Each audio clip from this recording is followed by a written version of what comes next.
Very good morning. Welcome to the session. So, here's topic fluid mechanics previous year questions. So, last two sessions lo fluid mechanics concept మొత్తం cover చేసాం. First session లో fluid statics cover చేసాం. Second session లో fluid dynamics, viscosity and surface tension cover చేసాం. Next ఒక 3 hours లో మనం దీనిలో ఒక 30-35 PYQs ఉన్నాయి. ఆ 30 PYQs మనం సాల్వ్ చేద్దాం. అదేవిధంగా ఏదైనా PYQ సంబంధించిన కాన్సెప్ట్ మనం ప్రీవియస్గా కవర్ చేయకుండా ఉందా, ఏదైనా కొత్త కాన్సెప్ట్ వచ్చినా కూడా దాని కాన్సెప్ట్స్ని కూడా కవర్ చేద్దాం మనం. ఓకేనా? So let's start. Hi Kavya, good morning.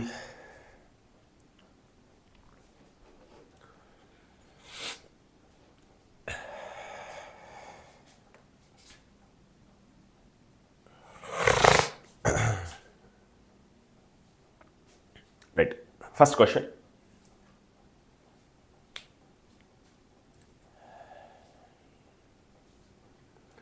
Two copper vessels A and B have the same base area but of different shapes. రెండు కాపర్ వెజల్స్ అంట, రెండింటికి సేమ్ బేస్ ఏరియా ఉందంట but of different shapes. A takes twice the volume of water as that of B requires to fill up to a particular common height. రెండింటిని కూడా common హైట్కి fill చేశారు. రెండింటిని కూడా common హైట్కి ఫిల్ చేశారు. Hi Vasant, hi మిల్లరీ. Okay, then the correct statement among the following. So వాళ్ళు ఏం చెప్తున్నారంటే, ఒక వెసల్ ఏమో ఏ అనే వెసల్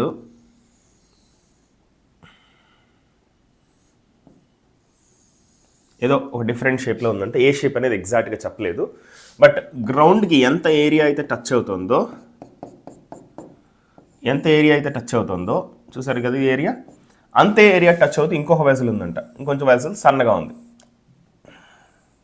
ఇక్కడ ఎంత ఏరియా టచ్ అవుతుందో అంతే ఏరియా టచ్ అయ్యే విధంగా ఇంకొక వెసల్ ఉందంట. ఓకే, సో వాళ్ళు ఏం చెప్తున్నారంటే ఏ దీనికి 2 times వాల్యూమ్ తీసుకుంటుందంట. ఎన్ని టైమ్స్ వాల్యూమ్ అనేది మనకు పెద్ద ఇంపార్టెంట్ కాదు. వాళ్ళు ఏం చెప్తున్నారంటే, వాళ్ళు సేమ్ హైట్కి ఫిల్ చేస్తున్నారంట. సేమ్ హైట్కి ఫిల్ చేయడానికి దీంట్లో ఎంత వాటర్ అవసరమో దాంట్లో ఎంత వాటర్ అవసరమో అది పోస్తున్నారంట.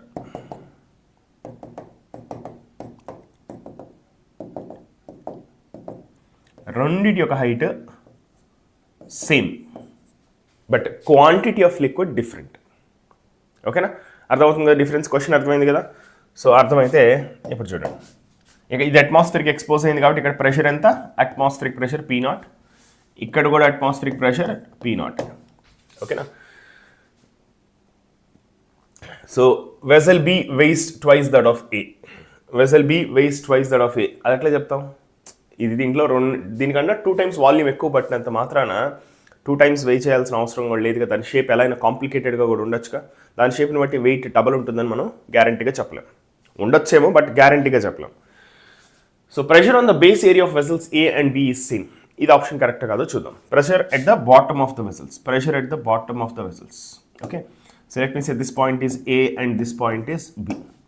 సో ఎప్పుడన్నా వాటర్లో వర్టికల్గా డౌన్వర్డ్స్ ట్రావెల్ చేస్తే ప్రెషర్ ρgh ఇంక్రీజ్ అవుతుంది, అవునా? సో ఇక్కడ ఎంత ప్రెషర్ ఉందో, ఇక్కడ pressure PA, pressure at A is equal to పైన టాప్ మోస్ట్ పాయింట్ దగ్గర ఉన్న ప్రెషర్ P0 వాటర్ సర్ఫేస్ మీద. మనం హెచ్ హైట్ లోపలికి వెళ్తున్నాం కాబట్టి ప్రెషర్ ρgh పెరుగుతుంది. రో అనేది density of this liquid, G is acceleration due to gravity, H is the height that you are traveling or depth you are traveling. ఓకేనా? Right. So అదేవిధంగా B దగ్గర ఉన్న ప్రెషర్ ఎంత అంటే P0 ప్లస్ ρgh. అక్కడ కూడా సేమ్ డెప్త్ ట్రావెల్ చేస్తుంది. Depth same travel చేస్తే ప్రెషర్ సేమ్ ఉంటుంది. వెసల్ యొక్క షేప్ ఏంటి, దాంట్లో ఎంత క్వాంటిటీ ఆఫ్ వాటర్ ఉన్నాయనే దాంతో సంబంధమే లేదు. Pressure purely depends on how much depth you are travelling, not on the vessel, shape of the vessel, not on the quantity of water. Okay, so first B option అయితే పర్ఫెక్ట్గా correct అనిపిస్తుంది. Next, pressure on the base area of A and B is not same అంటుంది. Correct, దీనికి opposite option. ఇది correct అయినప్పుడు తప్పవాలి కదా. Both vessels A and B weigh the same. రెండింటికి సేమ్ వెయిట్ ఉంటుందా లేదా అనేది ఎట్లా చెప్తాం? అసలు దాని షేప్స్ ఏంటో క్లియర్గా ఇవ్వలేదు మనకు. వాటి రెండింటి యొక్క వెయిట్స్ మోస్ట్లీ 100% సేమ్ అయితే కావు, ఎందుకంటే రెండింటికి డిఫరెంట్ వాల్యూమ్స్ పడుతున్నప్పుడు రెండింటి యొక్క షేప్స్ సేమ్ అవ్వకూడదు కదా. సో డెఫినెట్గా డి ఆప్షన్, ఏ ఆప్షన్ అసలు క్లియర్గా లేవు. సో బి ఆప్షన్ అయితే పర్ఫెక్ట్లీ క్లియర్గా ఉంది. ఓకేనా? So let's see the next question, second question. This is the 2019 question. In a YouTube, as shown in figure, water and oil are in the left side and right side of the tube respectively. The heights from the bottom for water and oils are 15 centimeters and 20 centimeters. బొమ్మ కనిపిస్తుంది అనుకుంటే కదా, ఇది 15 centimeters, ఇది 20 centimeters. ఓకేనా, ఇది 20 centimeters ఈ height, ఈ హైట్ వచ్చేసి 15 centimeters ఇచ్చారు. ఒకవేళ మీకు కనిపించకుండా ఉంటుందేమో మళ్ళీ రాస్తున్నాను. Okay, right. So in YouTube, as shown in figure, water and oil are in the left side and right side of the tube respectively. The heights from the bottom for water and oil columns are given at 15 and 20. The density of the oil. So ఇక్కడ simple, మన static pressure మనం ఒక్కసారి analyse చేస్తే ఎక్కడెక్కడ same ఉంటుందో analyse చేస్తే మనకు answer వచ్చేస్తుంది. సో స్టాటిక్ ప్రెషర్ ఎక్కడెక్కడ సేమ్, ఎక్కడెక్కడ సేమ్. సో చూడండి మీరు ఇక్కడ నుంచి ఇక్కడ ప్రెషర్ అయితే మనకు P0 అని తెలుసు. అదేవిధంగా ఇక్కడ ఈ పాయింట్ దగ్గర ప్రెషర్ అట్మాస్ఫియర్కి ఎక్స్పోజ్ అయింది కాబట్టి ఇక్కడ కూడా ప్రెషర్ P0. ఎక్కడైతే అట్మాస్ఫియర్కి ఎక్స్పోజ్ అవుతుందో అక్కడ ప్రెషర్ అట్మాస్ఫియరిక్ ప్రెషర్ ఉంటుంది. అట్మాస్ఫియరిక్ ప్రెషర్ మనం P0గా తీసుకుంటున్నాం. సో మనం ఇక్కడికి ట్రావెల్ చేస్తే ఈ బేస్ దగ్గర, ఓకే, ఇక్కడ ప్రెషర్ ఎంత ఉంటుంది, ఈ పాయింట్ని A అందాం, ఈ పాయింట్ని B అందాం. ఓకేనా, సో PA వచ్చేసి మనకి ఇంతకుముందు కూడా చేసాం, ఇంతకుముందు క్వశ్చన్ కూడా P0 ప్లస్ రో GH, P0 ప్లస్ రో GH. రో వచ్చేసి ఈ లిక్విడ్ యొక్క density value, rho of water plus rho of water into G into H means the depth that you're travelling from this point. ఎంత డెప్త్ ట్రావెల్ చేస్తున్నాం, 15 centimeters. SI యూనిట్స్లో మాట్లాడితే 0.15, SI యూనిట్స్లో రాసుకుంటే 0.15 meters. ఇది ప్రెషర్ ఎట్ A. మరి pressure at B ఏంటి పరిస్థితి, pressure at the top most point is P0 plus density of this liquid, ఇది oil అన్నారు కదా. సో డెన్సిటీ ఆఫ్ ఆయిల్లో ట్రావెల్ చేస్తున్నాం, ఏ లిక్విడ్లో ట్రావెల్ చేస్తున్నాం ఆ లిక్విడ్ యొక్క డెన్సిటీ వాడాలి. ప్రెషర్ అప్ టు డెత్ రో GHతో చేంజ్ అవుతుంది. సో రో GH ఫార్ములాని వాడుతున్నాం మనం, బట్ ఏ లిక్విడ్లో వెళ్తున్నాం మనం ఆ లిక్విడ్ యొక్క డెన్సిటీ రాసుకోవాలి. ఓకేనా, so density of oil into G into H, height is 0.2 meters, 0.2 meters. ఓకేనా, సో B దగ్గర ప్రెషర్ అనుకున్నాం, A దగ్గర ప్రెషర్ అనుకున్నాం, కానీ ఇక్కడ వేరే లిక్విడ్ ఉంది, అక్కడ వేరే లిక్విడ్ ఉంది. మరి బేస్ దగ్గర సేమ్ ప్రెషర్ ఉంటుందా ఉండదా? మనం మీరు గమనిస్తే లిక్విడ్ ఈక్విలిబ్రియంలో ఉంది. సేమ్ హారిజాంటల్ హైట్లో ప్రెషర్ సేమ్ ఉండాలి, కానీ సేమ్ లిక్విడ్ అయితే అవ్వాలి. ఇలా డిఫరెంట్ లిక్విడ్స్ ఉన్నప్పుడు ప్రెషర్ సేమ్ ఉంటుందని మనం గ్యారంటీగా చెప్పలేం, అవునా. కాకపోతే ఈ ప్రెషర్ వల్ల ఈ లిక్విడ్ దాని మీద ఫోర్స్ అప్లై చేస్తుంది, ఈ లిక్విడ్లో ఉన్న ప్రెషర్ వల్ల ఈ లిక్విడ్ మీద అది ఫోర్స్ అప్లై చేస్తుంది. ఈ రెండు ఈక్విలిబ్రియం ఉన్నాయి కాబట్టి ఇది అప్లై చేసే ఫోర్సు అది అప్లై చేసే ఫోర్సు సేమ్ ఉన్నాయి కాబట్టి డెఫినెట్గా ప్రెషర్స్ కూడా సేమే ఉండాలి. ప్రెషర్ సేమ్ లేవనుకోండి, ఈ లిక్విడ్ ఆ లిక్విడ్ మీద అప్లై చేసే ఫోర్సు, ఆ లిక్విడ్ ఈ లిక్విడ్ మీద అప్లై చేసే ఫోర్సు డిఫరెంట్గా కనుకుంటే, ఎప్పుడు డిఫరెంట్గా ఉంటాయి, ప్రెషర్స్ డిఫరెంట్గా ఉంటాయి. అవి ఫోర్సెస్ డిఫరెంట్గా ఉన్నప్పుడు అవి కదులుతూ ఉండాలి, ఈక్విలిబ్రియం ఉండకూడదు. సో అవి బ్యాలెన్స్ ఈక్విలిబ్రియం ఉన్నాయి కాబట్టి ఇక్కడ ప్రెషర్ అక్కడ ప్రెషర్ సేమ్ అయితేనే ఈ రెండు ఒకదాని మీద ఇంకోటి అప్లై చేసుకునే ఫోర్సెస్ ఈక్వల్గా ఉంటాయి. So pressure at A should be equal to pressure at B. Okay, pressure at A equal to pressure at B కాబట్టి ఈ రెండు సమానం కాబట్టి ఇది కామన్ ఫ్యాక్టర్, ఇది క్యాన్సిల్ చేసేయని మిగిలిందంటే రో ఆఫ్ వాటర్ ఇంటూ G, ఈ రెండింటిని ఈక్వేట్ చేస్తున్నాం, ఇది క్యాన్సిల్ అయిపోతుంది. Into 0.15 is equal to rho of oil into G into 0.2. అన్ని SI యూనిట్స్లో రాశాను, G క్యాన్సిల్ చేసేయచ్చు. మనకి ఏం కావాలో డెన్సిటీ ఆఫ్ ఆయిల్ అడుగుతున్నారు, డెన్సిటీ ఆఫ్ వాటర్ మనకి ఎలాగో తెలుసు కాబట్టి.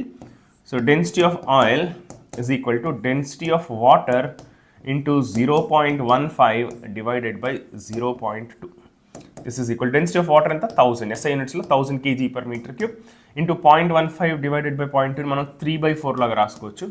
దీన్ని 15/20 లాగా రాసుకుంటే 3/4 లాగా రాసుకోవచ్చు, which is equal to 3/4 తో 1000ని క్యాన్సిల్ చేస్తే 4 1s 4 250s 250 into 3 is 750 kg/m³. దీన్ని మనం 0.75 kg పర్ లీటర్ అని రాయొచ్చు. ఓకే, దీన్నే 0.75 grams per centimeter³. సేమ్ ఆన్సర్ని డిఫరెంట్ యూనిట్స్లో రాస్తే చాలా సింపుల్. దీన్ని 1000తో డివైడ్ చేస్తే 1 లీటర్కి ఎంత వెయిట్ ఎంత మాస్ ఉంటుందో వస్తుంది. ఓకే, ఆ కేజీని గ్రామ్తో రీప్లేస్ చేస్తే 1 cm³కి ఎంత మాస్ ఉంటుందో వస్తుంది అనమాట. డెన్సిటీ డిఫరెంట్ యూనిట్స్ ఉన్నాయి, 3 డిఫరెంట్ యూనిట్స్ ఉన్నాయి. ఆ 3 డిఫరెంట్ యూనిట్స్కి చాలా ఈజీగా కన్వర్ట్ చేయొచ్చు మనం. Okay, hi. So answer is 750 kg/m³. kg/m³ ఉంది కాబట్టి మనం ఇక్కడ ఆల్రెడీ కేజీ పర్ మీటర్ క్యూబ్లో ఉంది. మనకి ఆప్షన్స్ అదే అలా కాకుండా ఇలా కూడా ఇవ్వచ్చు, కేజీ పర్ లీటర్ కూడా ఇవ్వచ్చు, గ్రామ్స్ పర్ సెంటీమీటర్ క్యూబ్లో కూడా ఇవ్వచ్చు. యూనిట్స్ కన్వర్షన్ కూడా ఫాస్ట్గా చేసుకోగలగాలి. నెక్స్ట్ కొంచెం interesting question. You tube with both ends, you షేప్లో ఉన్న tube with both open ends to the both ends open to the atmosphere. ఇక్కడ ఓపెన్ చేస్తారండి, ఇక్కడ ఏం క్లోజ్ చేయలేదు. క్లోజ్ చేయకపోతే ఏమవుతుంది, అట్మాస్ఫియర్ యొక్క ఎఫెక్ట్ ఇక్కడ ఉంటుంది. అంటే అట్మాస్ఫిరిక్ ప్రెషర్ వస్తుంది టాప్లో. వాటర్ యొక్క ఈ లిక్విడ్స్ యొక్క టాప్ మోస్ట్ పాయింట్లో అట్మాస్ఫిరిక్ ప్రెషర్ ఉంటుంది. ఓకేనా, right. With both ends open to the atmosphere is partially filled with water. Oil, which is immiscible with water, is poured on one side until it stands at a distance of 10 mm above water on the other side. Meanwhile, the water rises by 65 mm from its original level. ఇక్కడ ఏమైందంటే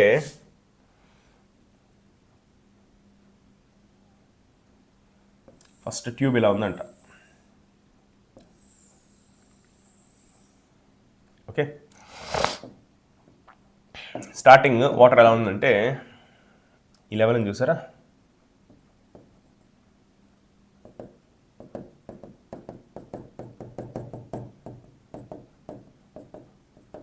starting ఈ లెవెల్లో ఉందంట water.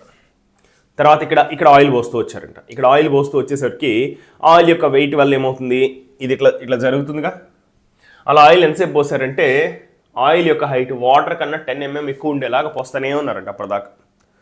Okay, ఇట్లా 10 mm ఎక్కువ వచ్చేదాకా పోస్తూ ఉన్నారంట. అప్పుడు ఏమైందంటే వాటర్ అంతకుముందు ఏ లెవెల్లో అయితే ఉందో దానికన్నా ఒక 65 mm దాని లెవెల్ ఇటుపక్క పెరిగింది. ఇటుపక్క పెరిగిందంటే డెఫినెట్గా ఇటుపక్క 65 mm తగ్గినట్టేగా.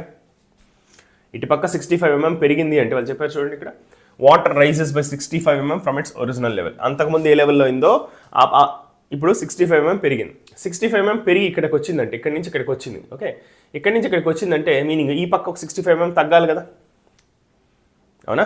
సో ఈ పక్క 65 mm తగ్గింది అంటే అండ్ దీని హైట్ దీనికన్నా కూడా 10 mm ఎక్కువగా ఉంది. సో టోటల్ ఈ హైట్ చూసారా, ఆయిల్ పోసినప్పుడు ఆయిల్ హైట్ ఎంత అనేది డైరెక్ట్గా ఇవ్వాలి. ఆయిల్ హైట్ డైరెక్ట్గా ఇస్తే చాలా ఈజీ క్వశ్చన్ అయిపోతుంది. కనిపిస్తుందమ్మా, డేటా కనిపిస్తుందా? సో ఇది 65 mm, ఇది కూడా 65 mm. సో ఇది 65 mm. దీంట్లో ఆయిల్ పోసినప్పుడు ఇలా జరుగుతుంది. ఆయిల్ ఇక్కడికి వచ్చేసి వాటర్ అటు పక్క జరుగుతుంది 65 mm. టోటల్ ఈ హైట్సే డైరెక్ట్గా ఇవ్వకుండా ఇండైరెక్ట్ ఇన్ఫర్మేషన్ ఇస్తున్నాను. ఈ పాయింట్కి మధ్య డిస్టెన్స్ ఇది 65 mm, ఇది 65 mm.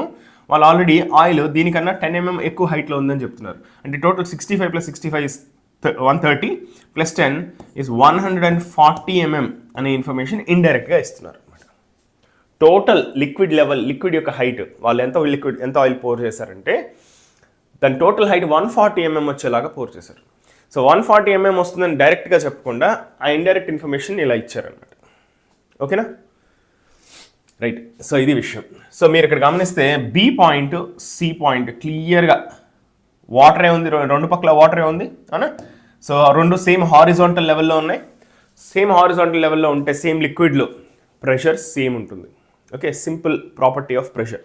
సేమ్ హారిజాంటల్ లెవెల్లో సేమ్ లిక్విడ్లో ప్రెషర్ సేమ్గా ఉంటుంది. స్టాటిక్ లిక్విడ్ అయి ఉండాలి, లేదా యూనిఫామ్ వెలాసిటీ వెళ్తున్నా కూడా ఇది వర్తిస్తుంది. So pressure at B is equal to pressure at C. ఇలాంటి క్వశ్చన్స్ అన్నింటిలో, యూట్యూబ్ రిలేటెడ్ క్వశ్చన్స్ అన్నింటిలో కూడా ఏ రెండు పాయింట్స్ దగ్గర ప్రెషర్ సేమ్ ఉంటుందో మనం ఫస్ట్ కనుక్కోగలగాలి. అది కనుక్కుంటే మిగతా ఆన్సర్ చాలా ఈజీగా వచ్చేస్తుంది. Okay, hi Srinivas. Pressure at B equal to pressure at C.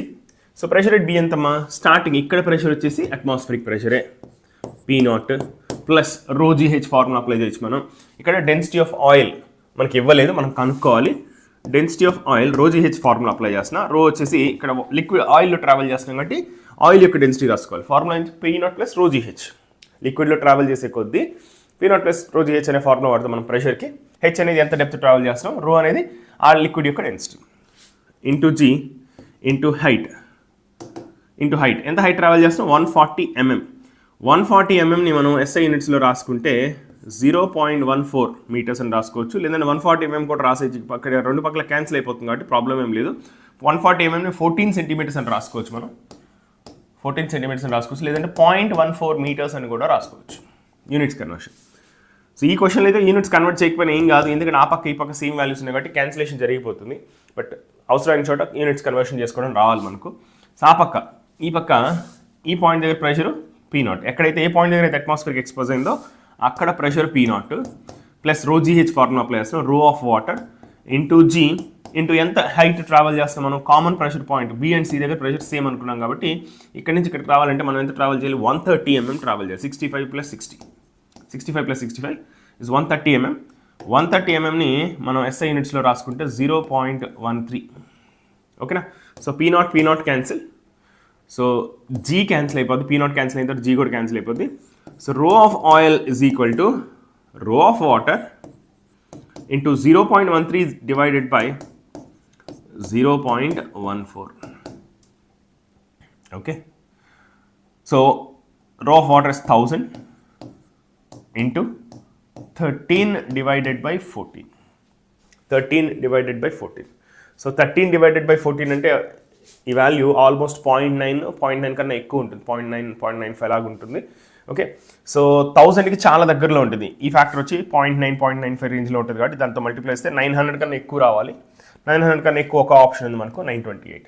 అంటే 13/14 డెఫినెట్గా 0.928 అయి ఉండాలి. ఎగ్జాక్ట్గా అవసరం అయితే క్యాలిక్యులేట్ చేయండి, లేదంటే రఫ్గా అర్థం చేసుకొని ట్రై చేయండి. ఓకే. 13/14 వాల్యూ ఎంత ఉంటుంది, 14 10s are 140, 14 9s are ఎంత 126. 14th టేబుల్ 14 9s are 126, అవునా. సో 14 9s are 126, ఇది 126 కాదు 130 ఉంది. ఓకే, 130 లాగా ఊహించుకోండి. 9 కన్నా ఎక్కువ ఉంది, 0.9 కన్నా ఎక్కువ ఉంది ఇక్కడ ఫ్యాక్టర్. సో 0.9 కన్నా ఎక్కువ ఉందంటే 1000తో మల్టిప్లై చేస్తే 900 కన్నా ఎక్కువ ఉంటుంది. ఓకేనా. So that's it. So answer should be 928 kg/m³. దీన్ని మనం grams/cm³ మార్చుకుంటే 1000తో డివైడ్ చేయండి, 0.928 g/cm³. ఆప్షన్ grams/cm³ కూడా ఇవ్వచ్చు వాళ్ళు మీకు. సో అదే లీటర్స్లో చెప్పుకుంటే సేమ్ వాల్యూనే ఉంటుంది, 0.928 kg/L. Next question.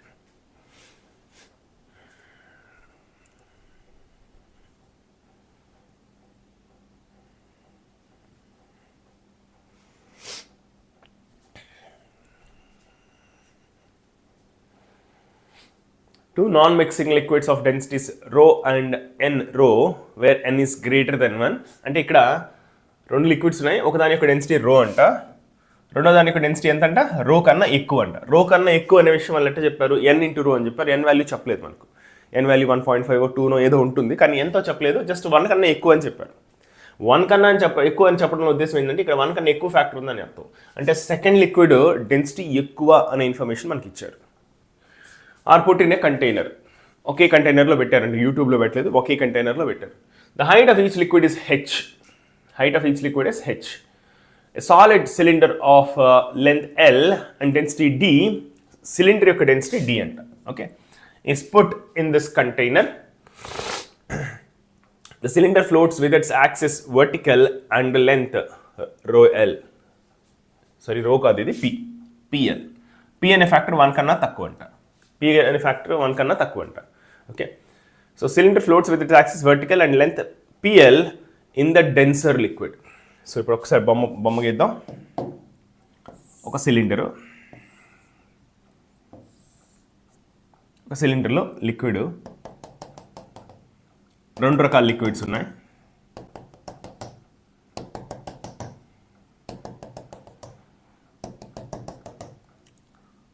పైన ఒక లిక్విడ్ ఉంది, కింద వేరే లిక్విడ్. సో ఎల్లోలో గీసేది ఒక లిక్విడ్, పైన వైట్లో ఉండేది వేరే లిక్విడ్. సో వీటి డెన్సిటీస్ ఏమి ఇచ్చారు అంటే n × రో అనేది హెవియర్ లిక్విడ్, ఓన్లీ రో ఉండేది ఇంకో లిక్విడ్. ఇది రెండింటి యొక్క బౌండరీ, ఇది ఆ రెండింటి యొక్క బౌండరీ,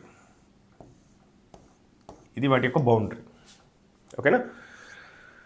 సో ఎప్పుడైనా హైయర్ డెన్సిటీ లిక్విడ్ కింద ఉంటుంది, లోవర్ డెన్సిటీ ఉన్న లిక్విడ్ పైన ఉంటుంది. సో సెకండ్ లిక్విడ్ డెన్సిటీ ఎక్కువ కాబట్టి అది కింద ఉంటుంది గ్యారంటీగా. ఈ రెండింటి యొక్క హైట్స్, లిక్విడ్స్ యొక్క హైట్స్ హెచ్ అని ఇచ్చారు. ఓకేనా. ఇప్పుడు ఒక సిలిండర్ లోపల పెట్టారంట. సిలిండర్ లోపల పెడితే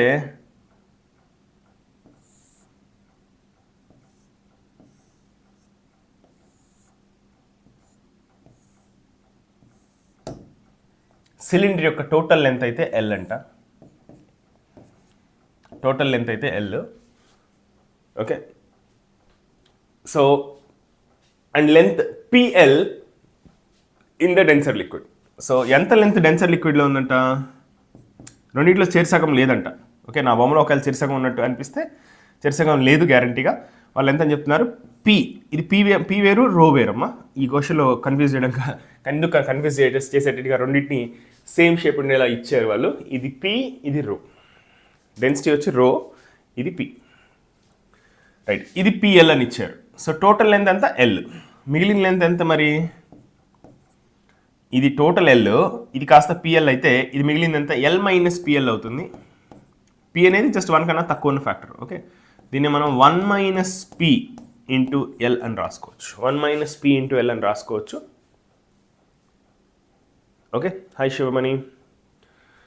1 మైనస్ పి ఇంటూ ఎల్ అని రాసుకోవచ్చు. ఓకేనా, ఇది స్టోరీ. సో వాళ్ళు ఇచ్చిన ఇన్ఫర్మేషన్ మనం మనం మనం ఈ డయాగ్రామ్లో రిప్రజెంట్ చేస్తున్నాం. ఓకేనా, ఇదే మొత్తం వాళ్ళు ఇచ్చిన ఇన్ఫర్మేషన్. వాళ్ళు ఏం అడుగుతున్నారంటే ఈ సిలిండర్ యొక్క డెన్సిటీ ఉంది చూసారా, ఈ సిలిండర్ సాలిడ్ సిలిండర్ అనుకోండి. ఈ సిలిండర్ యొక్క డెన్సిటీ ఎంతో ఇచ్చారు వాళ్ళు, డి అని ఇచ్చారు. ఆ సిలిండర్ యొక్క డెన్సిటీ డి ఇచ్చారు. ఇప్పుడు వాళ్ళు ఆ సిలిండర్ యొక్క డెన్సిటీ ఎంత అని అడుగుతున్నారు. సో ఆర్కిమెడిస్ ప్రిన్సిపల్ మీకు గుర్తుంటే ఆర్కిమెడిస్ ప్రిన్సిపల్ వాడచ్చు. ఒక ఆబ్జెక్ట్ లిక్విడ్లో ఉంది అంటే కంప్లీట్గా ఇమ్మర్స్ అయిపోయి ఉంది, అవునా? సో బయాన్సీ ఫోర్స్ ఇది ఈక్విలిబ్రియంలో ఉంది కాబట్టి దీని మీద ఉన్న బయాన్సీ ఫోర్స్ ఏదైతే ఉందో buoyancy force should match with the gravitational force on it. ఎందుకంటే ఇలా ఉంది అంటే గ్యారెంటీగా ఈక్విలిబ్రియంలో ఉంది. ఈక్విలిబ్రియం అంటే దానికి ఉన్న డౌన్వర్డ్ ఫోర్స్ అయితే గ్రావిటేషన్ ఫోర్స్ ఎంజీ మనకు తెలుసు. అది ఇలా ఈక్విలిబ్రియం ఉందంటే దానికి ఉన్న అప్వర్డ్ ఫోర్స్ ఏదైతే ఉందో బయాన్సీ ఫోర్సు అది ఎంజీని బ్యాలెన్స్ చేస్తుంది. ఓకేనా, so MG should be equal to buoyancy force. F అంటే ఫోర్స్, బి అంటే బయాన్సీ వల్ల. ఓకే, సో బయాన్సీ ఫోర్స్ పరిస్థితి ఏంటి? ఆర్కిమెడిస్ ప్రిన్సిపల్ ఏం చెప్తుందంటే ఆర్కిమెడిస్ ప్రిన్సిపల్ ఒకసారి గుర్తు తెచ్చుకోవాలి. ఆర్కిమెడిస్ ప్రిన్సిపల్ ఏం చెప్తుందంటే బయాన్సీ ఫోర్స్ ఎంతో చెప్పింది. Buoyancy force equal to weight of liquid displaced. Wait of liquid displaced. జాగ్రత్తగా అర్థం చేసుకోండి. ఇక్కడ సిలిండర్ పెట్టాం కదా, ఈ సిలిండర్ పెట్టకముందు ఈ సిలిండర్ ప్లేస్లో ఈ ఎల్లో లిక్విడ్ ఉండిందిగా. ఓకే, ఈ ఎన్రో అనే డెన్సిటీ ఉన్న లిక్విడ్, ఎల్లో లిక్విడ్ ఉండిందిగా ఇక్కడ. ఆ లిక్విడ్ ఇప్పుడు లేకుండా ఉంది కదా, అంటే ఆ లిక్విడ్ ప్లేస్లో ఈ సిలిండర్ వచ్చింది. అంటే ఎల్లో లిక్విడ్ ఈ సిలిండర్ యొక్క వాల్యూమ్ ఎంతో అంత ఎల్లో లిక్విడ్ని ఇది డిస్ప్లేస్ చేసింది. డిస్ప్లేస్ చేయడం బయటికి వెళ్ళిపోయిందని చెప్పట్లేదు, బట్ డిస్ప్లేస్ అయితే చేసింది. అదేవిధంగా ఈ సిలిండరే ఈ వైట్ లిక్విడ్ని కూడా కొంత వాల్యూమ్ డిస్ప్లేస్ చేసింది. అంటే ఈ సిలిండర్ పెట్టకముందు ఇక్కడ వైట్ లిక్విడ్ ఉండింది, ఆ వైట్ లిక్విడ్ ప్లేస్లో దాని యొక్క వాల్యూమ్ని ఈ సిలిండర్ ఆక్యుపై చేసుకుంది. ఎంత వైట్ లిక్విడ్ని అది డిస్ప్లేస్ చేసింది అనేది మనం కనుక్కోగలగాలి. So weight of liquid displace మనం కనుక్కోవాలి. ఇక్కడ క్వశ్చన్ ఏంటంటే కొద్దిగా ట్రిక్కీ చేశారు క్వశ్చన్, ఎందుకంటే 2 లిక్విడ్స్ ఇచ్చారు మనకు. జనరల్గా సింగిల్ లిక్విడ్ ఇస్తారు. సింగిల్ లిక్విడ్ ఇస్తే కొంచెం ఈజీగా ఉంటుంది క్వశ్చన్, బట్ 2 లిక్విడ్స్ ఇచ్చిన కాన్సెప్ట్ అయితే same. Weight of liquid displaced. So ఇక్కడ వైట్ లిక్విడ్ కొంత డిస్ప్లేస్ అయింది, అదేవిధంగా ఎల్లో లిక్విడ్ కొంత డిస్ప్లేస్ అయింది. So mg equal to weight of liquid displaced. So which is weight of white liquid displaced and weight of yellow liquid displaced రాయాలన్నమాట. So area of cross section of the cylinder A అనుకుందాం. Area of the cross section of the cylinder A అనుకుందాం. ఓకేనా, so weight is equal to volume. ఎంత volume ఉందమ్మా? Area ఇది A. White liquid ఎంత displace అయిందంటే A అనే area. Length ఎంత? 1 minus P into l. A అనే area 1 minus P into l అనే వాల్యూమ్ అనే length. Area into length will give you volume. ఎంత లిక్విడ్ డిస్ప్లేస్ అయింది? White liquid. ఎంత వాల్యూమ్ ఆఫ్ లిక్విడ్ డిస్ప్లేస్ అయింది? Area A into 1 minus P into l. ఇంత volume displace అయింది. అంత ఆ వాల్యూమ్ రాశాను ఇక్కడ.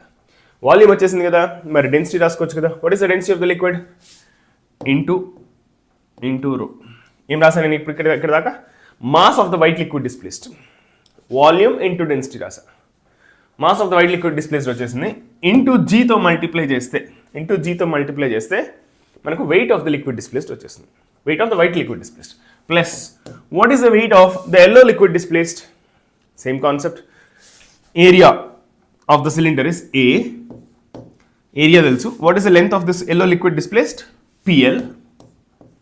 PL. So area into length will give you volume of the yellow liquid displaced into density of the yellow liquid. What is the density of yellow liquid? N rho. This is the mass of the yellow liquid displaced. Into G will give you weight of yellow liquid displaced. So here also manukada weight should balance buoyancy force, and buoyancy force equal to weight of the liquid displaced. Weight of ఒక liquid displays చేయాలి. Yellow లిక్విడ్ని displays చేసింది, white లిక్విడ్ని displays చేసింది. White liquid యొక్క wait, yellow liquid యొక్క wait రెండింటిని కూడా add చేసాం. So total liquid displaced ఇంత వచ్చింది. ఈ సిలిండర్ పెట్టడం వల్ల సిలిండర్ ఎంత అయితే వాల్యూమ్ ఆక్యుపై చేస్తుందో, సిలిండర్ ఏం చేసింది? ఎల్లో లిక్విడ్ ఉన్న పొజిషన్లోకి వెళ్ళిపోయింది, వైట్ లిక్విడ్ ఉన్న పొజిషన్లోకి వెళ్ళిపోయింది. సో కొంత లిక్విడ్ని డిస్ప్లేస్ చేసిందంటే బయట పడేసిందని కదా వాటర్ని, బట్ దాని వాల్యూమ్ని ఆక్యుపై చేస్తుందని.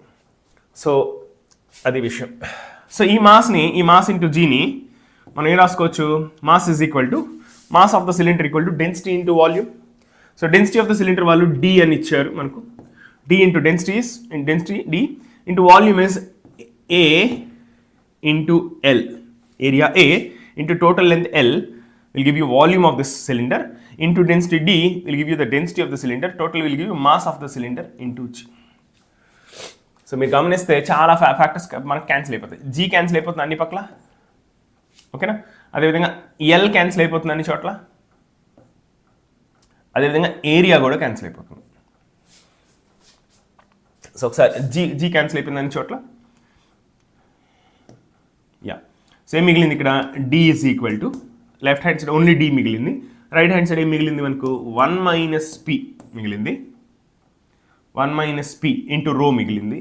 1 మైనస్ పి ఇంటూ రో ప్లస్ పి ఇంటూ ఎన్ రో మిగిలింది. వచ్చేసింది ఆన్సర్. సో దాన్ని కొంచెం రీఅరేంజ్ చేసుకొని, మనకు ఎగ్జాక్ట్గా మ్యాచ్ అవ్వట్లేదు మనకు వచ్చిన ఆన్సర్ని, దాన్ని కొంచెం అరేంజ్ చేసుకుంటే వచ్చేస్తుంది. సో ఫస్ట్ ఇది 1 ఇంటూ రో ఇస్ రో. సెకండ్ ఏముంది? పీరో ఉంది. సెకండ్ ఇది ఎన్ ఇంటూ పి ఇంటూ రో.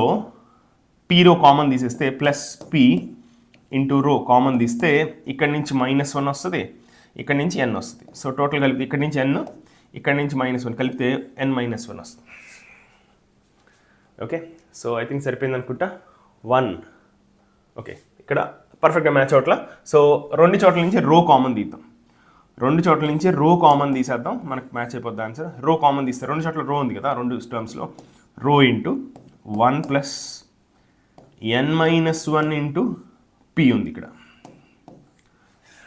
1 plus n-1 into P, 1 plus n-1 into P into rho. I think ఇక్కడ మిస్ అయింది, టైపింగ్ మిస్టేక్ అనుకుంటా. Yeah, perfect. So option D పర్ఫెక్ట్గా మ్యాచ్ అవుతుంది. ఇక్కడ కూడా n-1 ఉంది కానీ 2 ప్లస్ ఉంది, మనకు వచ్చింది 1 ప్లస్. ఓకేనా, కొంచెం జాగ్రత్తగా చేయాలి. హాయ్ నవీన్.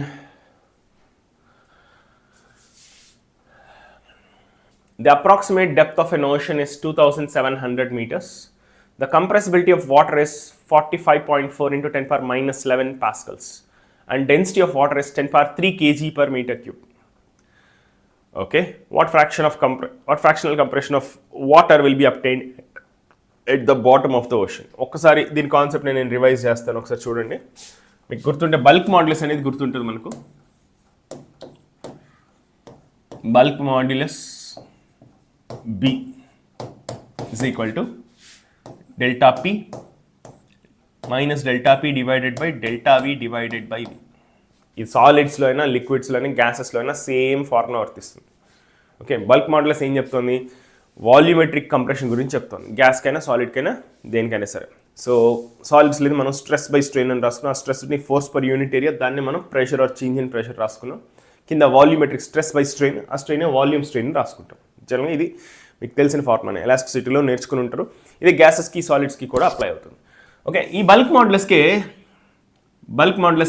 ఏం చెప్తుందంటే ఆ object or else gas or liquid ఎంత స్ట్రాంగ్గా ఉంది, మనం దాన్ని కంప్రెస్ చేయడానికి ట్రై చేస్తే ఎంత బాగా అపోజ్ చేస్తుంది, అది ఎంత బాగా రెసిస్ట్ చేస్తుంది అనే ఇన్ఫర్మేషన్ బల్క్ మాడ్యులస్లో ఇస్తుంది. బల్క్ మాడ్యులస్ ఎంత ఎక్కువ ఉంటే ఆ లిక్విడ్ని కంప్రెస్ చేయడం అంత కష్టం అనమాట. బల్క్ మాడ్యులస్ ఎంత ఎక్కువ ఉంటే ఆ లిక్విడ్ని కంప్రెస్ చేయడం అంత కష్టం అనమాట. రైట్. సో దీంట్లోనే రివర్స్ పారామీటర్ని మనం కంప్రెసిబిలిటీ అంటాం. దీన్ని ఎంత కష్టపడి కంప్రెస్ చేయాలని చెప్పే ఇన్ఫర్మేషన్ బి అయితే, ఎంత బాగా కంప్రెస్ చేయొచ్చు అని చెప్పే రివర్స్ పారామీటర్ కంప్రెసిబిలిటీ. బి అనేది strength of the material, strength ఇస్తుంది అనమాట, ఎంత స్ట్రాంగ్ ఇది, దాన్ని కంప్రెస్ చేయడం ఎంత కష్టం అని చెప్తుంది అనమాట. కంప్రెసిబిలిటీ అనేది రివర్స్ పారామీటర్, బల్క్ మాడ్యులస్కి రివర్స్ అనమాట. ఇన్వర్స్ చేసేయండి. Inverse of bulk modulus is compressibility. జనరల్గా క్యాపిటల్ కే అనే లెటర్తో రిప్రజెంట్ చేస్తారు, బట్ లెటర్ అంత ఇంపార్టెంట్ కాదు మనకు. కంప్రెసిబిలిటీ అంటే రివర్స్ ఆఫ్ బల్క్ మాడ్యులస్. ఓకేనా? సో యూనిట్స్ మనం తీసుకుంటే, బల్క్ మాడ్యులస్ యొక్క యూనిట్స్ తీసుకుంటే, ప్రెషర్ యొక్క యూనిట్ వచ్చేసి newton per metre square or pascals అని కూడా చెప్పుకోవచ్చు. సో డెల్టా వి బై వికి నో యూనిట్స్. సో బల్క్ మాడ్యులస్కి కూడా న్యూటన్ పర్ మీటర్ స్క్వేర్ అనే యూనిట్ ఉండొచ్చు, ఆర్ పాస్కల్స్లో చెప్పొచ్చు. ఓకే, ఆర్ ఎల్స్ మనకు అట్మాస్ఫిరిక్ ప్రెషర్, అంటే ప్రెషర్కి సంబంధించిన ఏ యూనిట్లో అయినా చెప్పొచ్చు. ప్రెషర్కి మాత్రమే యూనిట్ ఉంది, డినామినేటర్కి యూనిట్స్ లేవు, ఎందుకంటే కింద స్ట్రెయిన్ ఏదైతే ఉందో డెల్టా వి బై అది unitless and dimensionless quantity. So కంప్రెసిబిలిటీకి యూనిట్స్ ఏంటి? 1 by newton per metre square అవ్వచ్చు, or else 1 by pascal. Newton per metre స్క్వేర్ని పాస్కల్ అని కూడా అంటారు. సో లేదంటే ఇంకొక యూనిట్ ఏంటి అంటే, ప్రెషర్ సంబంధించి డినామినేటర్లో ప్రెషర్ ఉండాలి, అంటే 1 by atmospheric pressure, 1 by bar, ఇట్లా కూడా ఇస్తూ ఉండొచ్చు అనమాట. ఓకేనా? సో కంప్రెసిబిలిటీ అనేది ఏం చెప్తుందంటే, ఎంత బాగా దీన్ని కంప్రెస్ చేయొచ్చు అనే ఇన్ఫర్మేషన్ కంప్రెసిబిలిటీలో ఉంది. Just simply it is reverse of bulk modulus. Okay, ఇప్పుడు కంప్రెసిబిలిటీ అర్థమైంది కాబట్టి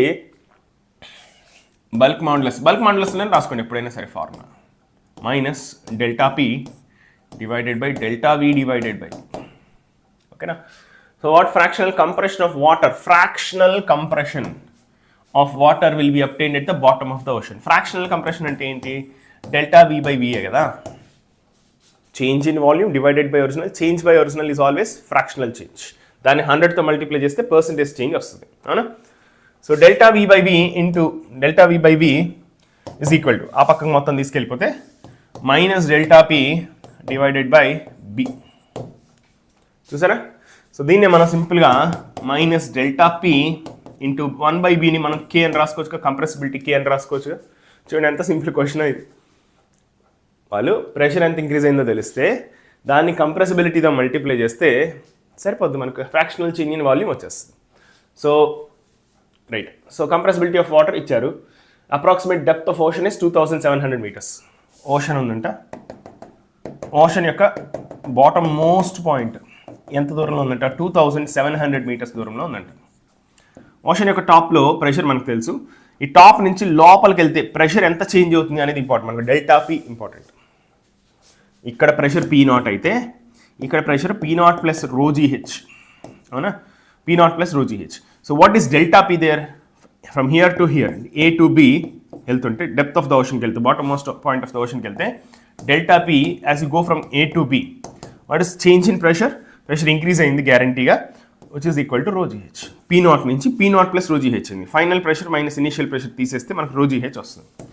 సో రో వచ్చి డెన్సిటీ, ఓషన్ అంటే వాటరే కదా, వాటర్ యొక్క డెన్సిటీ అయితే 1000 ఇంటూ జీ వచ్చి 10, హెచ్ వచ్చేసి 2700. ఓషన్లో డెన్సిటీ ఎగ్జాక్ట్గా 1000 ఉండాల్సిన అవసరం లేదు, సాల్ట్స్ అన్నీ ఉంటాయి కాబట్టి డెన్సిటీ కొద్దిగా మారచ్చు. బట్ 1000 కాస్త 1001 లేకపోతే 999 అవుతుంది, కానీ విపరీతమైన చేంజెస్ ఉండవు కాబట్టి మనం హ్యాపీగా నార్మల్ డెన్సిటీ మనకి ఏదైతే తెలుసో దాన్ని వాడుకోవచ్చు. సో వచ్చేస్ 27 ఇంటూ ఎన్ని సున్నాలు అన్నమాట? 2 3 3 3 6, 10 పవర్ 6, 27 ఇంటూ 10 పవర్ 6. ఇది change in pressure. So minus 27 into 10 power 6 into K value ఎంత ఇచ్చారు వాళ్ళు? 45.4 ఇంటూ 10 పవర్ మైనస్ 11. ఇక్కడ ప్రెషర్ ఏంటమ్మా? ఇక్కడ పాస్కల్స్. మనం సింపుల్ ఎస్ఐ యూనిట్స్లోనే డీల్ చేస్తున్నాం కాబట్టి వచ్చే unit newton per metre square అనొచ్చు, పాస్కల్స్ అని కూడా అనొచ్చు. యూనిట్స్ చాలా ఇంపార్టెంట్. ఇక్కడ యూనిట్స్తో కూడా కొంచెం మనం క్వశ్చన్ ట్రిక్కీ చేసే అవకాశం ఉంటుంది. ఇక్కడ మీరు గమనిస్తే కంప్రెసిబిలిటీ యొక్క వాల్యూ పర్ పాస్కల్ అని ఇచ్చారు. చూడండి, pascal power -1 per pascal or per newton per metre square అని ఇచ్చారు. కాబట్టి మనం ప్రెషర్ని కూడా అదే యూనిట్స్లో రాసుకోవాలి. కంప్రెసిబిలిటీని ఏ యూనిట్స్లో ఇచ్చారో అదే యూనిట్స్లో మనం కూడా ప్రెషర్ని రాసుకుంటే ఈజీగా ఉంటుంది అనమాట. హాయ్ వసంత్.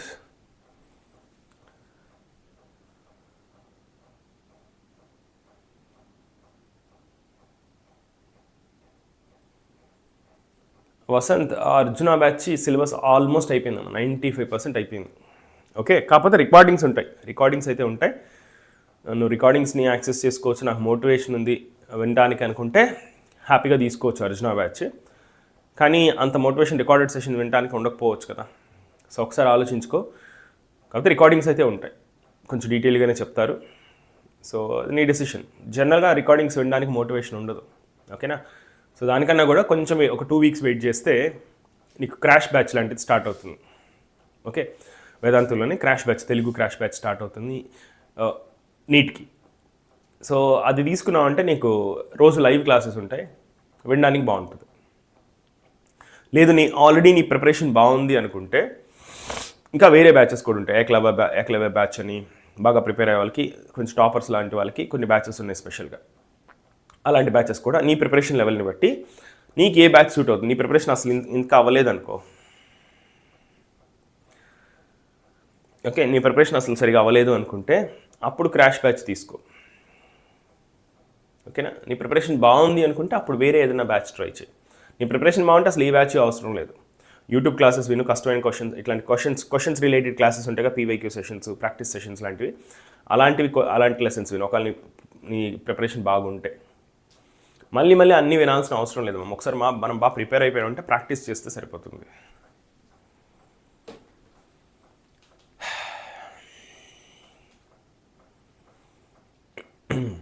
సాత్విక్, ఇవి PYQs అమ్మా, ప్రీవియస్ ఇయర్ క్వశ్చన్స్ మనం సాల్వ్ చేస్తున్నాం. ఓకేనా.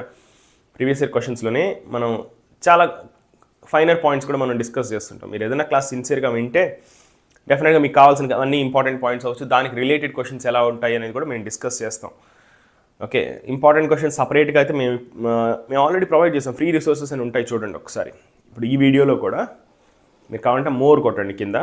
మోర్ కొడితే, మోర్ కొట్టకపోయినా కనిపిస్తుంది మేడం, ఫ్రీ రిసోర్సెస్ అని ఒకటి ఉంది. దాంట్లో ప్రతి చాప్టర్కి సంబంధించిన టెస్ట్లు కూడా ఇచ్చాము. అంటే ఒక్కో చాప్టర్కి ఆల్మోస్ట్ 30 క్వశ్చన్స్ ఇచ్చాము.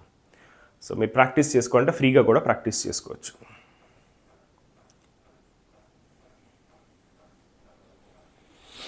ఓకే, రైట్, ఫైన్, అది విషయం. సో ఫైనల్ ఆన్సర్ వచ్చేసింది ఇక్కడ. దీనిలో మైనస్ సైన్ వచ్చింది. ఏంటి ఆ మైనస్ సైన్ మీనింగ్ ఏంటి? ఇప్పుడు మనం ప్రెషర్ ఇంక్రీజ్ చేసాం అనుకో, ఓషన్ డెప్త్కి వెళ్ళిపోతే ప్రెషర్ విపరీతంగా పెరుగుతుంది కదా. ప్రెషర్ పెరిగితే ఏమవ్వాలి? ప్రెషర్ పెరిగితే వాల్యూమ్ తగ్గాలి కదా. ప్రెషర్ పెరిగితే వాల్యూమ్ తగ్గాలి కదా. ఆ తగ్గుతుంది అనే ఇన్ఫర్మేషన్ ఉంది ఇక్కడ మైనస్ సైన్లో. డెల్టా V/V అంటే ఫ్రాక్షనల్ చేంజ్ ఇన్ వాల్యూమ్ వచ్చేసి నెగిటివ్ ఉంది. అంటే ప్రెషర్ పెరిగింది అంటే వాల్యూమ్ తగ్గాలిగా. ఆ వాల్యూమ్ తగ్గుతుంది అనే ఇన్ఫర్మేషన్ ఈ మైనస్ సైన్లో ఉంది. మైనస్ సైన్ మీనింగ్ ఏంటంటే వాల్యూమ్ తగ్గుతుంది అని చెప్తుంది, అంతే. అంతకుమించి దానికి ఏం ఇంపార్టెన్స్ లేదు. రైట్. సో మీరు గమనించి ఇక్కడ మనం అనలైజ్ చేస్తే 10⁻6 10⁻11 కంబైన్ చేస్తే 10⁻5 మిగులుతుంది.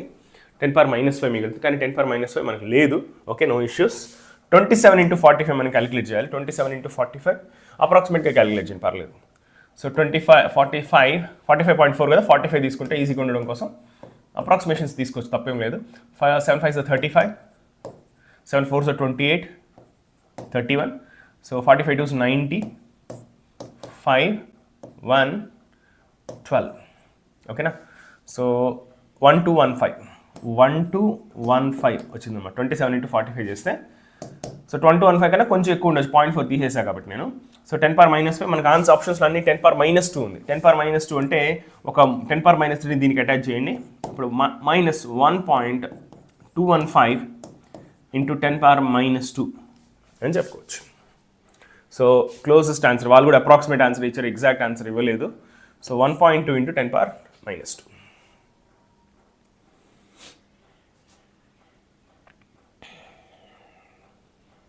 ఓకేనా.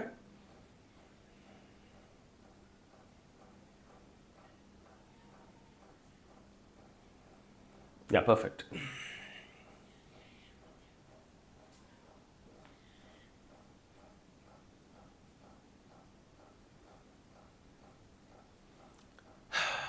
అర్జున బ్యాచ్ ఎలా తీసుకోవాలి? లాగిన్ అవ్వమ్మా మన. ఓకే, అర్జున బ్యాచ్ తీసుకోవాలంటే వెబ్సైట్కి వెళ్ళి ఏదో బ్యాచ్ తీసుకోవడానికి ప్రాసెస్ ఒకసారి ఎక్స్ప్లోర్ చేయి. లేదు అంటే ఒక 1 or 2 months బ్యాక్ వీడియోస్కి ఏదైనా వీడియోస్కి వెళ్ళు. ఇదే ఛానల్లో ఒక ఫ్యూ మంత్స్ బ్యాక్ చేసిన వీడియోస్ ఉంటాయి కదా, 4-5 months బ్యాక్. అప్పుడు అర్జున బ్యాచ్ని జాయిన్ అవ్వడానికి లింక్స్ ఉంటాయన్నమాట ప్రతి వీడియోలో కింద. సో జాయిన్ అర్జున బ్యాచ్ అన్నట్టుగా ఆ లింక్స్ కొట్టి వెళ్ళొచ్చు.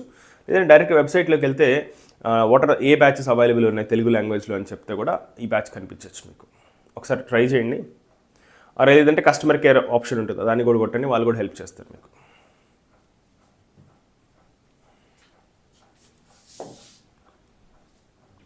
ఓకే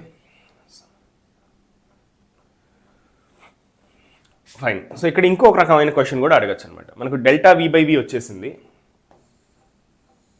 డెల్టా V/V వచ్చింది. సో వాళ్ళు ఏం అడగచ్చు అంటే the fractional compression of water అని అడగకుండా పర్సంటేజ్ కంప్రెషన్ ఆఫ్ వాటర్ అని కూడా అడగచ్చు. పర్సంటేజ్ కంప్రెషన్ అని కానీ అడిగితే దీన్ని 100తో మల్టిప్లై చేయండి. 100తో మల్టిప్లై చేస్తే ముందు 100 × 10⁻² 1 అవుతుంది. సో మిగిలిందంతా 1.25%. ఆన్సర్ వచ్చి 1.2% అవుతుంది. ఫ్రాక్షనల్ చేంజ్ కాకుండా పర్సంటేజ్ కంప్రెషన్ ఆఫ్ వాటర్ అని అడిగితే 1% కంప్రెస్ అవుతుందని చెప్పొచ్చు.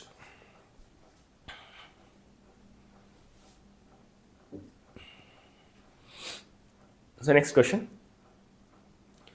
In rising from the bottom of a lake to the top, the temperature of an air bubble remains unchanged, but its diameter gets doubled. If h is the barometric height at the surface of the lake, the depth of the lake is. Okay. So ఏం చెప్తున్నారంటే వాళ్ళు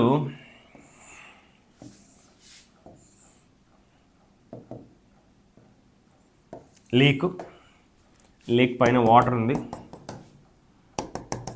ఇది lake యొక్క bed.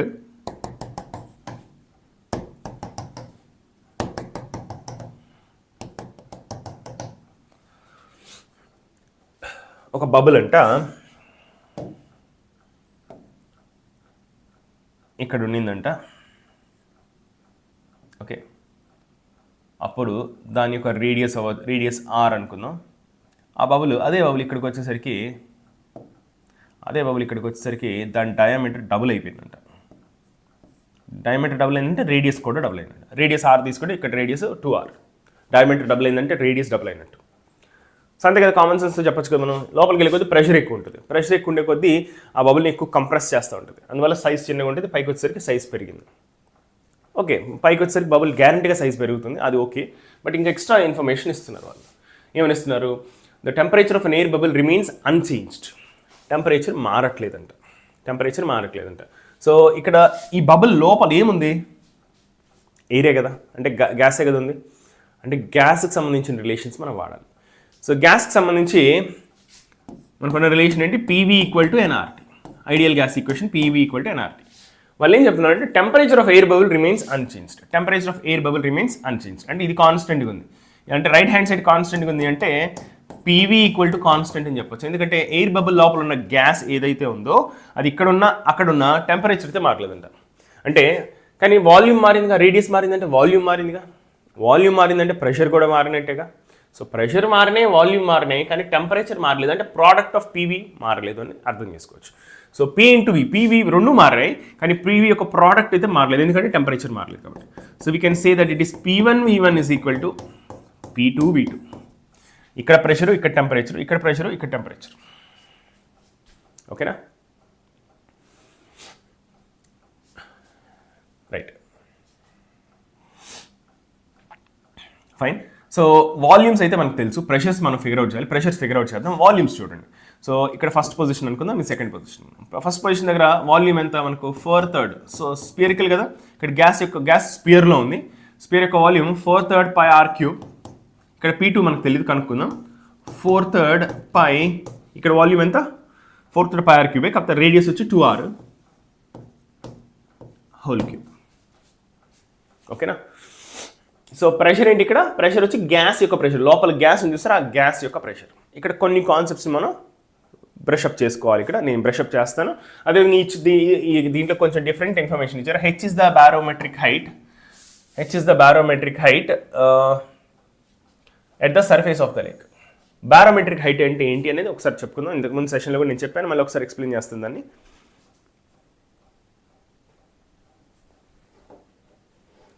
Yeah, డిస్క్రిప్షన్లో Arjuna match ఉందంట. Yeah ఉందమ్మా, Arjuna match link కూడా ఉంది. Yeah, thank you Kavya.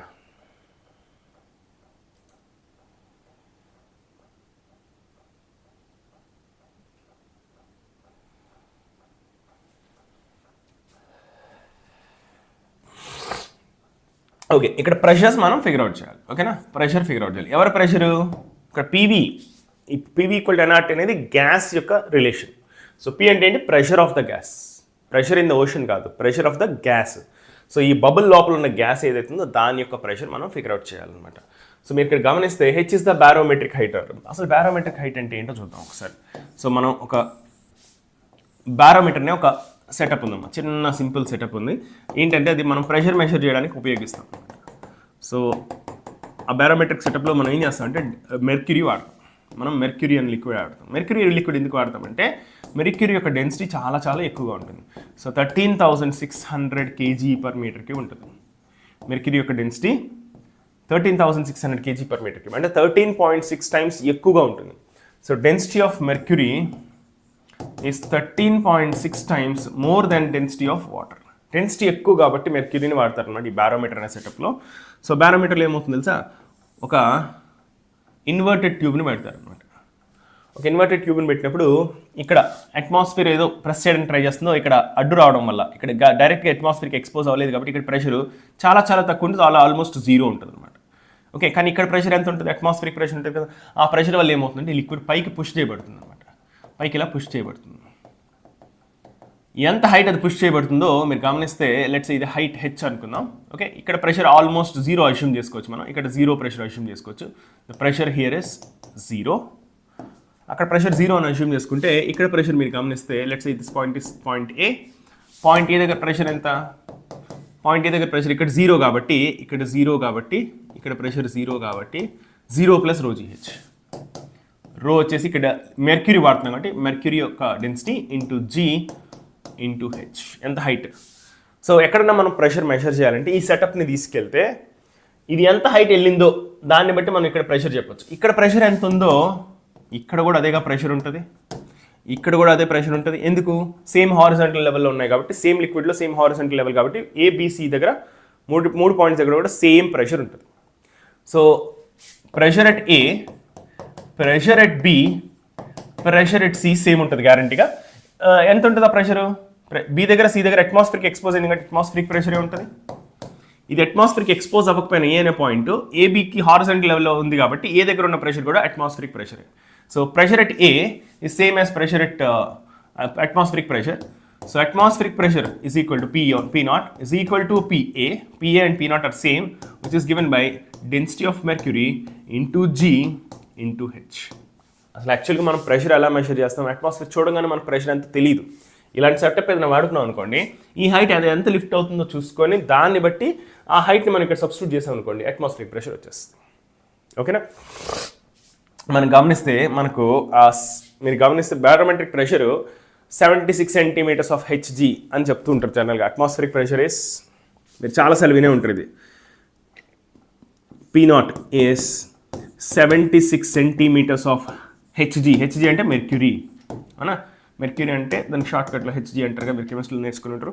Are దీన్ని 760 centimeters అంటే 760 mm ఆఫ్ హెచ్జీ అని కూడా చెప్పచ్చు. ప్రెషర్ ఒకసారి atmospheric pressure pascals newton per metre స్క్వేర్లో కాకుండా ఒక్కోసారి ఇలా కూడా చెప్తుంటారు, లెంత్లో చెప్తుంటారు. అదేంటి నా ప్రెషర్ని లెంత్లో చెప్తున్నారంటే మీనింగ్ ఏంటంటే బారోమీటర్ వాడినప్పుడు మనం ఆ లెంత్ని యూజ్ చేసే ప్రాక్టికల్గా మనం ఈ లెంత్ని యూజ్ చేసే మనం ప్రెషర్ని మెషర్ చేస్తాం. ఎలా మెషర్ చేస్తాం? ఈ లెంత్ని తీసుకుంటే ρGH ఫార్ములాలో సబ్స్టిట్యూట్ చేస్తే మనకు ప్రెషర్ వస్తుంది అనమాట. సో ఎగ్జాక్ట్గా మనం తీసుకుంటే density of mercury is 13,600 into G వచ్చి 10. హైట్ ఎంత? 76 అండి. మన అట్మాస్ఫియర్ భూమికి దగ్గరలో కనుక మనం ఈ బారోమీటర్ని పెడితే ఇది 76 centimeters లిఫ్ట్ అవుతుందంట. 76 centimeters లిఫ్ట్ అవుతుంది జనరల్గా. దీన్ని మనం హైట్ మార్చామనుకో, హిమాలయస్ మీదకి తీసుకెళ్ళామనుకో, అక్కడ కొంచెం ప్రెషర్ తక్కువ ఉంటుంది కాబట్టి ఈ రీడింగ్ 76 బదులు 75 74 చూపిస్తుంది. Okay, so into G into H, height వచ్చేసి 76 సెంటీమీటర్స్, 0.76 మీటర్స్. అన్ని ఎస్ఐ యూనిట్స్లో రాశాను. మీరు కనుక మల్టిప్లై చేస్తే ఈ మొత్తాన్ని మల్టిప్లై చేస్తే 136 ఇంటూ 0.76 చేస్తే మీకు 1.013 ఇంటూ 10⁵ ఎస్ఐ యూనిట్స్ వస్తుంది. ఎస్ఐ యూనిట్స్ అంటే newton per metre square, or దీన్ని మనం పాస్కల్స్ అని కూడా అంటాం షార్ట్కట్లో. అర్థమవుతుంది అనుకుంటా. అట్మాస్ఫిరిక్ ప్రెషర్ మనం 1.013 ఇంటూ 10⁵ ఏదైతే అందో దాని మెర్క్యూరీ కనుక యూజ్ చేసుకుంటే మెర్క్యూరీ లిక్విడ్ యొక్క density into G into H, ఎంత హైట్ లేస్తే 76 సెంటీమీటర్స్ లిఫ్ట్ అయినప్పుడు మాత్రం ఈ ప్రెషర్ వస్తుంది. అదే 75 సెంటీమీటర్స్ లిఫ్ట్ అయింది అనుకోండి, ఇక్కడ 0.75 రోజీ హెచ్లో హెచ్ 0.75 సబ్స్టిట్యూట్ చేస్తాం. అప్పుడు దీంతో మల్టిప్లై చేస్తే మనకు వచ్చే ప్రెషర్ దీనికన్నా కొద్దిగా తక్కువ వస్తుంది. బారోమెట్రిక్ ప్రెషర్ అని అంటే మీనింగ్ ఏంటంటే బారోమీటర్ వాడి మెషర్ చేస్తాం. బారోమీటర్ వాడి మెషర్ చేస్తాం అంటే బారోమీటర్లో జనరల్గా ఈ లెంత్ మెషర్ చేస్తాం. ఈ లెంత్ మెషర్ చేసి దాన్ని ఈ ఫార్ములాలో సబ్స్టిట్యూట్ చేస్తే మనకి యాక్చువల్ ప్రెషర్ వస్తుంది. సో ఇక్కడ బారోమెట్రిక్ ప్రెషర్ లెంత్లో చెప్తున్నారంటే మీనింగ్ ఏంటంటే ఓహో బారోమీటర్లో లెంత్ని యూజ్ చేసి మెషర్ చేస్తారు. ఆ లెంత్ని మళ్ళీ ఈ ఫార్ములాలో సబ్స్టిట్యూట్ చేసినప్పుడు ప్రెషర్ వస్తుంది. Okay, length in barometer is an indication of pressure. Exact pressure కావాలంటే ఆ ఫార్ములా వాడుకోవాలి. ఓకే, సో వెనక్కి వెళ్దాం. ఒక్కసారి మళ్ళీ క్వశ్చన్కి వెళ్ళిపోదాం. క్వశ్చన్కి వెళ్ళిపోయి ఇంకా బబుల్ గురించి కూడా ఇంకొకసారి కాన్సెప్ట్ రివైజ్ చేస్తాను. నేను ఇక్కడ ఒక బబుల్ తీసుకున్నాం అనుకోండి. బబుల్కి ఎప్పుడు కూడా ఎక్సెస్ ప్రెషర్ ఉంటుంది. సో ఎప్పుడైనా లోపల ఏదో లోపల నుంచి ఎక్కువ ప్రెస్ చేసినట్టుగా కనిపిస్తుంది. ఎప్పుడైనా ఇది కాన్కేవ్ సైడ్, లోపల నుంచి చూస్తే కాన్కేవ్గా కనిపిస్తుంది, బయట నుంచి చూస్తే కాన్వెక్స్గా కనిపిస్తుంది. ఎప్పుడైనా సరే pressure at the concave side is always greater than pressure on the convex side. ఇట్లా ఎప్పుడైనా ఎయిర్ బబుల్స్ ఉంటే, బబుల్ కానీ వాటర్ లిక్విడ్ డ్రాప్స్ కానీ ఏవైనా సరే స్పెరికల్ షేప్లో కనుకుంటే లోపల ప్రెషర్ గ్యారంటీగా ఎక్కువ ఉంటుంది. సో కాన్కేవ్ సైడ్ అంటే లోపలని. So pressure on the concave side minus pressure on the convex side is equal to, దీన్ని ప్రెషర్ డిఫరెన్స్ అంటాం. దీన్ని మన ఆన్సర్ 2T/R, R అంటే radius of that sphere, or 4T/R based on the number of free surface. One free surface అయితే ఈ formula వస్తుంది, రెండు free surfaces ఉంటే రెండో ఫార్ములా వస్తుంది.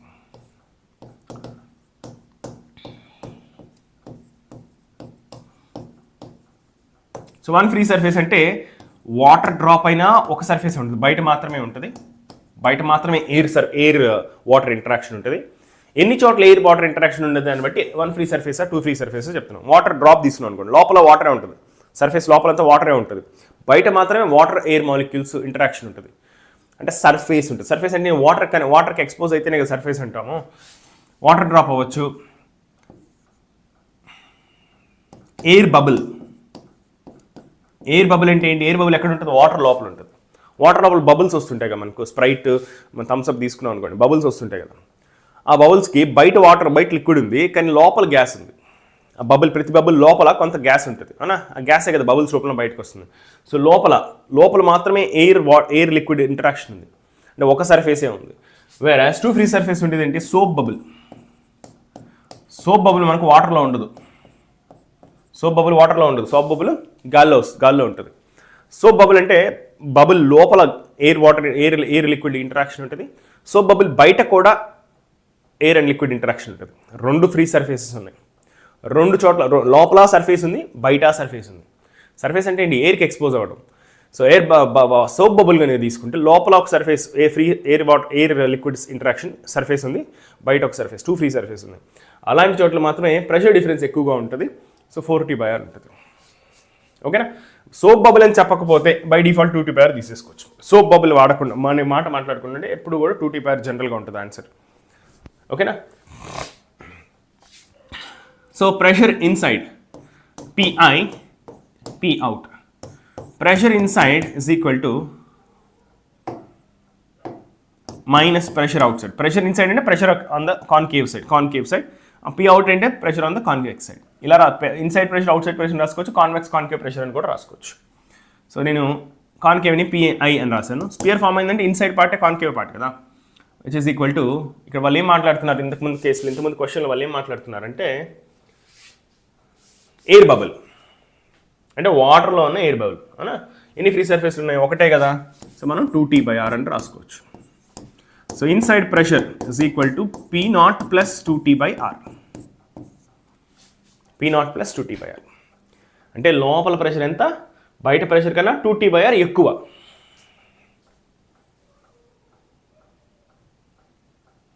ఓకే, సో ఇప్పుడు అర్థమైంది.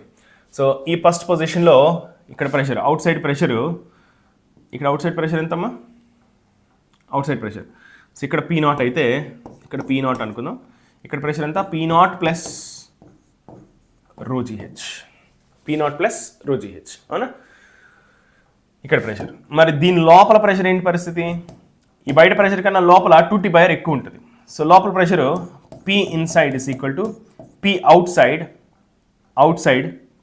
So let me say this is 0.1. Pressure at 0.1 plus లోపల ప్రెషర్ 2T/R ఎక్కువ ఉంటుంది. మరి ఈ 0.1 దగ్గర ప్రెషర్ ఎంత? P0 ప్లస్ ρGH ఉంది ఇక్కడ. P0 plus ρGH plus 2T divided by R. ఓకేనా? ఈ హెచ్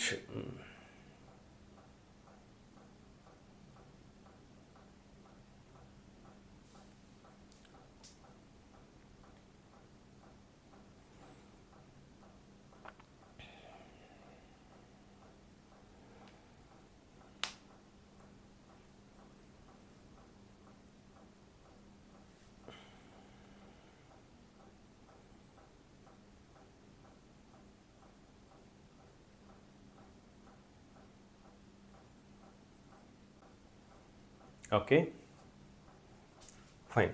సో ఇక్కడ ఏం చేద్దామంటే మనం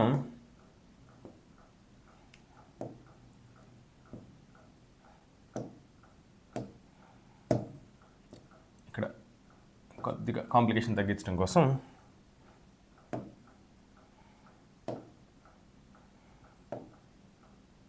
క్వశ్చన్ ఏమైపోయింది ఇది? ఇక్కడ ఉంది. ఓకే, సో మనకి ఇక్కడ మళ్ళీ ఒకసారి బొమ్మ గీద్దాం. ఇదేదో టెక్నికల్ ఇష్యూలా ఉంది, మొత్తం వానిష్ అయిపోయింది.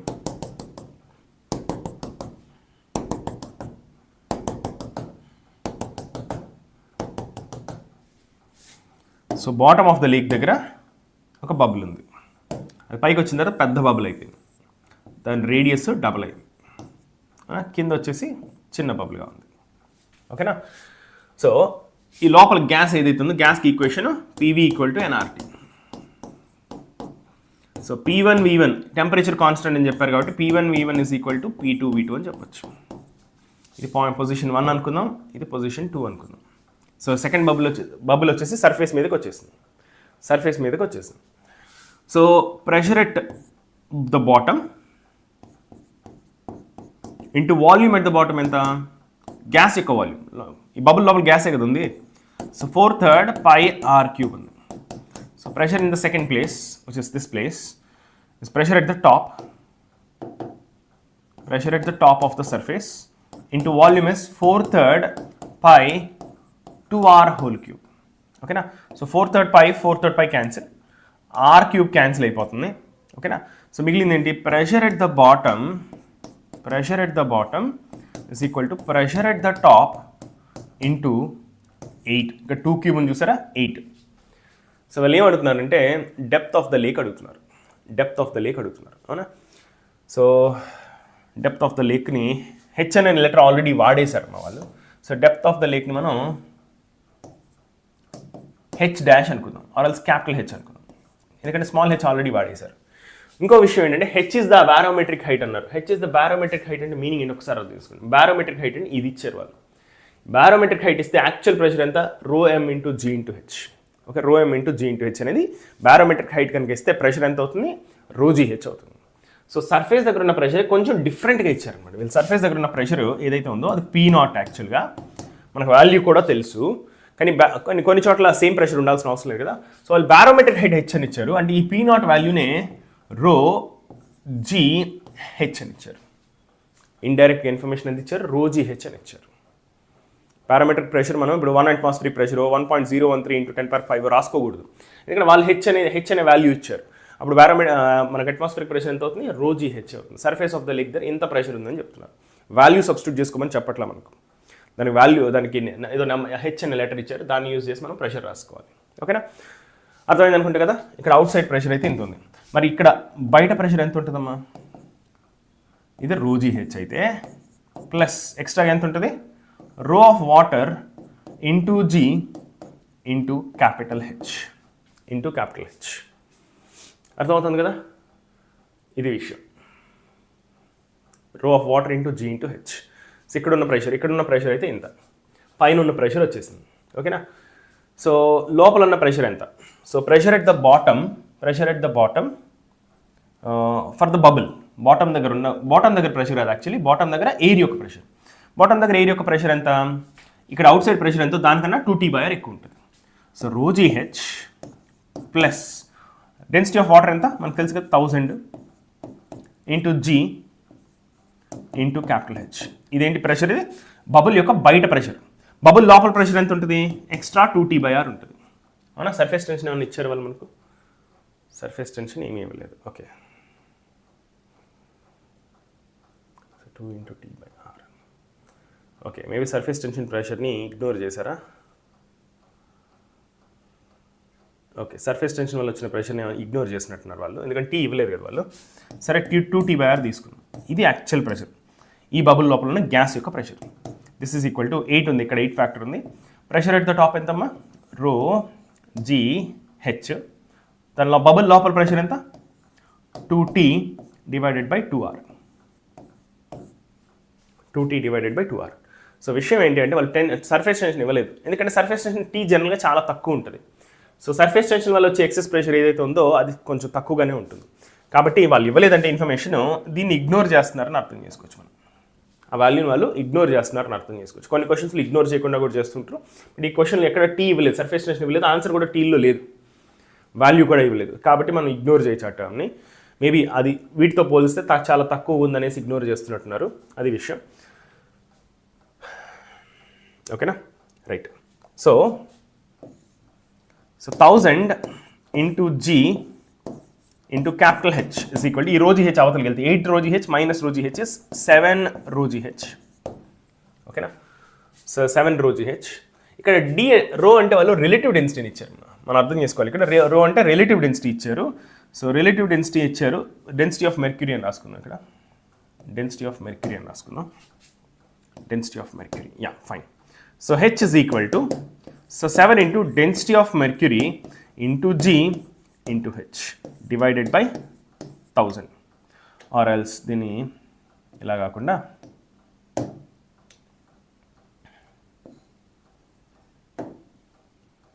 డెన్సిటీ ఆఫ్ వాటర్ అని రాద్దాం, ఇంకా ఈజీగా ఉంటుంది.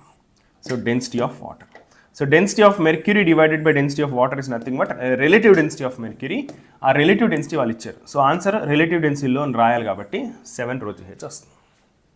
7 రో జీ, 1 సెకండ్, జీ క్యాన్సిల్ అయిపోయింది కదమ్మా, ఆ పక్క ఈ పక్క జీ క్యాన్సిల్ అయిపోయింది, జీతో పని లేదు. సో వచ్చేసి 7 రో హెచ్. ఈ మొత్తం కలిపి రో రాశాను, మిగిలింది హెచ్. ఓకేనా. సో ఎగ్జాక్ట్ పద్ధతి అయితే ఇది, నేను చేసిన పద్ధతి ఎగ్జాక్ట్ పద్ధతి. సో గ్యాస్కి PV ఈక్వల్ టు NRT వాడుతున్నాం. గ్యాస్ యొక్క ప్రెషర్ కావాలి, గ్యాస్ యొక్క బయట ఉన్న ప్రెషర్ కాదు మనకు కావాల్సింది. సో బయట ఉన్న ప్రెషర్ ప్లస్ 2T/R రాయాలి. కానీ వాళ్ళకి సర్ఫేస్ టెన్షన్ ఇవ్వలేదు, ఎందుకంటే మేబీ ఈ వాల్యూ ఇది చాలా 10⁵లో ఉంటుంది, ఇది 10⁵లో ఉంటుంది. ఇది చాలా చిన్నగా, ఇది కొంచెం చిన్నగా ఉండొచ్చు, దీనికన్నా 100 టైమ్స్ తక్కువ ఉంది అనుకోండి. అది యాడ్ చేయకపోయినా పెద్ద తేడా రాదు కదా, అందుకని వాళ్ళు ఇవ్వలేదు అనుకుంటే, అందుకని ఆ టర్మ్ని ఇగ్నోర్ చేశాను. యాక్చువల్గా అయితే ఇగ్నోర్ చేయకూడదు. ఓకే.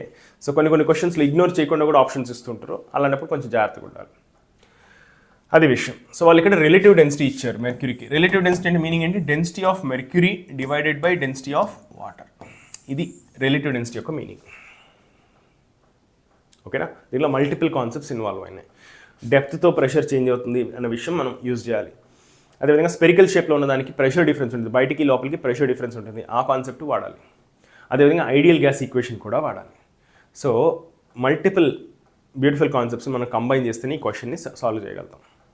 కొద్దిగా ట్రిక్కీ క్వశ్చనే, మీరేం కంగారు పడాల్సిన అవసరం లేదు. కానీ ఈ క్వశ్చన్ సాల్వ్ చేసే ప్రాసెస్లో 3 కాన్సెప్ట్స్ మీద క్లారిటీ వచ్చేస్తుంది మీకు. సో ఈ కాన్సెప్ట్ మీకు ఏమైనా కొంచెం డౌట్ఫుల్గా ఉంటే ఇంకొకసారి వినండి, క్లారిటీ వస్తుంది. ఇలాంటి క్వశ్చన్స్ చేసేటప్పుడు మనకి ఎగ్జామ్లో ఇంత టఫ్ క్వశ్చన్స్ జనరల్గా రావు, బట్ ఇది ప్రీవియస్ ఇయర్ క్వశ్చనే, ఒక్కోసారి ఇస్తుంటారు. ఇచ్చినప్పుడు ఫైన్, మీరు ఎగ్జామ్లో మీకు కష్టంగా అనిపిస్తే వదిలేయచ్చు. 1994లో ఇచ్చారు ఇది. సో ఇప్పుడు రీసెంట్ టైమ్స్లో కొంచెం కష్టమైన క్వశ్చన్స్ ఇవ్వట్లేదు ఇప్పుడు. బట్ ఇలాంటి క్వశ్చన్స్ సాల్వ్ చేసినప్పుడు ఏమవుతుందంటే మీ కాన్సెప్ట్ అన్ని రకాల కాన్సెప్ట్స్ని బాగా బ్రషప్ చేసినట్టు అవుతుంది. సో కాన్సెప్చువల్ అండర్స్టాండింగ్ అయితే బాగా ఉపయోగపడతాయి. ఇలాంటి క్వశ్చన్స్ని ప్రాక్టీస్లో వదలొద్దు అసలు. ప్రాక్టీస్లో కానీ ఎగ్జామ్లో వచ్చినాయి, ఓకే మీ ప్రాక్టీస్ ఎగ్జామ్లో వచ్చింది, ప్రాక్టీస్ అయిపోయిన తర్వాత ఇలాంటి క్వశ్చన్స్ రావు కదా అని వదిలేదు. అది తీసుకొని ప్రాక్టీస్ చేయండి. ఆ ప్రాక్టీస్ చేసే ప్రాసెస్లో బోల్డ్ అని కాన్సెప్ట్స్ మీకు రివిజన్ జరిగిపోతుంది. రైట్, నెక్స్ట్ క్వశ్చన్ చూడండి. ఇలాంటి క్వశ్చన్ ఆల్రెడీ చేసాం మనం. The compressibility of water is 4 × 10⁻⁵ per unit atmospheric pressure. The decrease in volume of 100 cm³ of water under a pressure of 100 atmospheric pressure will be.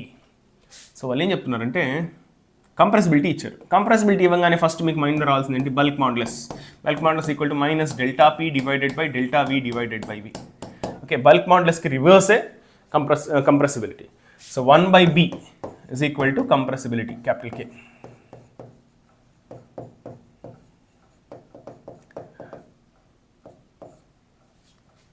Okay, వాళ్ళు ఏమడుతున్నారు ఇప్పుడు? Decrease in volume అడుగుతున్నారు, అంటే change in volume అడుగుతున్నారు. ΔV/V which is equal to ΔP minus ΔP divided by V. Minus అయినే చెప్తుంది మీకు volume decrease అవుతుంది. ప్రెషర్ ఇంక్రీజ్ చేస్తే మీకు వాల్యూమ్ తగ్గుతుంది, ఎందుకంటే మైనస్ అయిన ఉంది. మైనస్ అయిన మీనింగ్ ఏంటి? ΔV/V అనేది నెగిటివ్ ఉంటుంది. నెగిటివ్ అంటే మీనింగ్ ఏంటి? తగ్గుతుంది అని అర్థం. సో ఈ మైనస్ అయినకి అంతకన్నా ఇంపార్టెన్స్ ఏం లేదు. సో దీన్ని -ΔP into compressibility capital K అని రాసుకోవచ్చు మనం. చాలా సింపుల్. ఇలాంటి క్వశ్చన్ మనం ఆల్రెడీ చేసాం, దాని గురించి డీటెయిల్ ఎక్స్ప్లెయిన్ చేశాను ఒక 15-20 minutes బ్యాక్. దాన్ని డైరెక్ట్ యూజ్ చేస్తున్నాను నేను. సో చేంజ్ ఇన్ ప్రెషర్ ఎంత అని చెప్పారు వాళ్ళు? The decrease in volume of 100 cm³ of volume under a pressure of 100 atmospheric pressure. So 100 atmospheric pressure దగ్గర ఏంటి పరిస్థితి? చేంజ్ ఇన్ ప్రెషర్ ఎంత? 100 atmospheric pressure. ప్రెషర్ చూడండి దేంట్లో ఇచ్చారు? అట్మాస్ఫిరిక్ ప్రెషర్లో ఇచ్చారు వాళ్ళు. అట్మాస్ఫిరిక్ ప్రెషర్లో ఇచ్చారు, నాట్ Nm/m² ఆర్ పాస్కల్. ఇంతకుముందు ఇచ్చిన క్వశ్చన్లో పాస్కల్స్లో ఇచ్చారు, Nm/m²లో ఇచ్చారు, కానీ ఇక్కడ అట్మాస్ఫిరిక్ ప్రెషర్లో ఇచ్చారు. మీరు గమనిస్తే K వాల్యూని కూడా పర్ యూనిట్ అట్మాస్ఫిరిక్ ప్రెషర్ అని ఇచ్చారు. పర్ యూనిట్ అట్మాస్ఫిరిక్ ప్రెషర్ ఇచ్చారు, అంటే ఆర్ఎల్స్ 4 × 10⁻⁵ ATM ఇన్వర్స్ అన్నట్టుగా ఇచ్చారనమాట. సో కంప్రెసిబిలిటీ ఏ యూనిట్స్లో ఇచ్చారో ప్రెషర్ కూడా అదే యూనిట్స్లో సబ్స్టిట్యూట్ చేస్తే మనకి ఈజీ అయిపోతుంది అనమాట. రెండింటిని డిఫరెంట్ యూనిట్స్లో సబ్స్టిట్యూట్ చేస్తే కుదరదు. సో వచ్చేసి K వాల్యూ వచ్చి 4 × 10⁻⁵ ATM ఇన్వర్స్. సో ఈ రెండు క్యాన్సిల్ అయిపోతాయి. సేమ్ యూనిట్స్ అయితేనే క్యాన్సిల్ అవుతాయి. సేమ్ యూనిట్స్ కాకపోతే మనకు వాల్యూస్ కరెక్ట్గా రావు. Okay, so K units pressure units match అయ్యేలా చూసుకోవాలి మనం. So fine. So this is equal to -100 × -4 × 10⁻⁻3. ఏమొచ్చింది మనకి ఇక్కడ? ΔV divided by V. కానీ వాళ్ళు ఏం అడుగుతున్నారు ఇక్కడ? The decrease in volume of 100 cm³ of volume under pressure. So decrease in volume అంటే ΔV అడుగుతున్నారు, చేంజ్ ఇన్ వాల్యూమ్ అడుగుతున్నారు వాళ్ళు. So ΔV is equal to V నా పక్కకు పంపిద్దాం, -4 × 10⁻³ ఇంటూ V. సో వచ్చేసి -4 × 10⁻³ ఇంటూ యాక్చువల్ వాల్యూమ్ ఎంత? 100 cm³ అంట. 100 cm³ అంటే 100 × 10⁻⁻6 m³. SI యూనిట్స్లో అలా రాసుకోవచ్చు. కాకపోతే ఆన్సర్ cm³లోనే ఉంది కాబట్టి better to deal with cm³ it self. So 100 cm³ అని రాస్తాను నేను ఇక్కడ, ఎందుకంటే cm³లోనే ఆన్సర్ కూడా. బట్ m³ ఇచ్చుంటే మనం ఇలా రాసుకోవచ్చు. So -4 × 10⁻⁻1 cm³. ఆర్ దీన్నే 10⁻⁻1 దీనికి అటాచ్ చేస్తే -0.4 cm³. మైనస్ ఏం చెప్తుంది? ΔV నెగిటివ్ అని చెప్తుంది. ΔV అంటే ఏంటి? V final minus V initial. V final minus change అంటే ఫైనల్ మైనస్ ఇనిషియల్ ఎప్పుడు కూడా. So final minus initial negative ఉంది అంటే ఇనిషియల్ ఎక్కువగా ఉంది ఫైనల్ కన్నా, అంటే వాల్యూమ్ తగ్గింది అని అర్థం. మైనస్ అయిన ఎప్పుడు కూడా వాల్యూ ఎలా మారుతుంది? ఇంక్రీజ్ అవుతుందా డిక్రీజ్ అవుతుందా అనే విషయం చెప్తుంది అనమాట. రైట్, సో అది విషయం. ఆన్సర్ వచ్చింది అనుకుంటే కదా మనకు 0.4 cm³.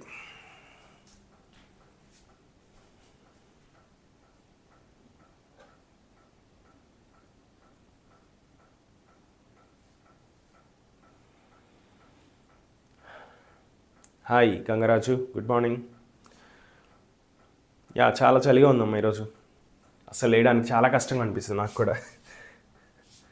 Okay, so first topic అయితే అయిపోయిందమ్మా. సో నెక్స్ట్ కాన్సెప్ట్ వచ్చేసి fluid flow, Bernoulli's principle. Reynolds number మనకు సిలబస్లో లేదు, సో మనకు అవసరం లేదు ఇది.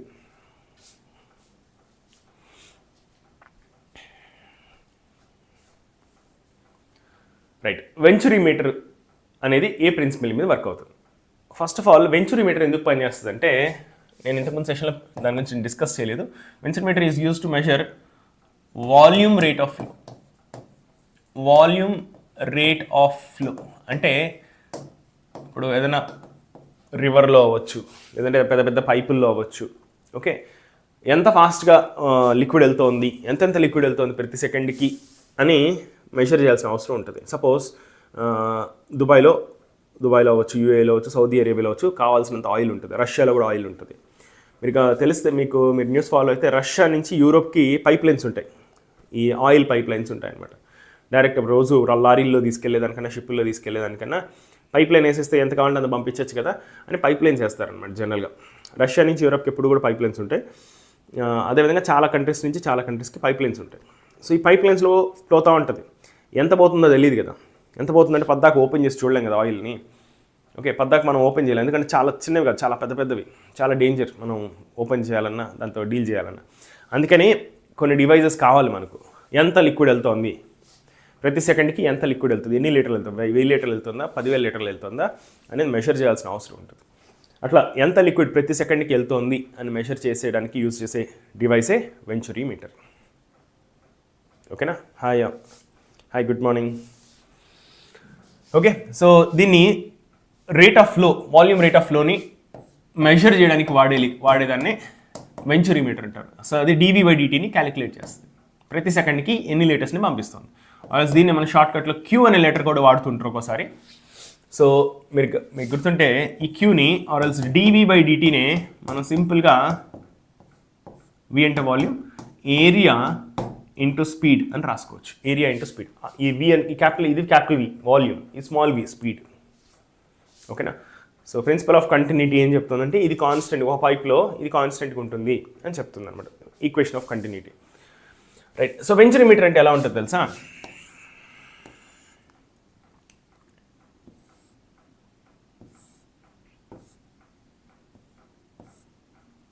ఈ పైప్ ఏదైతే ఉందో ఒక చోట వెంచురీ మీటర్, పైప్ కాదు, ఈ వెంచురీ మీటర్ అనే డివైస్లో ఒక చోట దాని విడ్త్ బాగా తగ్గించేస్తాం అనమాట. తగ్గించేసి మళ్ళీ అక్కడ కూడా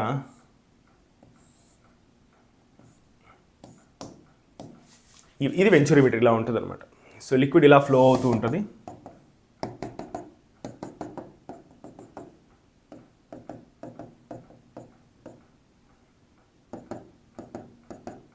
ఈ రెండింటికి ఏదైతే ఉందో డిఫరెన్స్ ఇన్ హైట్ ఏదైతే ఉందో, ఈ డిఫరెన్స్ ఇన్ హైట్ని బట్టి వాల్యూమ్ రేట్ ఆఫ్ ఫ్లో కనుక్కుంటారు అనమాట. ఇది వెంచురీ మీటర్ బేసిక్గా. ఈ వెంచురీ మీటర్ అనే డివైస్ని ఎక్కడైతే మనం ఫ్లో కనుక్కోవాలో దాంట్లో డిప్ చేస్తాం అనమాట. ఆర్ఎల్స్ దీన్ని డిప్ చేసేసి డిఫాల్ట్గా అలా పెట్టేస్తాం. దీని రీడింగ్ మాత్రం మనం బయటకు వచ్చేలా చూసుకుంటాం అనమాట. సో వాళ్ళు ప్రాక్టికల్గా ఎలా చేస్తారో మనకు తెలియదు. బట్ దీన్ని అయితే ముంచితే ఈ డివైస్ ఉంది కదా, సపోజ్ ఒక రివర్లో ఫ్లో ఎంత పోతుందో చూడాలనుకున్నాం అనుకోండి. దీన్ని తీసుకెళ్ళి ఒక రివర్లో ముంచినాం అనుకో, ఆర్ఎల్స్ ఏదైనా ట్యూబ్లో కనుక ముంచినాం అనుకో, ముంచితే ఆ రివర్లో ఎంత రేట్తో ఫ్లో అవుతుందో అది దీంట్లో కూడా ఫ్లో అవుతుంది. ఓకే, ఇక్కడ నేరో అయిపోయింది కాబట్టి A ఇంటూ V కాన్స్టెంట్గా ఉండాలి కాబట్టి ఇక్కడ ఏరియా తగ్గిపోయింది కాబట్టి వెలాసిటీ పెరుగుతుంది. ఇక్కడ వెలాసిటీ పెరుగుతుంది. సో వెలాసిటీ పెరగడం వల్ల ఏమవుతుందంటే ఇక్కడ ఇంకొంచెం హైట్కి ఎక్కువ హైట్ లేచే అవకాశం ఉందన్నమాట. ఓకేనా? 1 సెకండ్. ఇక్కడ కాదు ఎక్కువ హైట్, ఇక్కడికన్నా ఇక్కడ ఎక్కువ హైట్ ఉంటుంది. ఎందుకంటే ఇక్కడ వెలాసిటీ ఎక్కువ ఉంది కాబట్టి ప్రెషర్ తక్కువ ఉంటుంది. సో ప్రెషర్ తక్కువ ఉంది కాబట్టి ఇక్కడే ఈ సైడే హైట్ ఎక్కువ ఉండాలి. బెర్నౌల్లి ప్రిన్సిపల్ని బట్టి ఇక్కడికన్నా ఈ పక్కే హైట్ ఎక్కువ ఉండాలి. ఎందుకంటే ఇక్కడ వెలాసిటీ V1 అనుకుంటే, ఇక్కడ వెలాసిటీ V2 అనుకుంటే, V1 is less than V2. కాబట్టి pressure at 1 is greater than pressure at 2. ఇక్కడ ప్రెషర్ ఎక్కువ ఉంది కాబట్టి ఇక్కడే హైట్ ఎక్కువ ఉంటుంది, ఇక్కడ హైట్ తక్కువ ఉంటుంది. ఈ హైట్ డిఫరెన్స్ని యూజ్ చేసుకొని మనం సింపుల్ అనాలిసిస్ చేస్తే మనకు వెంచురీ మీటర్ ఎలా వాల్యూమ్ రేట్ ఆఫ్ ఫ్లోని మెషర్ చేస్తుందని తెలిసిపోతుంది అనమాట.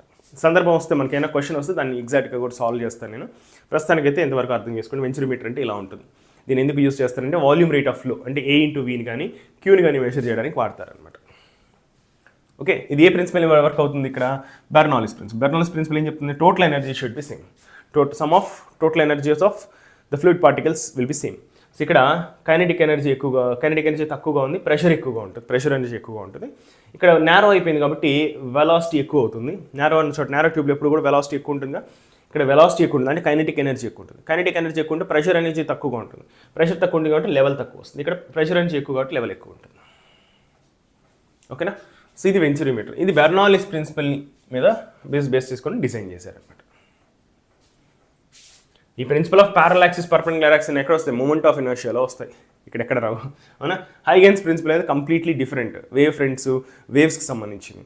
అసలు ఇక జస్ట్ చూస్తే వెంచురీ మీటర్ అనేది వాటర్ లిక్విడ్స్కి సంబంధించింది అనే ఒక ఐడియా ఉంటే చాలు మనకు. ఇది ఆన్సర్ అనేది పిక్ చేయొచ్చు ఈజీగానే, బట్ ప్రతిసారి ఇంత ఈజీగా ఉండకపోవచ్చు క్వశ్చన్స్.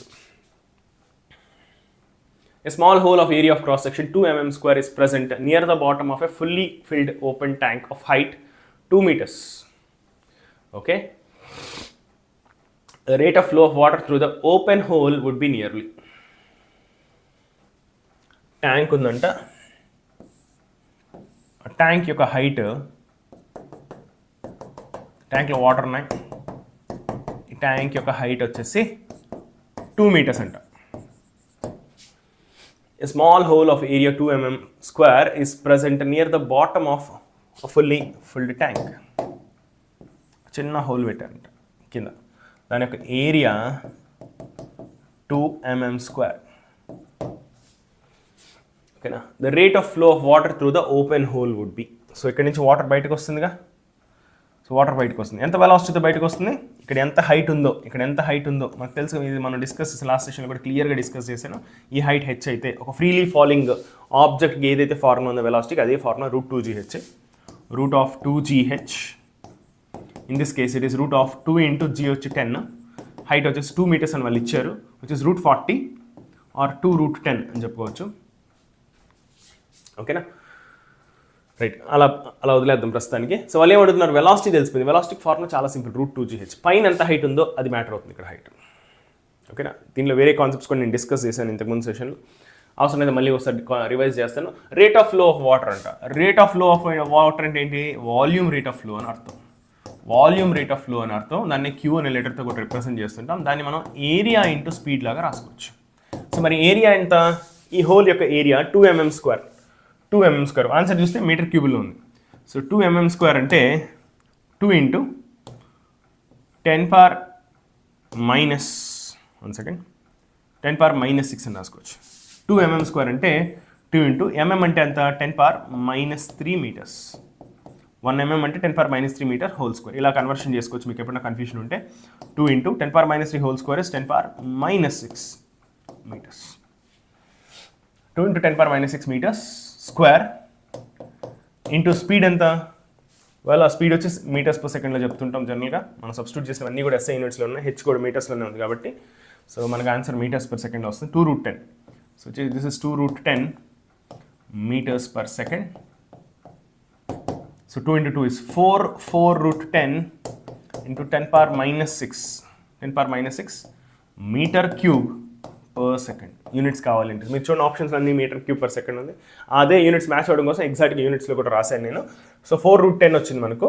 సో √10 అంటే ఎంత అమ్మా? అప్రాక్సిమేట్గా 3 3s are 9, 3 3s are 9 అంటే 9 కనుకొని ఉంటే రూట్ కడితే 3 వచ్చి ఉంటుంది. సో 10 కదా, 10కి రూట్ కడితే 3.1 3.2 ఆ రేంజ్లో వస్తుంది. సో అప్రాక్సిమేట్గా 3 తీసుకోండి, ప్రాబ్లం ఏం లేదు. ఓకే, సో √10కి 3 తీసుకుందాం. 3 తీసుకుంటే నష్టం ఏం లేదు. 4 3s are 12 అవుతుంది. సో 12 కన్నా కొద్దిగా ఎక్కువ రావాలి ఆన్సర్. 12 కన్నా కొద్దిగా ఎక్కువ రావాలి ఆన్సర్. ఓకే, ఆన్సర్ చూడండి. 12 కన్నా కొంచెం ఎక్కువ ఉన్న ఆప్షన్స్ చూడండి. ఇది ఒకటే కదా.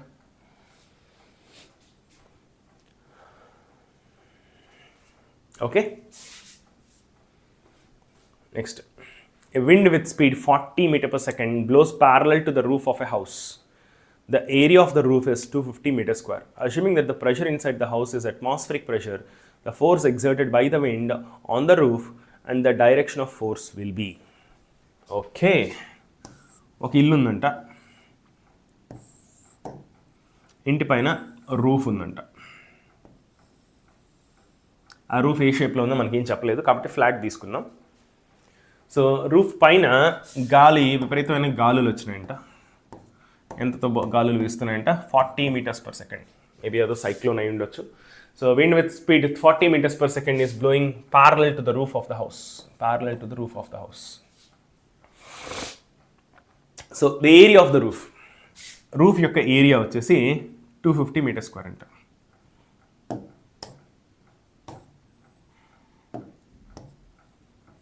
రూఫ్ యొక్క ఏరియా వచ్చేసి ఇది ఇలా ఉంది, పైన రూఫ్ ఇలా ఉంది, దాని యొక్క ఏరియా వచ్చేసి 250 మీటర్ స్క్వేర్. ఎస్ఐ యూనిట్స్లోనే ఇచ్చారు. ఎస్ఐ యూనిట్స్లో ఇస్తే ఇంకా కంఫర్టబుల్ మనకి, యాక్చువల్లీ కన్వర్షన్ చేయాల్సిన అవసరం కూడా లేదు. ఓకేనా, ఏరియా ఇంత. లోపల మరి ఏం చేస్తుంది ఎయిర్? లోపల ఎయిర్ అసలు ఫ్లో అవ్వట్ల. లోపల ఎయిర్ యొక్క స్పీడ్ ఎంత? 0. ఇంటి లోపల ఫ్యాన్ వేసుకుంటే మేబీ కొంత స్పీడ్ ఉండొచ్చు, బట్ చాలా తక్కువ స్పీడే కదా ఉంటుంది.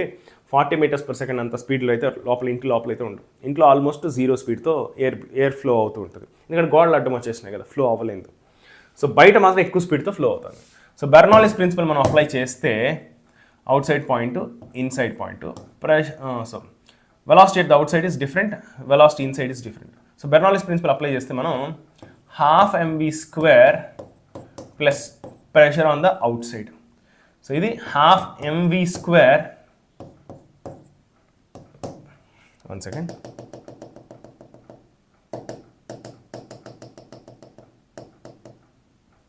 ఓకే, 0.1. సో 0.1 దగ్గర బెర్నౌల్లీస్ మనం అప్లై చేస్తే 12mv² ప్లస్ 12m రాయలేం మనం, గ్యాస్ కదా, 12ρv² రాసుకుంటాం, డెన్సిటీలో రాసుకుంటాం. 12ρv1², ఓకే, అంటే v1 వచ్చి ఎంత ఇచ్చారు వాళ్ళు? 40 ఇచ్చారు. Plus pressure energy P1 plus potential energy. మీరు రూఫ్ కింద రూఫ్ పైన పొటెన్షియల్ ఎనర్జీలో పెద్ద డిఫరెన్స్ ఏమి ఉండదుగా.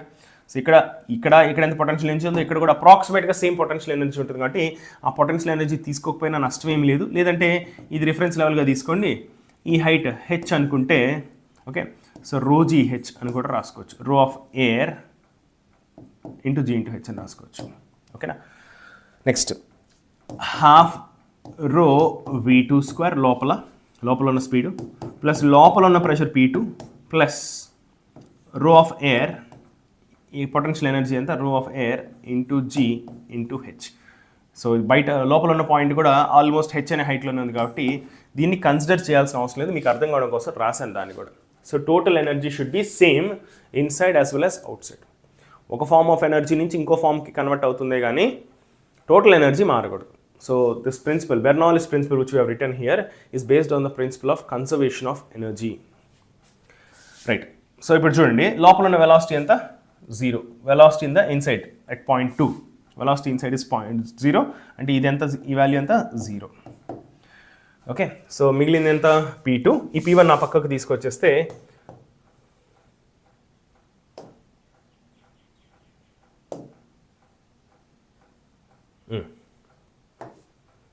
ఓకే, సో ఈ P2 ఉంది ఇక్కడ, ఈ P1 ఈ పక్కకు తీసుకొచ్చేస్తే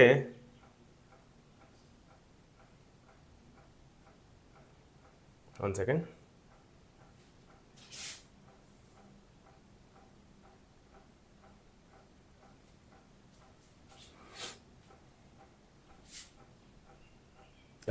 ఓకే కదా. P2 మైనస్ P1, P2 ఇక్కడ ఉంది, P1 ఈ పక్కకు తీసుకొచ్చేసా. మిగిలింది ఏంటి? ½ ρv².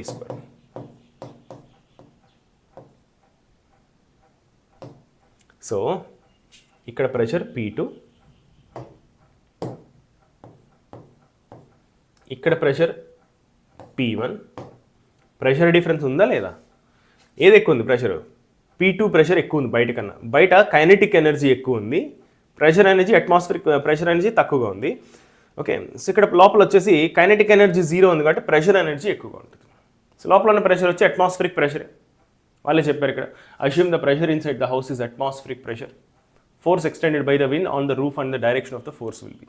ఓకే, సో ప్రెషర్ ఎలా ఉంది? లోపల ఉన్న ప్రెషర్ ఎక్కువగా ఉంది, అందుకే కదా ఇది పాజిటివ్ సైన్ వచ్చింది. So P2 minus P1 is equal to ½ ρv². Half into రో ఏంటి? ఇక్కడ ఎవరి డెన్సిటీ వాడాలి మనం? ఎయిర్ యొక్క డెన్సిటీ. ఎయిర్ అనే ఫ్లూయిడ్ గురించి మనం మాట్లాడుతున్నాం, ఇక్కడ వాటర్ గురించి మాట్లాడట్లా. ఇక్కడ విండ్ బ్లో అవుతుంది, ఎయిర్ బ్లో అవుతుంది. ఎవరు బ్లో అవుతున్నారో వాళ్ళ యొక్క డెన్సిటీనే మాట్లాడాలి మనం. వాటర్ ఫ్లో అవుతుంటే వాటర్ యొక్క డెన్సిటీ వాడతాం. ఓకే, బెర్నౌల్లీస్ ప్రిన్సిపల్ ఫార్ములాలో. సో రో వచ్చేసి 1.2. చూడండి డెన్సిటీ ఎంత తక్కువ. అదే వాటర్ అయితే 1000 kg/m3. డెన్సిటీ ఆఫ్ ఎయిర్ వచ్చేసి చాలా చాలా తక్కువ, ఆల్మోస్ట్ 1000 times తక్కువ. So ½ into 1.2 into 40². Okay, so ఇది మనకు ప్రెషర్ డిఫరెన్స్ వచ్చింది. మనకు ప్రెషర్ డిఫరెన్స్ వస్తే ఈ ప్రెషర్ వల్ల ఫోర్స్ ఇలా ఉంటుంది. Okay, so force on the top from top side is equal to pressure P1 into A. మరి బాటమ్ నుంచి ఫోర్స్ ఎంత? Force from the bottom side is P2 into A. So force ఎక్కువ, F2 ఎక్కువ ఉంటుంది, pressure ఎక్కువ ఉంది వాటి లోపల ప్రెషర్ ఎక్కువ లేదు, పైన ప్రెషర్ తగ్గిపోయింది, లోపల అట్మాస్ఫిరిక్ ప్రెషర్ అలానే ఉంది. బయట స్పీడ్ పెరగడం వల్ల బయట ప్రెషర్ తగ్గిపోయింది. బయట ప్రెషర్ తగ్గిపోవడం వల్ల ఏమవుతుంది? లోపల ప్రెషర్ ఎక్కువగా కనిపించి ప్రెషర్ డిఫరెన్స్ క్రియేట్ అవుతుంది. ఈ ప్రెషర్ డిఫరెన్స్ వల్ల ఈ ఫోర్స్ అనేది ఈ ఫోర్స్ కన్నా డామినేట్ చేస్తుంది. ఈ విండ్స్ బ్లో అయినప్పుడు ఏమవుతుంది? ఈ విండ్స్ బ్లో అయినప్పుడు పైన ప్రెషరు లోపల ప్రెషర్ రెండు సేమ్ అవుతుంది. పైన విండ్ బ్లో అవడం వల్ల పైన బెర్నౌల్లిస్ ప్రిన్సిపల్ యూజ్ చేసి ఒకటి పెరిగితే ఇంకోటి తగ్గాలి. కైనెటిక్ ఎనర్జీ పెరిగింది ఇక్కడ స్పీడ్ పెరగడం వల్ల, దానివల్ల ప్రెషర్ ఎనర్జీ తగ్గాలి, ఎందుకంటే టోటల్ సేమ్ ఉండాలి. సో ప్రెషర్ తగ్గిపోయింది, ఇక్కడ ప్రెషర్ తగ్గింది, లోపల ప్రెషర్ అలానే ఉంది. సో కింద ప్రెషర్ పైన ప్రెషర్ కన్నా ఎక్కువ ఉంది, అంటే కింద ఫోర్స్ పై ఫోర్స్ కన్నా ఎక్కువ ఉంటుంది. So what is the net force? Net force is equal to F2 minus F1. F2 minus F1, which is P2 minus P1 into area of the roof. So net force ఎంత? అంత. So P2 minus P1 already మనకు వచ్చేసింది. So net force is equal to P2 minus P1 into A. P2 minus P1 ఎంత వచ్చింది మనకు? 1/2 into 1.2 into 40 square into area of cross section వాళ్ళు ఇచ్చారు 250 metre square అని. సబ్స్టిట్యూట్ చేసుకోండి.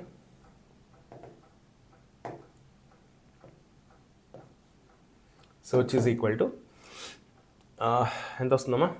This is 0.6, 1.2 divide by 2 0.6. So ఇది 1600 ఇంటూ 250.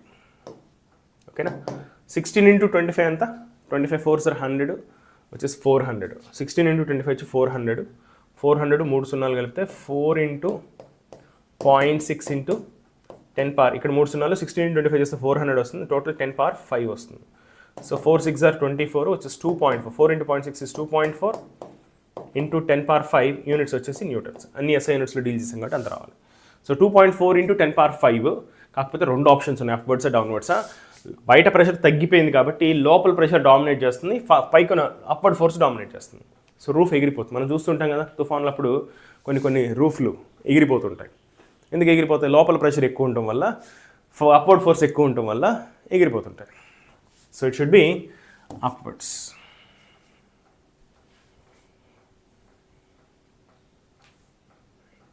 ఓకేనా?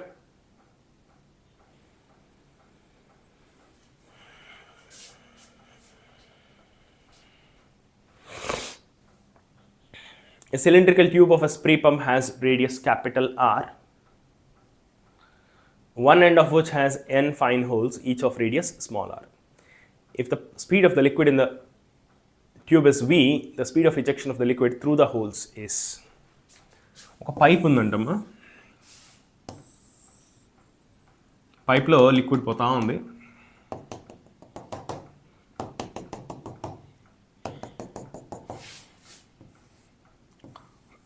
ఎడ్జ్లో ఏం చేశారంటే చిన్న హోల్స్ పెట్టారు, ఒక గన్ లాంటిది అనుకోండి, వాటర్ గన్ లాంటిది. ఓకే, ఈ రేడియస్ వచ్చేసి పైప్ యొక్క రేడియస్ వచ్చి క్యాపిటల్ R అంట. ఈ స్మాల్ హోల్స్ ఉన్నాయి చూసారా, దీన్ని బయటికి తీసుకొచ్చి పెద్దది చేద్దాం. జస్ట్ దీన్ని మ్యాగ్నిఫై చేసి చూపిస్తున్నా. వీటి యొక్క రేడియస్ స్మాల్ r అంట. ఇలాంటివి ఎన్ని ఉన్నాయి టోటల్? ఇలాంటి హోల్స్ అన్నీ కలిపి n హోల్స్ ఉన్నాయంట. ఓకే, సో దీని యొక్క ఏరియా ఆఫ్ క్రాస్ సెక్షన్ ఎంత? A1 అందాం, πr² అని చెప్పొచ్చు. అదే ఈ స్మాల్ హోల్స్ యొక్క ఏరియా ఆఫ్ క్రాస్ సెక్షన్ ఎంత? A2 అందాం, πr² అని చెప్పొచ్చు. What is the total area? Area of each small hole is this much. What is the total area of all the holes? Total area of all the holes is equal to ఒక్కొక్క whole యొక్క area πr² అయితే అట్లాంటి holes ఎన్ని ఉన్నాయి? టోటల్గా water బయటకు రావడానికి ఎంత ఏరియా అవైలబిలిటీలో ఉంది? ఇంత ఏరియా అవైలబిలిటీలో ఉంది. ఓకేనా? ఇంత ఏరియా అవైలబిలిటీలో ఉంది. A' అంటాను నేను, దీన్ని A2 అన్నాను. ఓకేనా? సో ఇప్పుడు ఇక్కడ ఎంత రేట్తో ఫ్లో అవుతుందో ఇక్కడ కూడా అంతే రేట్తో బయటకు రావాలి కదా. అంటే volume rate of flow should be equal at any place. A1 V1 should be equal to A2 V2. ఇక్కడ volume rate of flow A1 V1 రెండు సేమ్ ఉండాలి. ఎందుకంటే ఇక్కడ ఎన్ని లీటర్ల ఆఫ్ వాటర్ వస్తుందో అక్కడి నుంచి బయటకు కూడా అన్ని లీటర్ల ఆఫ్ వాటర్ వెళ్ళిపోవాలి. వెళ్ళట్లేదు అంటే మధ్యలో ఎవరన్నా మింగేస్తున్నట్టు, మధ్యలో ఎవరు మింగట్లేదు కదా ట్యూబ్లో, కాబట్టి అంత సేమ్ బయటికి రావాలి. ఓకే, హాయ్ సత్య, గుడ్ మార్నింగ్. సో A1 ఎంత, పై క్యాపిలర్ స్క్వేర్ ఇంటూ స్పీడ్ ఎంత వాళ్ళే ఇచ్చారు, వాళ్ళు ఎంత స్పీడ్ ఇచ్చారు, V అని ఇచ్చారు దాన్ని. A2 ఎంత, ఎన్ని హోల్స్ ఉన్నాయి, n హోల్స్ ఉన్నాయి, ఒక్కొక్క హోల్కి రేడియస్ r అని ఇచ్చారు. సో అన్ని హోల్స్ యొక్క ఏరియా ఎంత కలిపితే స్మాల్ n టైమ్స్ పై r square. Velocity through each whole, ఇక్కడ వాటర్ వస్తుంది కదా, దీని యొక్క వెలాసిటీ V2 అనుకుంటున్నాం. ఇక్కడ వాటర్ యొక్క వెలాసిటీ V1, V అని ఇచ్చారు వాళ్ళే. ఓకేనా, so this is equal to pi cancel చేసుకుంటే V2 is equal to V into capital R square divided by small n times small r square.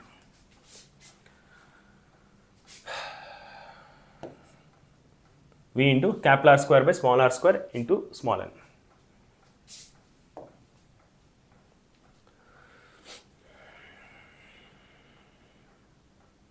Next student, a fluid is in streamline flow across a horizontal pipe of variable area of cross section. Okay, streamline flow lo undanta, horizontal pipe anta, danika variable area undanta, and area marutu undi anta, ante something like this. Dani yokka area marutu undanta itla. పైప్లో water పోతుంది, ఆ pipe యొక్క area అన్ని చోట్ల same లేదంట, దాని యొక్క area వేరియబుల్గా ఉంది అంట. Okay, for this which of the following statements is correct. So వెలాసిటీని ప్రెషర్ని కంపేర్ చేస్తున్నారు. సో బెర్నౌల్లీస్ ప్రిన్సిపల్ అప్లై చేయండి. సో ఇక్కడ ఏరియా A1 అనుకుందాం, ఇక్కడ ఏరియా A2 అనుకుందాం, ఇక్కడ వెలాసిటీ V1 అనుకుందాం, ఇక్కడ వెలాసిటీ V2 అనుకుందాం. సో ఇక్కడ నేరోగా ఉన్న చోట ఏరియా తక్కువ కదా, ఏరియా తక్కువ ఉన్న చోట ఏం జరగాలి, A1 V1 should be equal to A2 V2. Meaning ఏంటి, volume rate of flow here and volume rate of flow here should be same. ఇక్కడ ఎన్ని లీటర్లు వాటర్ వెళ్తే అక్కడి నుంచి కూడా అన్ని లీటర్ల వాటర్ బయటకు వెళ్ళాలి. So A2 is less then A1 కాబట్టి, ఇక్కడ ఏరియా తక్కువ ఉంది కాబట్టి వాటర్ స్పీడ్గా వెళ్ళాలి. V2 should be greater than V1.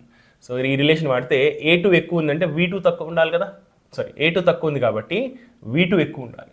So ఇక్కడ వాటర్ స్పీడ్గా పోతుంది అంతే, అంతకుమించి నేను ఏం చెప్పట్లే. ఇక్కడ సన్నగా ఉన్న చోట వాటర్ స్పీడ్గా వెళ్తుంది కదా, అదే విషయం చెప్తున్నా. దాన్ని equation of continuity E1 V1 equal to A2 V2 use చేసి చెప్పొచ్చు మనం. Okay right, next. సో ఈ విషయం అర్థమైంది కాబట్టి వెలాసిటీ ఎక్కడైతే ఎక్కువ ఉందో బెర్నౌల్లీస్ ప్రిన్సిపల్ ఏం చెప్తుంది మనకు, బెర్నౌల్లీస్ ప్రిన్సిపల్ ఇస్ హాఫ్ రో V square kinetic energy plus pressure energy, okay, plus potential energy రో GH should be equal to constant. So pipe మొత్తం పొటెన్షియల్ ఎనర్జీ ఆల్మోస్ట్ సేమ్ కదా, దీన్ని ఇగ్నోర్ చేసేయండి. ఓకే, దీన్ని ఇగ్నోర్ చేయండి, ఎందుకంటే పైప్లో అది హారిజాంటల్గా ఉంటే పొటెన్షియల్ ఎనర్జీ మారదు, హారిజాంటల్గా లేకపోతే మారుతుంది. హారిజాంటల్ పైప్ అంటున్నారు కాబట్టి రోజు హెచ్ని ఇగ్నోర్ చేయొచ్చు మనం, అంటే ప్రతి చోట అది సేమ్ ఉంటుంది. ఈ రెండే మారుతున్నాయి. సన్నగా ఉన్న చోట ఏమవుతుంది, కైనెటిక్ ఎనర్జీ పెరుగుతుంది. కైనెటిక్ ఎనర్జీ పెరుగుతుందంటే టోటల్ సేమ్ ఉండాలంటే ప్రెషర్ ఎనర్జీ తగ్గాలిగా. సో ఎక్కడైతే కైనెటిక్ ఎనర్జీ ఎక్కువ ఉంటుందో అక్కడ ప్రెషర్ ఎనర్జీ తక్కువగా ఉంటుంది, ప్రెషర్ తక్కువగా ఉంటుంది. ప్రెషర్ ఎనర్జీ అన్నా ప్రెషర్ అన్నా రెండు ఒకటే, బికాస్ మనం ఇక్కడ మాట్లాడుతుంది ఎనర్జీ పర్ యూనిట్ వాల్యూమ్ కాబట్టి ప్రెషర్ ఎనర్జీ అన్నా ప్రెషర్ అన్నా రెండు సేమ్ అవుతాయి. సో ఎక్కడైతే స్పీడ్ ఎక్కువ ఉంటుందో అక్కడ ప్రెషర్ తక్కువగా ఉంటుంది, ఎక్కడైతే స్పీడ్ ఎక్కువ ఉందో అక్కడ ప్రెషరు తక్కువగా ఉంటుంది. సో ఇక్కడ ప్రెషరు సన్నగా ఉన్న చోట వెలాసిటీ ఎక్కువ ఉంటుంది, అక్కడ ప్రెషర్ తక్కువ ఉంటుంది. లావుగా ఉన్న చోట వెలాసిటీ తక్కువ ఉంటుంది, ప్రెషర్ ఎక్కువ ఉంటుంది. మనం ఏమనుకుంటాం, స్పీడ్ ఎక్కువ పోతున్నాడు ప్రెషర్ ఎక్కువ ఉంటుంది అనుకుంటున్నాం, కాదు. ఎక్కడైతే స్పీడ్ ఎక్కువ ఉంటుందో అక్కడంతా కూడా ప్రెషర్ తక్కువ ఉంటుంది. సో ఇక్కడ స్పీడ్ సన్నగా ఉన్న చోట స్పీడ్ ఎక్కువ పోతుంది, కామన్ సెన్స్ చెప్పొచ్చు మనం, ఆర్ ఎల్స్ ఈక్వేషన్ ఆఫ్ కంటిన్యూటీని యూస్ చేసి చెప్పొచ్చు. స్పీడ్ ఎక్కువ ఉన్న చోట బెర్నౌల్లీస్ ప్రిన్సిపల్ని యూస్ చేస్తే ఎక్కడైతే స్పీడ్ ఎక్కువగా ఉంటుందో అక్కడ ప్రెషర్ తక్కువగా ఉండాలి, అప్పుడే కదా టోటల్ కాన్స్టెంట్గా ఉంటుంది. ఒకటి పెరిగితే ఇంకోటి తగ్గాలి. ఓకే ఫైన్, అది విషయం. సో ఇప్పుడు చదవండి options. Velocity is minimum at the narrowest part of the pipe. Velocity ఎప్పుడు హై కదా, నారోయెస్ట్ పార్ట్ దగ్గర ఎప్పుడు కూడా వెలాసిటీ ఎక్కువగా ఉంటుంది. నారోయెస్ట్ పార్ట్ ఏంటంటే ఏరియా తక్కువ ఉన్నప్పుడు వెలాసిటీ పెరగాలి. And pressure is minimum at the widest part of the pipe. ఈ perfectly wrong statement. Next, velocity is maximum at the narrowest part. కరెక్టే కదా, ఎక్కడైతే నారోగా ఉంటుందో అక్కడ వాటర్ ఫాస్ట్గా వెళ్తుంది, అదే చెప్తున్నారు. And pressure is maximum at the widest part of the pipe. కరెక్టే కదా, ఎక్కడైతే వైడ్గా ఉంటుందో అక్కడ వెలాసిటీ మినిమము. ఓకే, ఎక్కడైతే వైడ్గా ఉంటుందో అక్కడ ఏరియా మ్యాక్సిమం ఉంటుంది. ఏరియా మ్యాక్సిమం అంటే వెలాసిటీ మినిమము, వెలాసిటీ మినిమం అంటే ప్రెషర్ మ్యాక్సిమం. అవునా, perfect statement. First second option is best. దానికి థర్డ్ ఆప్షన్ కూడా వెళ్ళాల్సిన అవసరం లేదు, బట్ ఒకసారి చదువుదాం. Velocity and pressure both are maximum at the narrowest part of the pipe. Narrowest part of the pipe దగ్గర వెలాసిటీ మ్యాక్సిమమే, కానీ pressure minimum by using Bernoulli's principle. Pressure ఎక్కువ ఉంటే వెలాసిటీ తక్కువ ఉండాలి, వెలాసిటీ ఎలా ఉంటే దానికి ఆపోజిట్గా ప్రెషర్ ఉండాలి. బెర్నౌల్లీస్ ప్రిన్సిపల్ అదే విషయం చెప్తుంది. Total energy should be constant. So ఎక్కడైనా సరే యాజ్ ఏరియా ఇంక్రీజెస్, ఒక చోట నుంచి ఇంకో చోటుకి వెళ్తే ఏరియా మారింది అనుకోండి, ఏరియా ఇంక్రీజ్ అయినప్పుడు వెలాసిటీ తగ్గుతుంది, వెలాసిటీ తగ్గింది అనుకోండి ప్రెషర్ పెరుగుతుంది.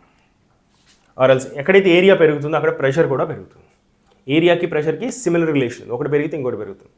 ఏరియాకి వెలాసిటీకి ఆపోజిట్ రిలేషన్ ఉంది, వెలాసిటీకి ప్రెషర్కి ఆపోజిట్ రిలేషన్ ఉంది.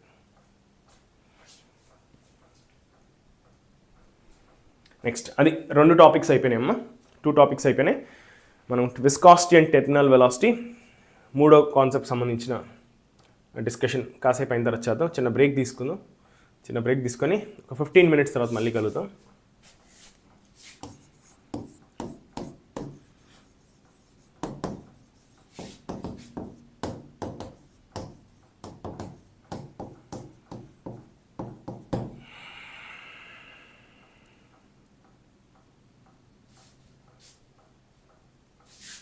We will again start at 7 a.m.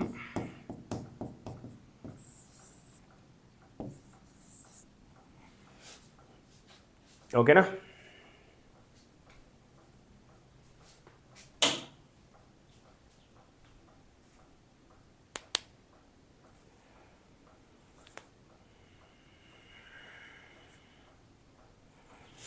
Okay, we'll meet again after some time.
Welcome back.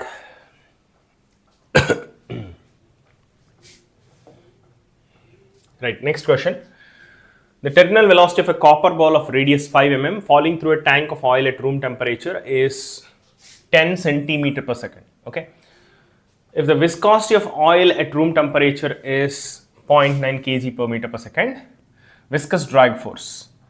So viscous force formula ఏంటి అంటే స్టోక్స్ లా ఏం చెప్తుందంటే విస్కస్ ఫోర్స్కి ఇలాంటి బాల్ లాంటివి ఏమైనా స్పెరికల్ ఆబ్జెక్ట్స్ ఓషన్లో అవ్వచ్చు, ఒక వాటర్ బాడీలో అవ్వచ్చు, ఎయిర్లో అవ్వచ్చు, ఫ్లో అవుతుంటాయి ఇలాంటి స్పెరికల్ ఆబ్జెక్ట్స్, అప్పుడు వచ్చేసి విస్కస్ ఫోర్స్ 6π∗RV అని రాస్తుంటాం. మళ్ళీ ఏం చెప్తున్నారు, కాపర్ బాల్ టెర్మినల్ వెలాసిటీతో వెళ్తుంది అంటే అది ఫ్లో, అది కాన్స్టెంట్ వెలాసిటీతో వెళ్తుందని చెప్పారు. ఆ వెలాసిటీ కూడా ఇచ్చేసారు, వాటి యొక్క రేడియస్ కూడా ఇచ్చారు.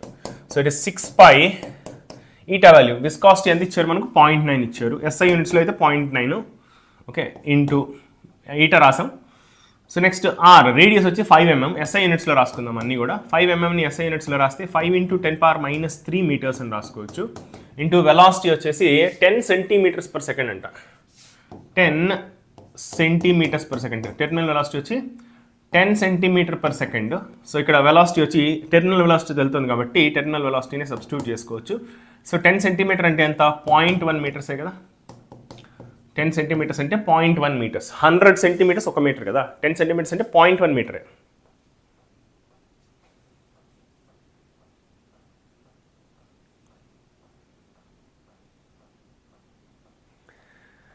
శ్రీలత చేద్దామమ్మా, గ్యారంటీగా చేద్దాం. చాలాసార్లు అడిగావు పాప నువ్వు, డెఫినెట్గా చేస్తాను. నువ్వు ఎన్నిసార్లు అడిగినందుకోసమైనా చేయాలి, ఓకేనా? It's right. So 6π∗RV, eta ఇచ్చారు, సబ్స్టిట్యూట్ చేశాను. ఆర్ రేడియస్ ఇచ్చారు, దాన్ని కూడా SI యూనిట్స్లో సబ్స్టిట్యూట్ చేశాను. వెలాసిటీని కూడా SI యూనిట్స్లో సబ్స్టిట్యూట్ చేయండి, ఓకేనా? So this is equal to 6π × 0.9 × 5 is 4.5, 9 5s are 45, 4.5, okay, into 10⁻³ ఇక్కడ ఒక 10⁻⁻1, టోటల్ 10⁻⁻4. ఆప్షన్స్ చూసుకొని 10⁻⁻4, 10⁻⁵ ఆ రేంజ్లో ఉంది, ఓకే. సో 6π అంటే 6 × 3.14 ఇంటూ 4.5. నేను అప్రాక్సిమేషన్స్ తీసుకుంటున్నాను, అప్రాక్సిమేట్గా దీన్ని 6 తీసుకుంటాను, దీన్ని 3 తీసుకుంటున్నాను, దీన్ని 4.5 బదులు 5 తీసేసుకుంటున్నాను అప్రాక్సిమేట్గా, జస్ట్ క్యాలిక్యులేషన్ ఈజీగా ఉండడం కోసం. సో 4.5ని 5 చేయడం వల్ల దీన్ని పెంచుతున్నాను, దీన్ని తగ్గిస్తున్నాను కొద్దిగా. సో దానివల్ల ఆన్సర్ మనకు క్లోజ్గా వస్తుంది. 6 3s are 18, 18 5s are 90, 90 × 10⁻⁻4, which is 9 × 10⁻⁻3. So 9 × 10⁻⁻3, 10⁻⁻3 చూడండి ఆప్షన్స్, 2 ఆప్షన్స్ ఉన్నాయి. సో 9కి దగ్గరలో ఉండాలి answer. So which is 8.48, perfect. Calculation ఈజీగా ఉండడం కోసం కొంచెం కొంచెం దగ్గర వాల్యూస్కి అప్రాక్సిమేట్ చేసుకుంటే కొంచెం ఈజీ అవుతుంది calculation.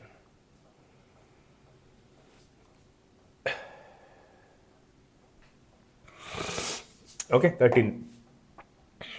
So a spherical ball is dropped in a long column of highly viscous liquid. The curve in the graph shown which represents the speed of the ball. So మనం ఒక ఇలాంటి దాంట్లో మనం బాల్ని విసిరేస్తే ఏమవుతుందంటే స్టార్టింగ్ దానికి mg అనే force కిందికి ఉంటుంది, పైకి బయాన్సీ ఫోర్స్ మాత్రమే ఉంటుంది. ఇనిషియల్గా డ్రాప్ చేసినప్పుడు ఏమవుతుంది తెలుసా, వెలాసిటీ 0 ఉంటుంది. ఇనిషియల్గా వెలాసిటీ 0, వెలాసిటీ 0 ఉండడం వల్ల విస్కస్ ఫోర్స్ కూడా 0 ఉంటుంది. విస్కస్ ఫోర్స్ ఫార్ములా ఏంటి, 6π∗RV. వెలాసిటీ 0 కాబట్టి విస్కస్ ఫోర్స్ కూడా 0. సో నెట్ ఫోర్స్ ఉంటుంది కిందికి, కాబట్టి యాక్సలరేషన్తో వెళ్తుంది, ఎక్కువ యాక్సలరేషన్ ఉంటుంది. పోను ఏమవుతుంది, ఇక్కడికి వచ్చేసరికి అదే mg ఉంటుంది, అది మారదు, mg మారదు, బయాన్సీ ఫోర్స్ కూడా మారదు, కానీ విస్కస్ ఫోర్స్ని చూసారా, అది మారుతుంది. Viscous force is equal to 6π∗RV. Velocity పెరిగింది, యాక్సలరేషన్ వల్ల వెలాసిటీ పెరిగింది, వెలాసిటీ పెరగడం వల్ల విస్కస్ ఫోర్స్ కూడా పెరిగింది. సో యాక్సలరేషన్ ఏమవుతుంది, అంతకుముందు యాక్సలరేషన్ ఏదైతే ఉందో, ఏదైతే యాక్సలరేషన్ ఉందో ఇప్పుడు కూడా యాక్సలరేషన్ ఉంటుంది, కాకపోతే కొద్దిగా తక్కువగా ఉంటుంది. యాక్సలరేషన్ కొద్దిగా తగ్గిపోయింది, ఇక్కడ కన్నా ఇక్కడ తగ్గింది.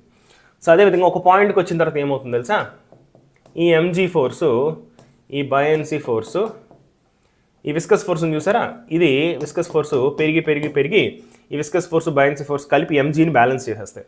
సో ఇక్కడికి వచ్చేసరికి యాక్సలరేషన్ 0 అయిపోతుంటుంది, సో యాక్సలరేషన్ ఇనిషియల్గా హైయెస్ట్ ఉండి పోను యాక్సలరేషన్ తగ్గిపోతుంది. వెలాసిటీ ఏమో ఇనిషియల్గా 0 ఉండి యాక్సలరేషన్ వల్ల వెలాసిటీ పెరుగుతూ వెలాసిటీ కాన్స్టెంట్ అవుతుంది. టెర్మినల్ వెలాసిటీ ఎప్పుడైతే యాక్సలరేషన్ 0 అవుతుంది, ఎప్పుడైతే విస్కస్ ఫోర్స్ బయాన్సీ ఫోర్స్ కలిపి mgని బ్యాలెన్స్ చేస్తాయో అప్పుడు వెలాసిటీ కాన్స్టెంట్గా ఉంటుంది. వెలాసిటీ మారకుండా వెలాసిటీ కాన్స్టెంట్గా ఉంటుంది. ఆ కాన్స్టెంట్ వెలాసిటీనే మనం టెర్మినల్ వెలాసిటీ అంటాం అనమాట. ఇది story. Okay, so graph velocity ఏమవుతుంది, పెరుగుతూ పెరుగుతూ పెరుగుతూ తర్వాత కాన్స్టెంట్ అయింది. చూడండి, పెరుగుతూ పెరుగుతూ కాన్స్టెంట్ అయ్యేది ఏంటి, ఇది ఒక్క గ్రాఫే కదా, పెరుగుతూ పెరుగుతూ కాన్స్టెంట్ అవుతుంది గ్రాఫ్, ఇది ఒక్కటేగా, అవునా, ఇది ఒక్క గ్రాఫే పెరుగుతూ పెరుగుతూ పెరుగుతూ కాన్స్టెంట్ అయిపోవాలి. అలా జరుగుతుంది ఒక బి గ్రాఫ్లో మాత్రమే. ఏ గ్రాఫ్లో కూడా ఇంక్రీజ్ అవుతుంది, వెలాసిటీ ఇంక్రీజ్ అవుతుంది, కానీ ఎక్కడ కాన్స్టెంట్ అవ్వట్లా, పెరుగుతూనే పోతుంది. కానీ టెర్మినల్ వెలాసిటీ గురించి మనం కాన్సెప్ట్ మాట్లాడితే అది పద్దాకా పెరగదు, కొంతసేపు పెరిగి తర్వాత కాన్స్టెంట్ అయిపోతుంది.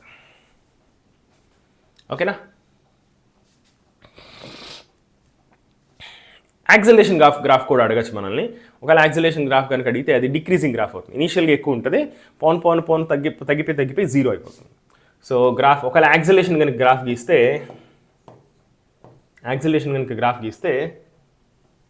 ఓకే, సో ఇనీషియల్గా ఒక పాయింట్ దగ్గర స్టార్ట్ అయ్యి తర్వాత స్లోగా జీరో అయిపోతుంది. ఇలాంటి గ్రాఫ్ ఏదో వస్తుంది, తగ్గిపోయే గ్రాఫ్ ఏదో వస్తుంది. Right, next, velocity of a small ball of mass capital M and density D when dropped in a container filled with glycerin becomes constant after some time. Same terminal velocity concept. If the density of glycerin is d/2, then the viscous force acting on the ball will be. ఒక vessel, దాని లోపల glycerin అనే liquid ఉంది. Okay, glycerin అనే liquid ఉంది, దాని యొక్క density అంతా d/2 అంట. సో ఇప్పుడు ఒక చిన్న బాల్ పడుతూ పోతాను, కొంతసేపు అయిన తర్వాత అది టెర్మినల్ వెలాసిటీతో పోతుంది. ఇనీషియల్గా జీరో వెలాసిటీతో ఉంది, ఫైనల్గా టెర్మినల్ వెలాసిటీకి వచ్చింది. సో టెర్మినల్ వెలాసిటీతో పోతుంది అంటే ఓకే, దీని యొక్క డెన్సిటీ ఎంత అంటే D అంట, దాని యొక్క డెన్సిటీ D, మాస్ వచ్చి క్యాపిటల్ M. లోపల ఉన్న లిక్విడ్ అయితే ఉందో దాని డెన్సిటీ d/2 అంట. సో రైట్, దీని మీద ఏమేమి ఫోర్స్ ఉన్నాయో ఒక్కసారి అనలైజ్ చేద్దాం మనం. సో దీని మీద కిందికి mg ఉంది, పైకి బయన్సీ ఫోర్స్ ఉంది, పైకి విస్కస్ ఫోర్స్ కూడా ఉంది. ఓకే, సో అది కాన్స్టెంట్, కాసేపు అయిన తర్వాత కాన్స్టెంట్ వెలాసిటీతో పోతుంది అంటే మీనింగ్ నెట్ ఫోర్స్ జీరో అవ్వాలి. నెట్ ఫోర్స్ జీరో అవ్వాలంటే upward forces downward forces balance చేసుకోవాలి. So upward forces buoyancy force plus viscous force should balance mg. Okay, so ఆ బాల్ యొక్క డెన్సిటీ D అన్నారు కాబట్టి mass equal to density into volume అని రాసాం. ఆ బాల్ యొక్క వాల్యూమ్ V అని తీసుకున్నాను ఇంటూ G. విస్కస్ ఫోర్స్ ఎంత, విస్కస్ ఫోర్స్ 6π/8r, అవునా, 6π/8r. విస్కస్ ఫోర్స్ ఎంతో రాయాల్సిన అవసరం లేదు, మనం జస్ట్ FV అని రాద్దాం, ఎందుకంటే రేడియస్లు అవన్నీ ఇవ్వలేదు వాళ్ళు, విస్కాసిటీ కోఎఫిషియంట్ ఈటా కూడా ఇవ్వలేదు. సో ఫార్ములా సబ్స్టిట్యూట్ చేయడం ఉపయోగం లేదు. సో బయాన్సీ ఫోర్స్ ఏంటి, wait of the liquid displaced, ఎంత లిక్విడ్ డిస్ప్లేస్ అయింది దానివల్ల, దాని వాల్యూమ్ ఎంతో అంత వాల్యూము అంటే ఏ లిక్విడ్ యొక్క డెన్సిటీ d/2 కాబట్టి okay, this is the mass of the liquid that is displace. దీని పొజిషన్ అంతకుముందు లిక్విడ్ ఉండింది కదా, గ్లిజరిన్ లిక్విడ్, ఆ లిక్విడ్ ఎంత డిస్ప్లేస్ అయింది, దాని యొక్క వెయిట్ రాయాలి. సో దాని యొక్క వాల్యూమ్, దాని యొక్క డెన్సిటీ, లిక్విడ్ యొక్క density d/2 into G will give you wait of liquid displaced.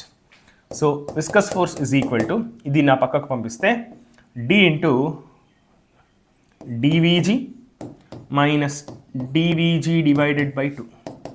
So dVg divided by 2 will be the answer. So mass of the ball ఎంత, దాని యొక్క డెన్సిటీ D ఇచ్చారు, వాల్యూమ్ V ఇంటూ G. కానీ ఇక్కడ ఏమొచ్చింది అనుకో, దాంట్లో సగం వచ్చింది. సో దీని mass into G divided by 2. విషయం ఏంటి అంటే దీని మీద ఉన్న ఫోర్స్ ఎంత, గ్రావిటేషన్ ఫోర్స్ mg, దాని మీద ఉన్న బయన్సీ ఫోర్స్ ఎంత, దాంట్లో సగం అంట, ఎందుకంటే లిక్విడ్ యొక్క డెన్సిటీ హాఫ్ కాబట్టి, ఆ సాలిడ్తో పోలిస్తే సగం ఉంది కాబట్టి వచ్చే బయన్సీ ఫోర్స్ కూడా ఈ వెయిట్ ఎంత అవుతుందో దాంట్లో సగం బయన్సీ ఫోర్స్ ఉంది. మిగతా విస్కస్ ఫోర్స్ ఏం చేస్తుంది, మిగతా సగం ఫోర్స్ అవుతుంది, అది విస్కస్ ఫోర్స్ అప్లై చేస్తుంది. So total net force zero అయిపోతుంది.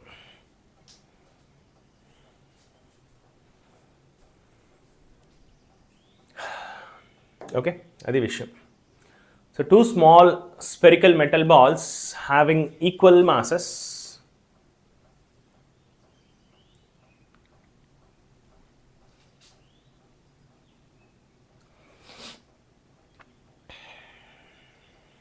okay, two small spherical metal balls having equal masses are made from materials of densities ρ1 and ρ2.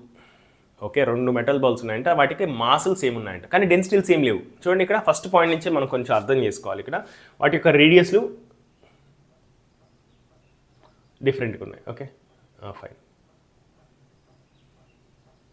Okay, డెన్సిటీలు డిఫరెంట్గా ఉన్నాయి, రేడియస్లు కూడా డిఫరెంట్ ఉన్నాయి, కానీ ఈక్వల్ మాసెస్ ఉన్నాయి. Fine.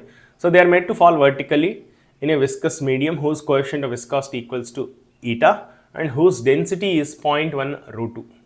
The ratio of their terminal velocities would be. Okay, సరే ఒక్కసారి terminal velocity formulas ఒకసారి discuss చేద్దాం మనం. సో బయాన్సీ ఫోర్స్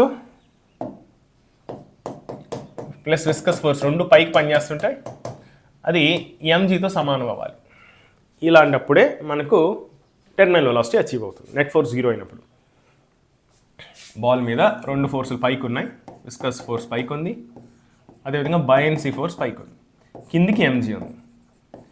ఈ పై ఫోర్సెస్ కింద ఫోర్స్ ఎప్పుడైతే బ్యాలెన్స్ అవుతాయి అప్పుడు టెర్మినల్ వెలాసిటీ వస్తుంది.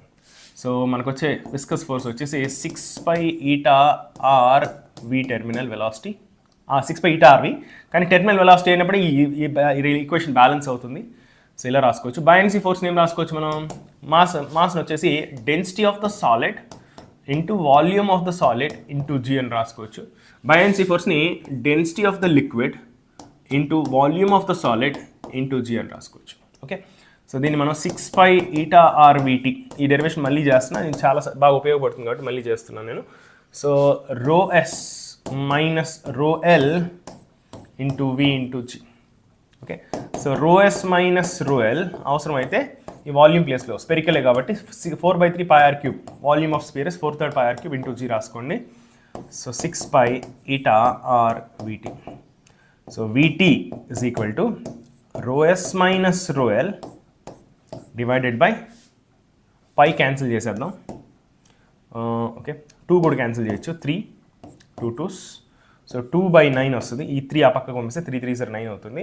ఒక r క్యాన్సిల్ చేసుకుంటే r² అవుతుంది into G divided by eta. ఇది ఫార్ములా టెర్మినల్ వెలాసిటీకి. ఎప్పుడైనా మర్చిపోతే ఇలా డెరైవ్ చేసుకోవచ్చు ఈజీగా. Fine. So terminal velocity depends on radius square. Terminal velocities depends on difference in densities of solid and liquid. సరే, ఇప్పుడు మళ్ళీ క్వశ్చన్కి వెళ్దాం.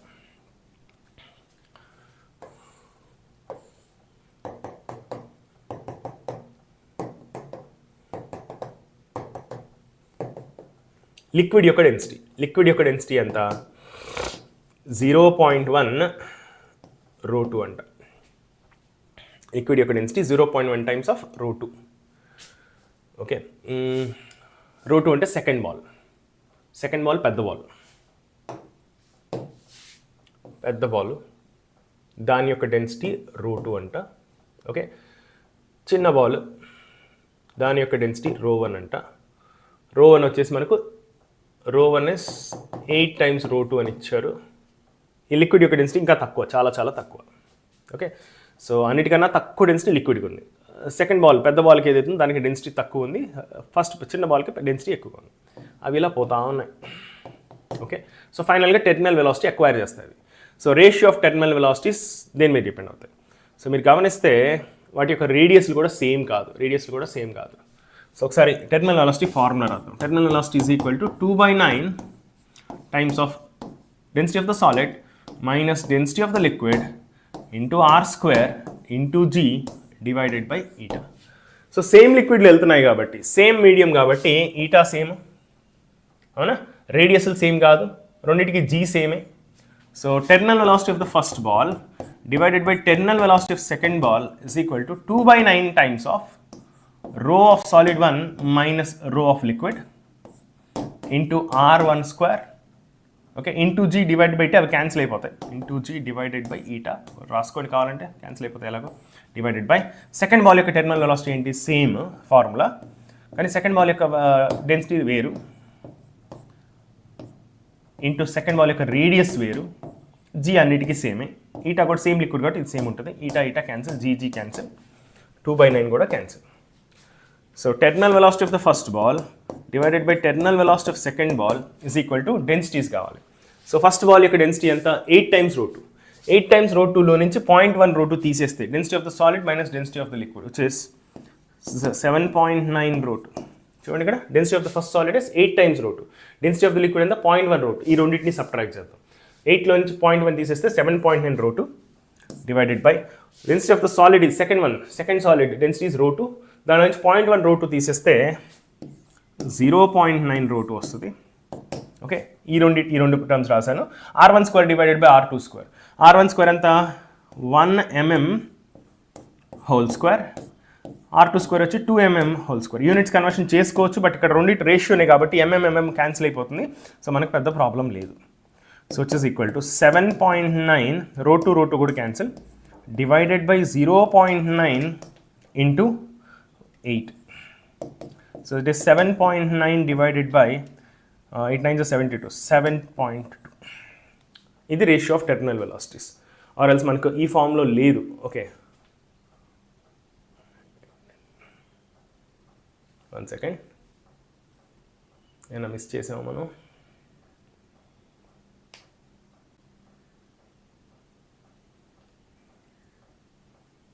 $7.9 డివైడెడ్ బై 0.9 కరెక్టే. మై మిస్టేక్ 1:2 కదా, హోల్ స్క్వేర్ కదా, నేను 8 రాసాను by mistake. So 1/2 whole square is into 4. So 4 9s 36, 3.6. కానీ ఈ ఆప్షన్ లేదు మనకు ఆన్సర్లో.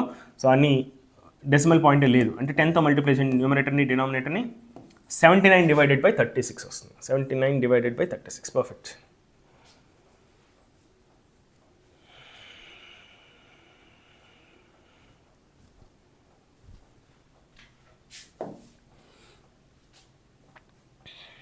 Right, next. A small sphere of radius small r falls from rest in a viscous liquid. As a result, heat is produced due to viscous force. Okay, the rate of production of heat when the sphere attains its terminal velocity is proportional to rate of production of heat, and the rate of heat or rate of energy. And heat and energy kada, rate of heat energy anna power anna rendu okate. Power bodlu okosari energy produced per second, work done per second, or rate of work, rate of energy, rate of heat. ఇలా మాట్లాడారంటే meaning వాళ్ళు మాట్లాడుతుంది power గురించి. Power is equal to basically force into velocity. వాళ్ళు ఎప్పుడు మాట్లాడుతున్నారు, ఏ టైంలో గురించి ప్రొడక్షన్ ఆఫ్ హీట్ గురించి మాట్లాడుతున్నారు, టెర్మినల్ వెలాసిటీ అచీవ్ అన్నట్టు. So force, viscous force into terminal velocity. Viscous force into terminal velocity. జనరల్గా పవర్ ఫార్ములా F ఇంటూ. ఏ ఫోర్స్ సంబంధించిన పవర్ మాట్లాడుతున్నారు, విస్కస్ ఫోర్స్ సంబంధించిన పవర్ మాట్లాడుతున్నారు. సో విస్కస్ ఫోర్స్ వల్లే కదా ఎనర్జీ లాసెస్ అవుతున్నాయి, హీట్ లాసెస్. విస్కస్ ఫోర్స్ అంటే kind of frictional force. Any frictional force వల్ల లాసెస్ ఉంటాయి, హీట్ ఫామ్లో లాసెస్ ఉంటాయి, ఎనర్జీ లాసెస్ ఉంటాయి. సో విస్కస్ ఫోర్స్ వల్ల ఎంత ఫాస్ట్గా ఎనర్జీ లూజ్ అవుతుంది అనేది అడుగుతున్నారు. అంటే విస్కస్ ఫోర్స్ వల్ల ఎంత పవర్ ప్రొడ్యూస్ అవుతుంది, ఎంత పవర్తో హీట్ ప్రొడ్యూస్ అవుతుంది అని అడుగుతున్నారు. So force into velocity. So force is viscous force into velocity. Viscous force is 6π RVT into VT. So viscous force formula 6π into VT. Okay, give me a second.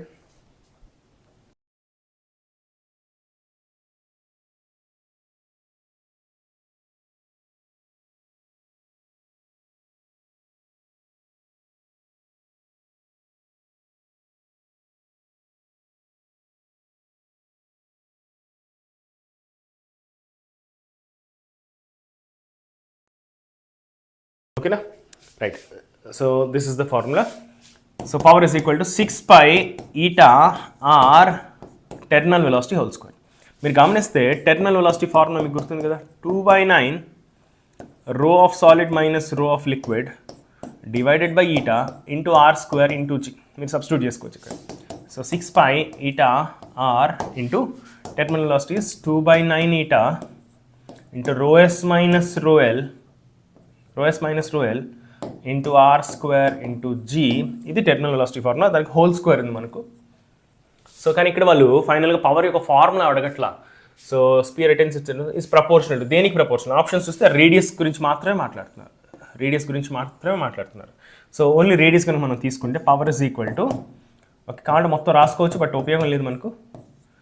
So 2² is 4, ఇక్కడ 2 whole square is 4, 9² is 30, సో 9 9 81 కదా, 81 eta square into ρs minus ρl whole square r power 4 into g square.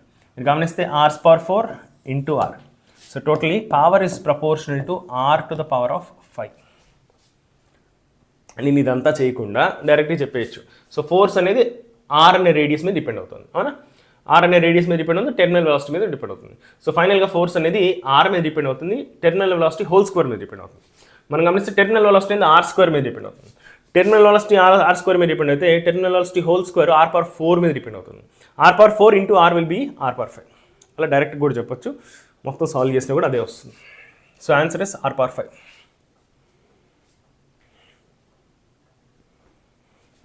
Next question.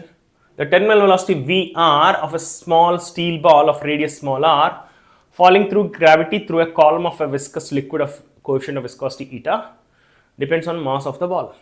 Acceleration due to gravity g, coefficient of viscosity and radius r. Which of the following relations is dimensionally correct? Okay.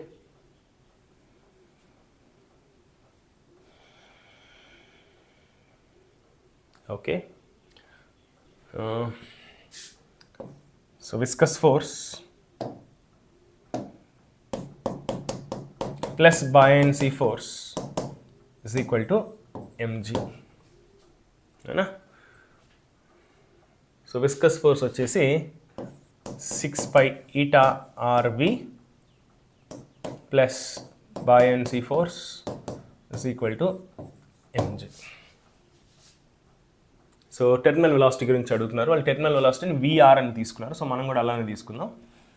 So terminal velocity VR is equal to MG minus FB buoyancy force divided by మిగతా అంతా అటు పక్క పంపించండి 6 pi eta r 6 pi eta r ఇలా వచ్చింది, అవునా?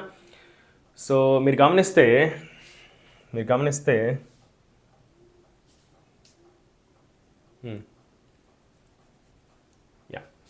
So ఈ మూడింటికి కూడా ప్రిన్సిపల్ ఆఫ్ హోమోజెనిటీ డైమెన్షనల్ అనాలిసిస్లో మీరు నేర్చుకున్నట్టు ఏదైనా రెండు టర్మ్స్ యాడ్ అవుతున్నా సబ్ట్రాక్ట్ అవుతున్నా వాటికి డైమెన్షన్స్ సేమ్ ఉంటాయి.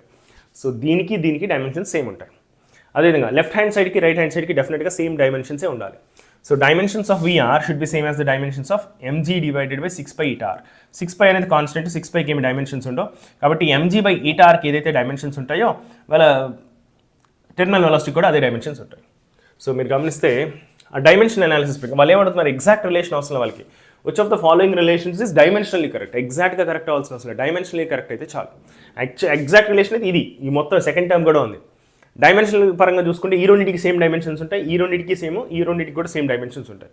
సో ఓన్లీ డైమెన్షనల్ అనాలిసిస్ గురించి అడుగుతున్నారు కాబట్టి సెకండ్ టర్మ్ రాయట్ల వాళ్ళు, ఓన్లీ ఫస్ట్ టర్మే రాస్తున్నారు, ఓకేనా?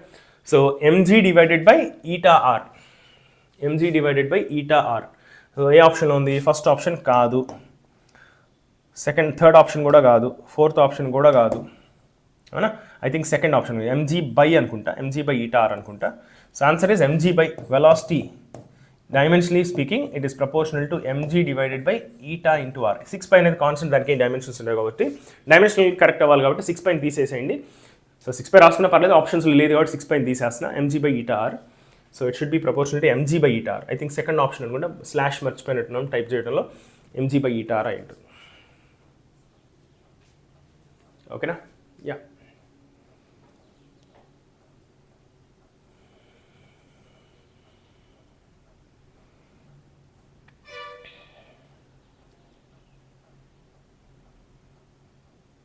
Okay, mg by eta r is the answer.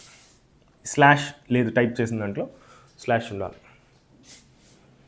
Next third topic అయిపోయింది, ఇంకొక టాపిక్ ఉందమ్మా, surface tension, surface energy and capillarity related concepts మీద చేయాలన్నాం. సో దీంట్లో యాంగిల్ ఆఫ్ కాంటాక్ట్ అనేది ఒక కాన్సెప్ట్ మాత్రం నేను ప్రీవియస్ సెషన్లో నేను డిస్కస్ చేయలేకపోయాను టైం లేకపోవడం వల్ల. సో ఈరోజు యాంగిల్ ఆఫ్ కాంటాక్ట్ గురించి కూడా నేను డిస్కస్ చేస్తాను కాసేపు అయిన తర్వాత. ఆ క్వశ్చన్ దానికి రిలేటెడ్ క్వశ్చన్ వచ్చినప్పుడు నేను డిస్కస్ చేస్తాను.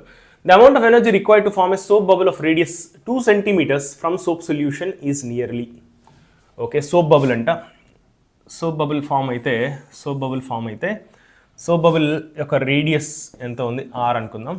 ఓకే, దీని ఏరియా ఎంత? 4 pi r², అవునా? So energy of soap bubble, surface energy of soap bubble is equal to total energy of soap bubble. Yeah, total surface energy of soap bubble is equal to energy of soap bubble ఎంత ఉంటుంది? Surface energy into area. Surface energy into area. Surface energy is same as surface tension. Surface energy is same as surface tension. Surface tension T అనుకుంటే area ఏంటి ఇక్కడ? ఎంత free surface area ఉంది, ఎంత area of the liquid ఎయిర్కి expose అయింది అనేది రాయాలన్నమాట మనం. ఇక్కడ సోప్ బబుల్ అని, సోప్ సొల్యూషన్ నుంచి సోప్ బబుల్ అన్నాడు. సోప్ బబుల్కి క్లియర్గా లోపల ఫ్రీ సర్ఫేస్ ఉంటుంది, బయట కూడా ఫ్రీ సర్ఫేస్ ఉంది. ఇదంతా ఫ్రీ సర్ఫేసే. అదేవిధంగా లోపల కూడా ఫ్రీ సర్ఫేస్ ఉంది. ఒక సోప్ బబుల్కి మాత్రమే 2 ఫ్రీ సర్ఫేస్లు ఉంటాయి. సో లోపల ఒక 4πr² ఏరియా ఉంది, బయట ఒక 4πr² ఏరియా ఉంది. టోటల్ ఎంత ఫ్రీ సర్ఫేస్ ఏరియా, ఎంత అట్మాస్ఫియర్కి ఎక్స్పోజ్ ఏరియా ఉంది ఇక్కడ? 4πr², అట్లా 2 టైమ్స్ ఉంది, లోపల బయట రెండింటికి కలిపి. ఇది చాలా ఇంపార్టెంట్, చాలా మంది మిస్టేక్ చేసేది ఇదే. సోప్ బబుల్ అన్నప్పుడు 2 సర్ఫేస్లు ఫ్రీ సర్ఫేస్లు ఉంటాయి. సో ఇలా ఉంటుంది. అలాగే ఒక వాటర్లో నుంచి ఒక డ్రాప్ బయటికి తీసామనుకోండి, అప్పుడు ఎనర్జీ వేరు, అప్పుడు దాని ఎనర్జీ వేరు, ఎందుకంటే ఒక్క సర్ఫేసే ఉంటుంది దానికి. అప్పుడు ఓన్లీ 4πr² రాస్తాం. ఒక వాటర్ డ్రాప్ తీసుకుంటే దానికి 4πr² రాస్తాం. సోప్ బబుల్ కనుక 2 టైమ్స్ వేస్తాం. ఓకేనా? సో సర్ఫేస్ టెన్షన్ వచ్చేసి 0.03, 4 ఇంటూ పై వచ్చి 3.14, ఇంటూ రేడియస్ వచ్చేసి 2 సెంటీమీటర్స్. 2 సెంటీమీటర్స్ అంటే 0.02 ఇంటూ 10⁻² హోల్ స్క్వేర్ ఇంటూ 2 వచ్చేసి 4 3 is 12. సో ఈ 3.14 కదా, 3 తీసేసుకుందాం, ఈజీగా ఉంటుంది. సో 3 4 is 12, 12 3 is 36, అప్రాక్సిమేట్గా 36 తీసుకుందాం, or else 0.36, 0.03 into 4 into 3, 4 3 is 12, 12 3 is 36, 36 2 సున్నాలు అడ్జస్ట్ చేస్తే 0.36 అవుతుంది.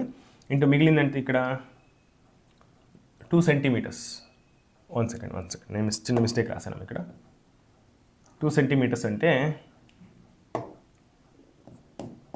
2 సెంటీమీటర్స్ అంటేనే 0.02 మీటర్స్ అని అర్థం.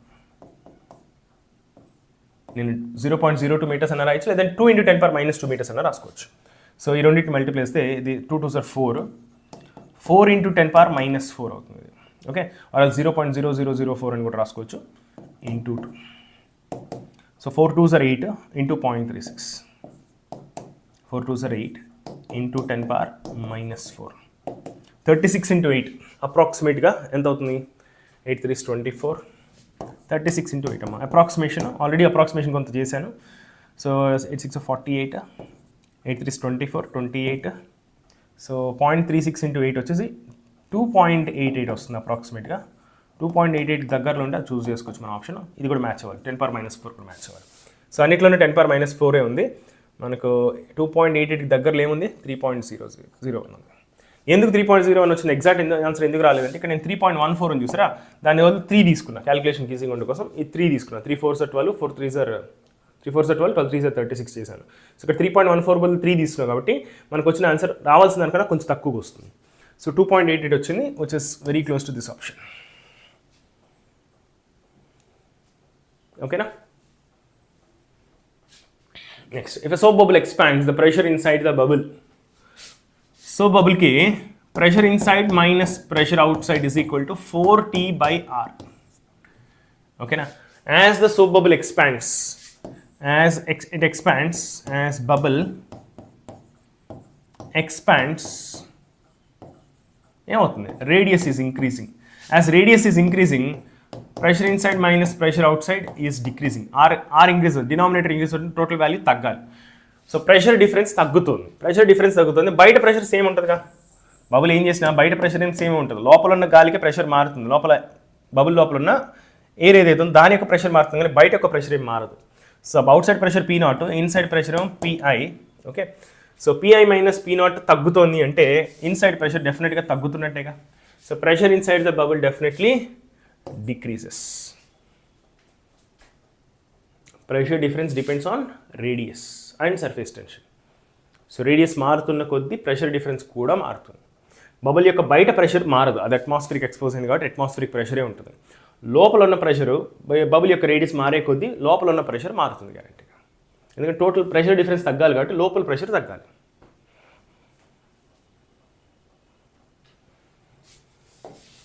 Next, liquid does not wet the solid surface if angle of contact is. ఇప్పుడు చెప్తాను యాంగిల్ ఆఫ్ కాంటాక్ట్ అంటే ఏంటో నేను ఇప్పుడు చెప్తాను.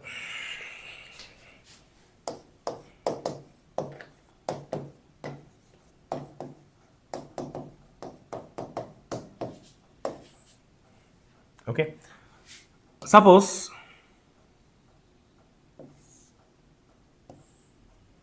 మనం ఒక గ్లాస్ తీసుకున్నాం, గ్లాస్లో వాటర్ పోసాం మనం.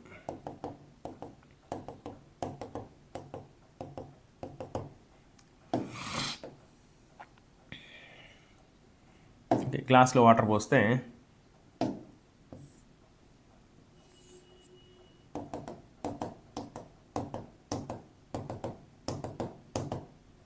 ఇది గ్లాస్, లోపల వాటర్ పోస్తే ఏమవుతుంది తెలుసా? మీరు గమనిస్తే వాటర్ పైన ఫ్లాట్గా ఉండదు, ఎడ్జ్లో ఇలా ఉంటుంది, ఎడ్జ్లో ఇలా ఉంటుంది.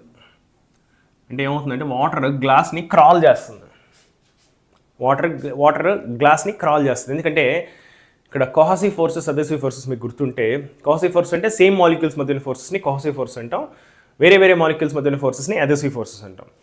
సో ఇక్కడ మీరు గమనిస్తే గ్లాస్ మాలిక్యూల్స్ ఏవైతే ఉన్నాయో, గ్లాస్ మాలిక్యూల్స్కి వాటర్ మాలిక్యూల్స్ మధ్య స్ట్రాంగ్ అట్రాక్టివ్ ఫోర్సెస్ ఉంటాయి. మెటీరియల్కి మారుతుంది ఇది. గ్లాస్ కాకుండా గ్లాస్ మెటీరియల్ కాకుండా వేరే మెటీరియల్ తీసుకుంటే స్టోరీ మారిపోవచ్చు మళ్ళీ. సో మీరు గమనిస్తే ఇక్కడ గ్లాస్ మాలిక్యూల్స్ ఏవైతే ఉన్నాయో, ఈ పర్పుల్ కలర్లోని గ్లాస్ మాలిక్యూల్స్కి ఈ వాటర్ మాలిక్యూల్స్కి మధ్య స్ట్రాంగ్ ఫోర్సెస్ ఉన్నాయి. ఇది లాక్కుంటాను దీన్ని. ఈ మాలిక్యూల్ కింద వాటర్ మాలిక్యూల్స్ని పైకి లాగుతుంది. సో ఇట్స్ లైక్ మనం ఒక పురుగుని లాగాం అనుకోండి, ఆ పురుగుని ఇంకో పురుగు పట్టుకునింది అనుకోండి, సంథింగ్ లైక్ దాట్. సో చాలా ఉన్నాయి ఇక్కడ. సో ఈ మాలిక్యూల్స్ అన్నీ కూడా మన మమ్మీ సినిమాలో చూస్తాం కదా, ఒక పురుగుని అంటుకొని ఇంకో పురుగు వచ్చేస్తూ ఉంటుంది. ఆ టైప్లో ఇక్కడ ఒక వాటర్ మాలిక్యూల్ని ఇది లాక్కుంటుంది. సో ఈ గ్లాస్ మాలిక్యూల్స్కి వాటర్ మాలిక్యూల్స్కి మంచి స్ట్రాంగ్ అదెసివ్ ఫోర్సెస్ ఉంటాయి. దానివల్ల ఏమవుతుందంటే ఈ గ్లాస్ మాలిక్యూల్స్ ఏవైతే ఉన్నాయో ఈ వాటర్ మాలిక్యూల్స్ని పైకి లాక్కుంటున్నాయి, ఎంత వీలైతే అంతవరకు లాక్కుంటున్నాయి అనమాట. బట్ ఎందుకు వెళ్తానే ఉండిపోవచ్చు కదా, కానీ గ్రావిటీ వల్ల ఏమవుతుందంటే అది ఎక్కువ దూరం వెళ్ళలేదు, సో లాగుతోంది. ఈ మాలిక్యూల్స్ మధ్య అదెసివ్ కోహసివ్ ఫోర్సెస్ వల్ల ఈ వాటర్ మాలిక్యూల్స్ని లాగుతుంది. అందువల్ల ఈ పర్టికులర్ షేప్ వస్తుంది అనమాట. So kind of concave shape వస్తుంది అనమాట. ఇది వాటర్కి గ్లాస్కి మధ్య జరిగే సిచ్యువేషన్. అదేవిధంగా కొన్ని సిచ్యువేషన్స్లో ఏమవుతుంది తెలుసా? కొన్ని సిచ్యువేషన్స్లో ఏమవుతుందంటే, టంబ్లర్ ఏదో తీసుకుందాం, గ్లాస్ లాంటిదే తీసుకుందాం. ఓకే, గ్లాసే తీసుకుందాం, లోపల వేరే లిక్విడ్ తీసుకుందాం. అది ఏ లిక్విడ్ అనేది కూడా చెప్తాను నేను కావాలంటే. సో కొన్ని లిక్విడ్స్కి ఏమవుతుంది తెలుసా? ఎగ్జాక్ట్గా ఫ్లాట్ ఉంటుంది, ఎడ్జ్లో ఎగ్జాక్ట్గా ఫ్లాట్ ఉంటుంది. అది కొన్ని లిక్విడ్స్కి జరుగుతుంది. అదేవిధంగా సేమ్ గ్లాస్ లోపల మెర్క్యూరీ సొల్యూషన్ తీసుకుంటాం, తీసుకుంటే ఇక్కడ షేప్ ఇలా వస్తుంది, ఎడ్జ్లో షేపు ఈ విధంగా వస్తుంది. ఓకే, ఎందుకు అలా వస్తుందంటే same concept of cohesive and adhesive forces. Mercury molecules మధ్య విపరీతమైన స్ట్రాంగ్ ఫోర్సెస్ ఉంటాయి. మెర్క్యూరీ మాలిక్యూల్స్ మధ్య అట్రాక్టివ్ ఫోర్స్ చాలా చాలా ఎక్కువ. సో ఇది ఫ్లాట్గా ఉందంటే మీనింగ్ ఏంటంటే cohesive forces adhesive forces balance అయిన అర్థం. ఈ కోహసివ్ ఫోర్స్తో ఇది ఎంత లాగుతుంది, అదెసివ్ ఫోర్స్తో ఈ గ్లాస్ మాలిక్యూల్స్ ఈ లిక్విడ్ ఎంత లాగుతున్నాయో వీటి లోపల ఉన్న మాలిక్యూల్స్ కూడా అంతే ఫోర్స్తో లాగుతున్నాయి, కాబట్టి ఫ్లాట్గా ఉంది. ఇక్కడ గ్లాస్ మాలిక్యూల్స్కి వాటర్ మాలిక్యూల్స్ మధ్య ఉన్న ఫోర్స్ స్ట్రాంగర్గా ఉంది. Adhesive force are dominating here in this cases adhesive force is greater than cohesive force. Here kind of adhesive force is approximately same as cohesive forces. ఆ రెండు బ్యాలెన్స్ చేసుకుంటున్నాం దాన్ని ఒకటి. అందువల్ల ఎక్కువ లిఫ్ట్ అవ్వలేకపోతుంది, ఈ లిక్విడ్ దాని మీద క్రాల్ చేయలేకపోతుంది. అదే ఇది దాన్ని క్రాల్ చేస్తుంది. సో ఇక్కడ చూస్తే ఇక్కడ adhesive forces are very weak. ఇక్కడ లోపల ఉంది మెర్క్యూరీ ఉంది, బయట మనం గ్లాస్ గురించి బయట గ్లాస్ టంబ్లర్లో పోసాం మెర్క్యూరీని. So adhesive forces are very very high compared to cohesive forces. Sorry adhesive forces strong కాదు, adhesive forces very very small compared to cohesive forces. So ఈ మెర్క్యూరీ మాలిక్యూల్స్ మధ్య ఫోర్స్ ఉంది చూసారా, అది చాలా స్ట్రాంగ్ ఉంది, విపరీతమైన స్ట్రాంగ్ ఉంది. ఈ గ్లాస్ మాలిక్యూల్స్తో ఉన్న ఫోర్స్ చాలా చాలా తక్కువ. సో అందువల్ల మెర్క్యూరీ మాలిక్యూల్స్ మధ్య ఫోర్స్ ఎక్కువ ఉండటం వల్ల ఏమవుతుందంటే అవి వీలైనంత దగ్గరకు వచ్చేయడానికి ట్రై చేస్తున్నాయి. వేరే మాలిక్యూల్స్ దగ్గరికి వెళ్ళడానికి ఇష్టం లేదు వాటికి. అందువల్ల ఇలా కాన్వెక్స్ అప్వర్డ్ పైనుంచి చూస్తే కాన్వెక్స్ షేప్ వచ్చేలాగా ఫామ్ చేస్తాయి. ఇక్కడ మెర్క్యూరీకి హై కోహసివ్ ఫోర్సెస్ ఉంటాయి, వాటర్తో పోలిస్తే మెర్క్యూరీకి చాలా ఎక్కువ కోహసివ్ ఫోర్స్ ఉంటుంది. అందువల్ల మెర్క్యూరీ మాలిక్యూల్స్ అవి దగ్గర ఉండడానికి ట్రై చేస్తాయి, కానీ వేరే వాళ్ళతో కలవడానికి ట్రై చేయాలన్నమాట. ఓకే, అంటే ఇంక ఇట్స్ కైండ్ ఆఫ్ ఇలా చెప్పచ్చు, మెర్క్యూరీ మాలిక్యూల్స్ మధ్య విపరీతమైన ఫ్రెండ్షిప్ ఉంది. సో అవి వేరే వాళ్ళతో కలవడానికి ఇష్టపడట్లేదు, వాళ్ళ మధ్యలోనే ఉండాలని ట్రై చేస్తున్నాయి. సో గ్లాస్ మాలిక్యూల్ కలవడానికి ట్రై చేస్తున్నా ఇవి ఇష్టపడట్లేదు వాటిని కలవడానికి. కానీ ఇక్కడ ఈ వాటర్ మాలిక్యూల్స్ మధ్య ఫ్రెండ్షిప్ ఉందే కానీ యావరేజ్ ఫ్రెండ్షిప్ అనమాట అది, అంటే average cohesive forces. So glass molecule రాగానే వీళ్ళకి అట్రాక్టివ్గా అనిపించి గ్లాస్ మాలిక్యూల్స్ వాటితో మంచి ఫ్రెండ్షిప్ చేయడం స్టార్ట్ చేసినాయి అనమాట. ఓకే, ఇక్కడ ఈ పెద్ద ఇంట్రెస్ట్ లేదు, వీళ్ళ మధ్య రీజనబుల్ ఫ్రెండ్షిప్ ఉంది, గ్లాస్తో వచ్చారా ఓకే నేను చేస్తాను ఫ్రెండ్షిప్, అంతేగాని స్ట్రాంగ్గా అట్రాక్ట్ అయిపోయి వెళ్ళిపోవడం అట్లంతా ఏం లేదు. సంథింగ్ లైక్ దట్ అలా ఆలోచించవచ్చు. సో ఇలా ఈ లిక్విడ్ ఏదైతే ఉందో ఇలా వేరే సాలిడ్ సర్ఫేస్ని క్రాల్ చేస్తుంది, ఎగబాకడానికి ట్రై చేస్తుంది. ఇలాంటి కేసుని మనం వెట్టింగ్ ద సర్ఫేస్ అంటారు. వెట్టింగ్ ద సర్ఫేస్ ఇలా క్రాల్ చేస్తే, సాలిడ్ సర్ఫేస్ మీద క్రాల్ చేస్తే, సాలిడ్ సర్ఫేస్తో మోర్ అట్రాక్టివ్ ఫోర్సెస్ ఉండి వెళ్ళగలిగితే దాన్నే వెట్టింగ్ ద సర్ఫేస్ అంటారు అనమాట. లిక్విడ్ అనేది ఆ సర్ఫేస్ని వెట్ చేస్తుందని అంటాం అనమాట. సో ఇక్కడ వెట్టింగ్, ఇక్కడ అసలు వెట్టింగ్ చేయట్లా, ఇక్కడ అసలు this is a non wetting liquid, this is a wetting liquid. ఇది వెట్ చేస్తుంది, అది అసలు చేయట్లా, ఇది మధ్యలో ఉంది, వెట్ చేసి చేయనట్టుగా ఉందన్నమాట. ఓకే, దీన్ని ఇంకో ఎగ్జాంపుల్ తీసుకుంటాం మనం, తీసుకున్నాం. సో ఇలాంటి సిచ్యువేషను నేను గ్లాస్లో తీసుకోకుండా ఒక డ్రాప్ ఆఫ్ వాటర్ని గ్లాస్ మీద, ఇట్లా గ్లాస్ కింద ఉంది, కింద గ్లాస్ ఉంది, దాని మీద ఒక డ్రాప్ వేసాను నేను డ్రాప్ వేస్తే ఏమవుతుంది తెలుసా, నేను డ్రాప్ని ఇలా వేసా, ఏమవుతుంది తెలుసా, అది ఇలా ఈ వాటర్ మాలిక్యూల్స్ వీటితో అట్రాక్టివ్ ఫోర్స్ వల్ల ఇలా పాకుతాయి అనమాట. ఓకేనా, ఇలా పాకుతాయి అనమాట. మీరు కావాలంటే గమనించండి, వాటర్ మీరు గ్లాస్ సర్ఫేస్ మీద వేస్తే అవి ఇలా పాకడానికి ట్రై చేస్తాయి. ఆల్మోస్ట్ ఫ్లాట్ అయిపోద్ది, వాటర్ మాలిక్యూల్స్ ఆల్మోస్ట్ ఫ్లాట్గా ఉంటాయి గ్లాస్ మీద, మరి ఇలా బల్జ్డ్గా కూడా ఉండవు, ఆల్మోస్ట్ ఫ్లాట్గా ఉంటాయి, చాలా ఇలా పాకేస్తాయి అనమాట సర్ఫేస్ మీద. దీన్ని మనం వెట్టింగ్ అంటాం. ఇప్పుడు ఒక సర్ఫేస్ మీద వేస్తే ఏమవుతుంది, ఆ సర్ఫేస్ని వెట్ చేయడానికి ట్రై చేస్తుంది. అదే ఈ కేసులో అనుకోండి, సెకండ్ కేసు లాగా ఇదే సిచ్యువేషన్ మారుస్తున్నా, సేమ్ గ్లాస్ టంబ్లర్ బదులు ఫ్లాట్ గ్లాస్ తీసుకుంటున్నా, దాని మీద డ్రాప్ వేస్తున్నా, ఎలా వేసాం అలా ఉండిపోద్ది అనమాట. ఓకేనా, అలా కాకుండా మెర్క్యూరీ కేసులో అయితే మనం ఇలా వేసాము, అదేమవుతుంది తెలుసా, ఆ సాలిడ్తో కలవడానికి ఇష్టపడట్లేదు, అసలు పాకడానికి ట్రై చేయట్లా, ఇలా ఉంటుంది. మెర్క్యూరీని గ్లాస్ మీద వేస్తే ఇలా ఉంటుంది. ఓకే, ఇంకేదైనా మెటీరియల్ని గ్లాస్ మీద వేస్తే ఇలా ఉండొచ్చు, వాటర్ గ్లాస్ మీద వేస్తే మాత్రం ఇలా ఉంటుంది. Same liquid, same material, but టంబ్లర్లో కాకుండా విడిగా ఫ్లాట్ గ్లాస్ తీసుకున్నాను, దాని మీద సేమ్ లిక్విడ్స్ వేసాను అనమాట. ఓకేనా, సో స్టోరీ ఇది. సో ఇక్కడ లిక్విడ్ సాలిడ్ సర్ఫేస్ మీద పాకడానికి ట్రై చేస్తుంది. సపోజ్ ఇది ఒక క్లాత్ అనుకోండి, క్లాత్ మీద పాకేస్తే ఏమవుతుంది, క్లాత్ మొత్తాన్ని తడి చేసేస్తుందిగా. అది ఇలా ఉందనుకోండి, ఇది క్లాత్తో కలవడానికి ట్రై చేయట్లా, క్లాత్ని కలవడానికి ట్రై చేయకపోతే క్లాత్ని వెట్ చేయదుగా, క్లాత్ తడిచిపోదుగా. మీరు కావాలంటే ట్రై చేయండి, మెర్క్యూరీ డ్రాప్స్ని కనుక మనం ఏదైనా సాలిడ్ మీద వేస్తే అది కలవద్దు దాంతో, ఆర్ఎల్స్ ఒక బట్టల మీద వేస్తే కూడా మెర్క్యూరీ మాలిక్యూల్స్ అంత పెద్ద తడవదు, ఎందుకంటే it will not wet it, because mercury molecules are not interested to combine with other molecules. Mercury molecules మీద స్ట్రాంగ్ అట్రాక్టివ్ ఫోర్స్ ఉండటం వల్ల అవి వేరే సాలిడ్ మెటీరియల్ మీద వేసినప్పుడు వాటితో కలవడానికి ఇష్టపడట్లా. వేరే వాటర్ మాలిక్యూల్స్ అట్లా కాదు, వాటర్ మాలిక్యూల్స్ మధ్య ఉన్న కోహసివ్ ఫోర్సెస్ అంత స్ట్రాంగ్ కాదు. కాబట్టి ఒక గొడ్డ ఇచ్చిన, మనం ఒక గ్లాస్ మీద వేసిన, ఇంకేదైనా మెటీరియల్ మీద వాటర్ వేసినప్పుడు అది ఏం చేస్తుంది, తడిపోతుంది అనమాట, మొత్తం సర్ఫేస్ అంతా తడిచిపోద్ది. మనం ఇప్పుడు సపోజ్ ఇంత గ్లాస్ ఆఫ్ వాటర్ పోసాం అనుకో, గ్లాస్లోంచి పడిన వాటర్ అట్లా గ్లాస్ షేప్లో ఉండిపోవట్ల కింద, అలా పాకేస్తుంది మొత్తం. ఓకే, ఒకటి గ్రావిటీ రీజను, రెండోది వెట్టబిలిటీ వల్ల కూడా. ఓకే, సో ఇదే ఇలా ఒక సాలిడ్ సర్ఫేస్ మీద ఒక లిక్విడ్ పాకడం ఏదైతే ఉందో దీన్నే మనం wetting the surface or wettability of a liquid అంటాం అనమాట. ఎంత బాగా వెట్ చేయగలుగుతుంది సర్ఫేస్ని అని చెప్పేది వెట్టబిలిటీ.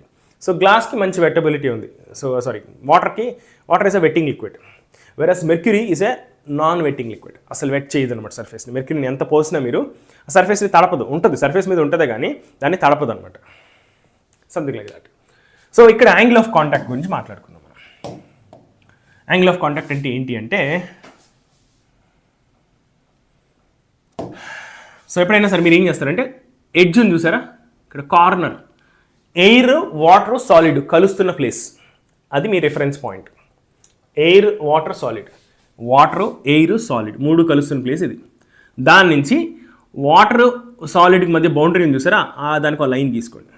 వాటర్కి సాలిడ్కి మధ్య బౌండరీ, వాటర్ సాలిడ్కి మధ్య బౌండరీ ఇదే కదా, అది కాదు కదా, అది ఎయిర్కి సాలిడ్కి మధ్య బౌండరీ. వాటర్కి సాలిడ్కి మధ్య బౌండరీ గీసుకోండి. ఇది మనకు రిఫరెన్స్ లైన్. మనం యాంగిల్ గురించి మాట్లాడుతున్నాం కదా, యాంగిల్ గురించి మాట్లాడుతున్నప్పుడు మనకి ఎప్పుడు రిఫరెన్స్ లైన్ ఉండాలిగా.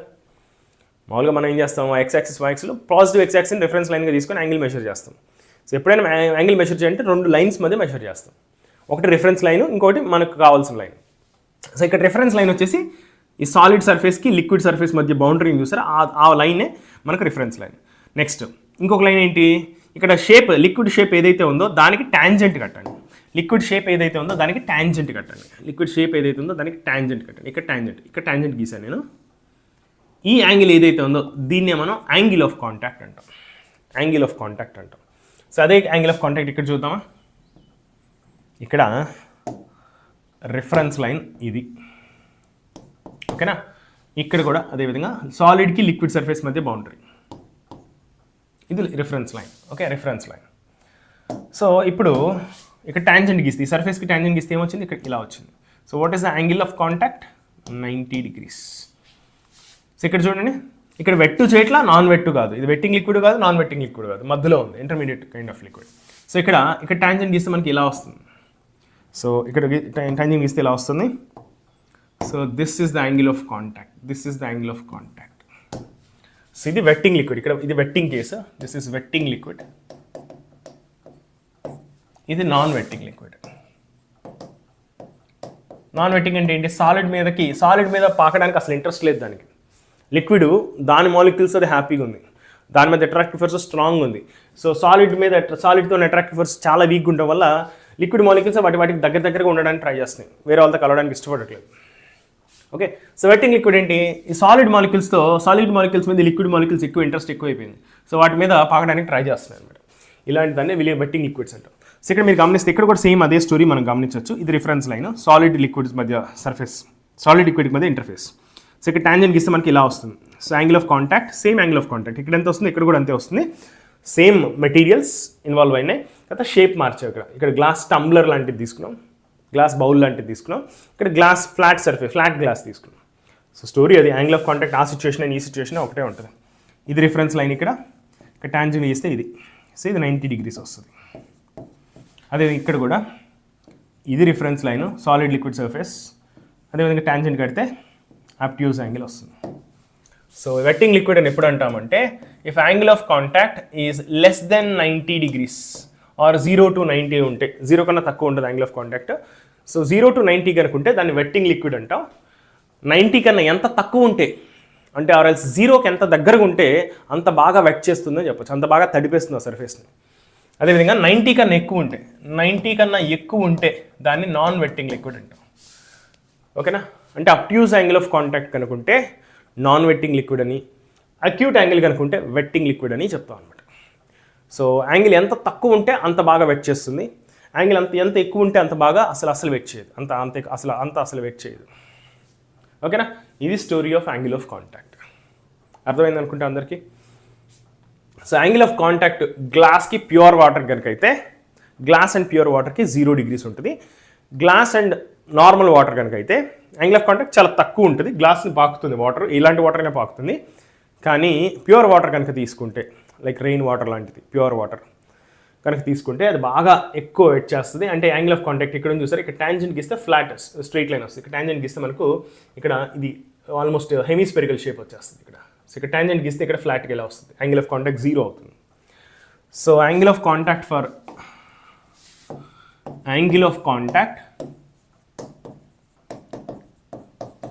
సో లిక్విడ్ సాలిడ్ మారిపోతే యాంగిల్ ఆఫ్ కాంటాక్ట్ మారిపోతుంది.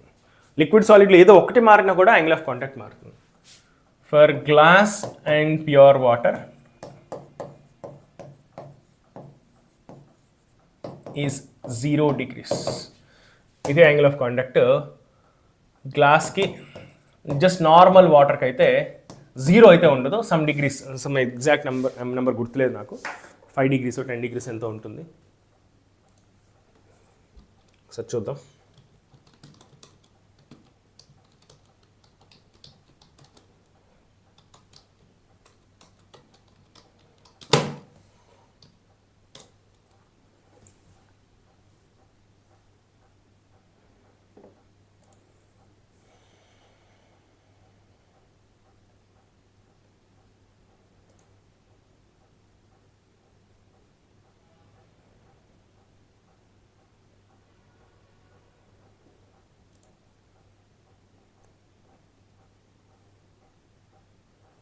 ఓకే, ఎంత ఎగ్జాక్ట్ కనిపించట్లేదు నాకు, బట్ జీరో అయితే కాదు. ప్యూర్ వాటర్ కాకుండా నార్మల్ వాటర్ కనుక అయితే యాంగిల్ ఆఫ్ కాంటాక్ట్ జీరో అవ్వకుండా 5 degrees 10 degrees ఆ ఇంప్యూరిటీస్ని బట్టి కూడా ఉంటుంది. ప్యూర్ వాటర్ అంటే ఏంటి, ఇంప్యూరిటీస్ ఉన్నాయి. ఇంప్యూరిటీస్ ఎంత ఎక్కువ ఉంటే దాన్ని బట్టి యాంగిల్ ఆఫ్ కాంటాక్ట్ కూడా అంత పెరుగుతుంది అనమాట. సో ఎగ్జాక్ట్గా ఇంత అని చెప్పలేము, ఎందుకంటే వాటర్ అంటే డిఫరెంట్ టైప్స్ ఉంటుంది. సీ వాటర్ ఒకలా ఉంటుంది, వేరే వాటర్ ఇంకోలా ఉండొచ్చు, అవునా.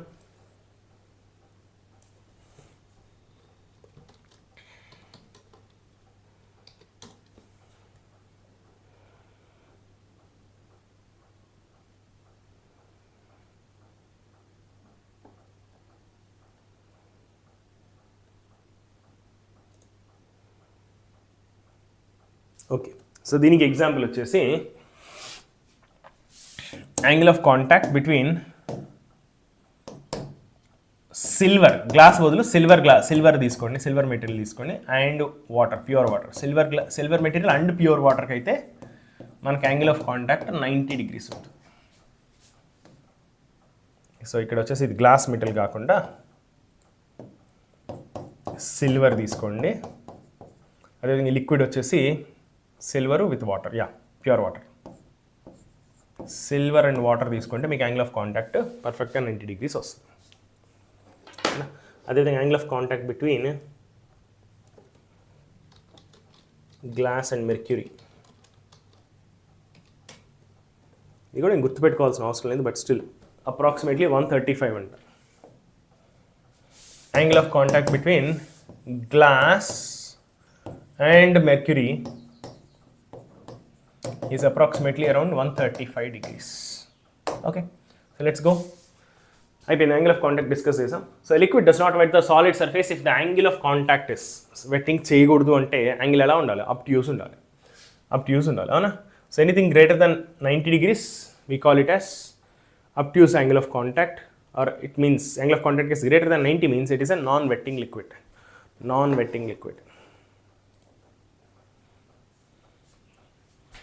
Hi Anil, good morning. Next, a capillary tube of radius small r is immersed in water and water rises in it to a height h. The mass of the water in the capillary tube is 5 grams. Another capillary tube of radius small r, radius 2r is immersed in the water. The mass of the water that will rise in this tube.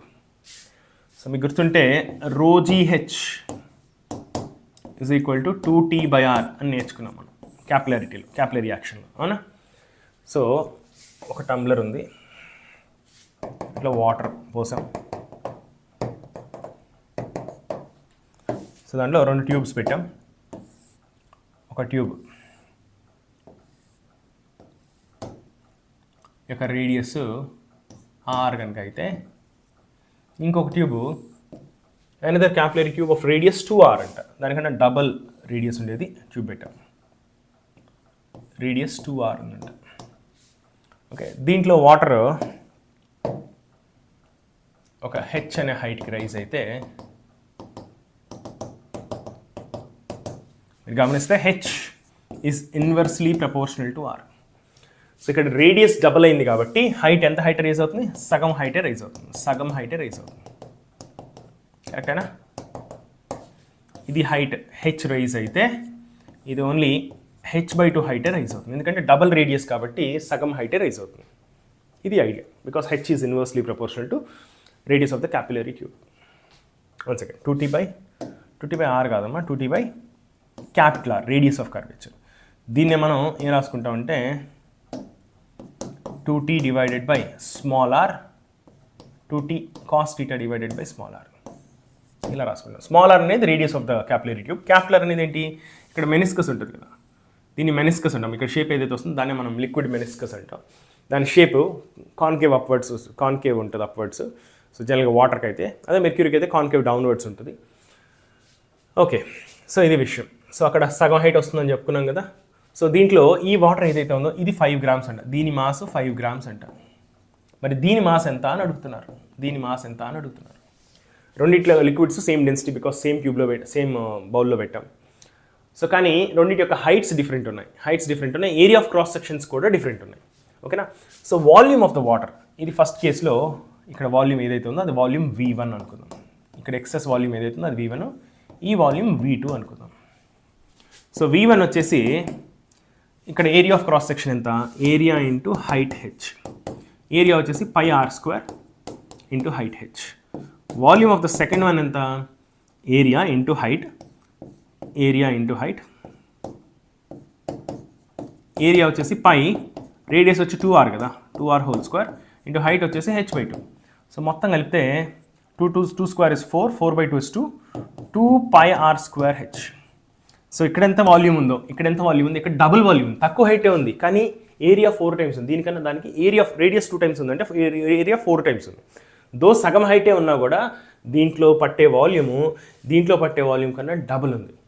Volume double ఉంది కాబట్టి దీనికి mass ఎంత ఉంటుందో దీనికి double mass ఉంటుందిగా. మరి దీనికి mass 5 grams అయితే దీనికి మాస్ ఎంత ఉండాలి, 10 గ్రామ్స్ ఉండాలి డెఫినెట్గా. సో ఆ విధంగా చెప్పచ్చు. So mass m1 is equal to volume v1 into rho, which is equal to pi r square h into rho. So mass of the second liquid is equal to volume of the second liquid into rho. Volume of the second liquid is how much? 2 times pi r square h into rho. వాళ్ళు ఈ వాల్యూని first దాంట్లో వచ్చే మాస్ని 5 grams అని చెప్పారు వాళ్ళు. ఇక్కడ ఎక్స్ట్రాగా సేమ్ ఆన్సర్ ఉంది కాకపోతే 2 ఎక్స్ట్రా ఉంది. సో ఇది should be 10 grams. So answer should be 10 grams.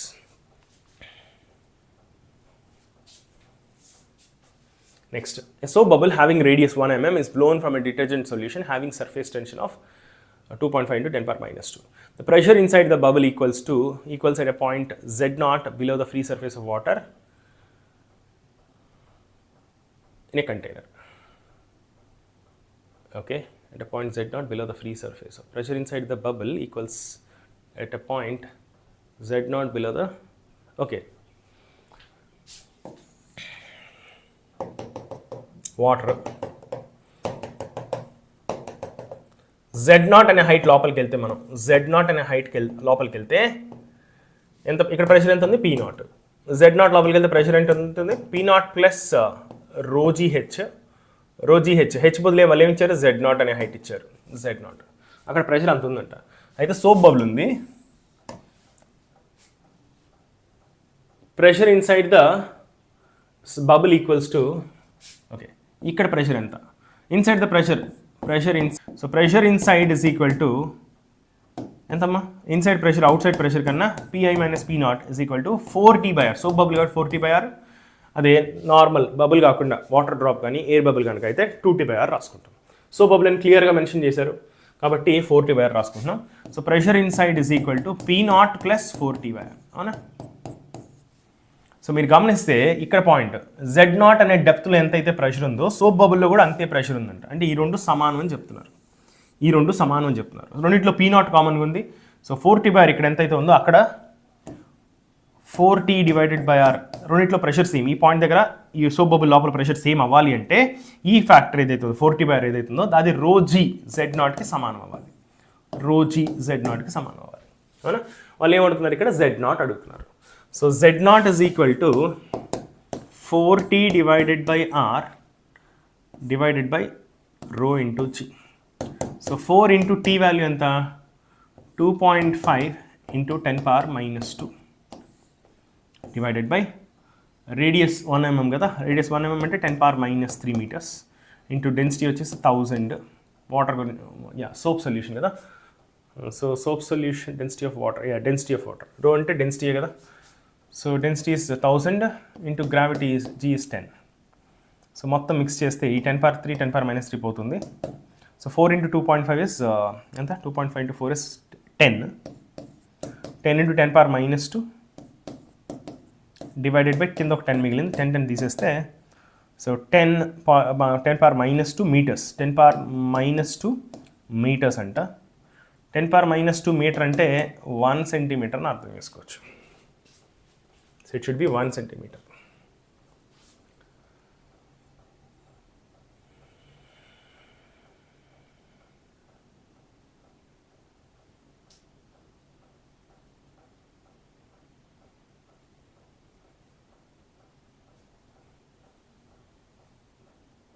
Okay, perfect.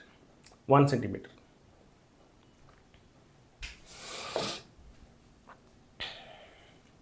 A rectangular film of liquid is extended from 4 centimeters by 2 centimeters to 5 centimeters by 4 centimeters. If the work done is this much, the value of the surface tension is. So work done అడిగారు. Work done is equal to change in the energy. Work done equal to change in energy or total energy అని చెప్పొచ్చు. Which is equal to surface tension times delta A, change in area. So starting ఇలా ఉన్నిందంట soap solution 5/4 లాగా ఉన్నిందంట, sorry 4/2. ఇది 4 centimetres, ఇది 2 centimetres. మళ్ళీ దాన్ని extend చేశారంట, కొంచెం పెద్దది చేశారు, సాగదీసి వర్క్ చేశారు. సో ఇది 5 సెంటీమీటర్స్ అంట, ఇది 4 సెంటీమీటర్స్ అంట, ఇలా ఎక్స్టెండ్ చేశారు. ఓకే, సో ఇనీషియల్ ఏరియా అంతా, starting area initial area is 4 centimetres into 2 centimetres. This 4 2s are 8 centimetre square. అన్ని మీటర్స్లో ఉన్నాయి, ఆన్సర్స్ చూడండి, SI యూనిట్స్లో ఉన్నాయి. సో 8 సెంటీమీటర్ స్క్వేర్ అని చెప్పొచ్చు, లేదంటే 8 × 10⁻⁴ మీటర్ స్క్వేర్ అని చెప్పచ్చు. ఫైనల్ ఏరియా వచ్చేసి 5 4s are 20 centimetre square. Centimetre square metre స్క్వేర్లోకి మారిస్తే 10⁻⁴ మీటర్ స్క్వేర్ అవుతుంది. So surface tension is given as 3 × 10⁻⁴ into change in area is final area minus initial area. Final area minus initial area is 20 × 10⁻⁴ minus 8 × 10⁻⁴. So change in ఏరియాని surface టెన్షన్తో multiply చేస్తే మనకు ఎంతవరకు జరిగిందో వస్తుంది. ఎంతవరకు జరిగిందంటే ఎంతవరకు జరిగితే అంత ఎనర్జీ చేంజ్ అవుతుంది. ఓకే, సో స్టార్టింగ్ కొంత ఎనర్జీ ఉంది, దాన్ని ఎక్స్పాండ్ చేయడం వల్ల దాని ఎనర్జీ పెరిగింది. ఎలా ఎలా ఎలా పెరిగింది ఎనర్జీ? మనం వర్క్ చేసాం కదా, మనం వర్క్ చేసిందంతా కూడా ఎనర్జీ, దాని ఎనర్జీగా కన్వర్ట్ అయింది. ఓకే,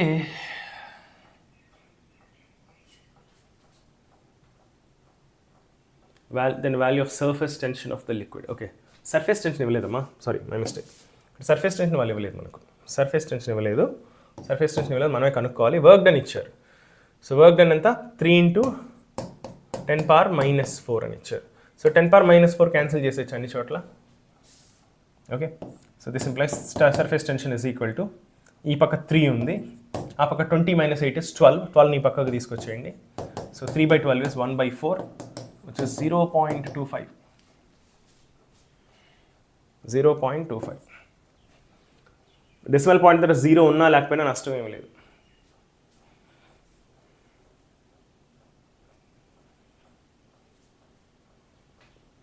.25 కదమ్మా,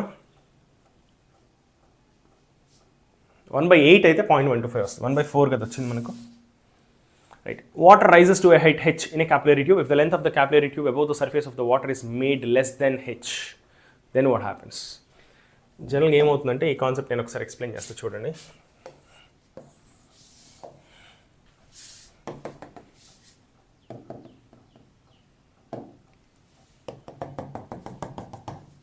సో ఒక పెద్ద వెసల్లో వాటర్ తీసుకుందాం.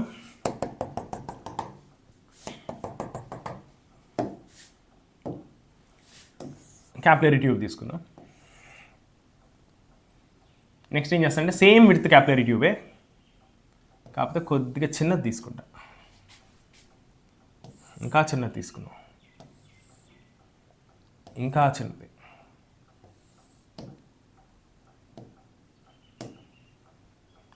బట్ వాటి యొక్క విడ్త్ అయితే సేమ్ ఉంటుంది. విడ్త్ అయితే same, radius R, same radius R, same radius R. So ఇక్కడ వాటర్ ఒక హైట్కి రేజ్ అయింది,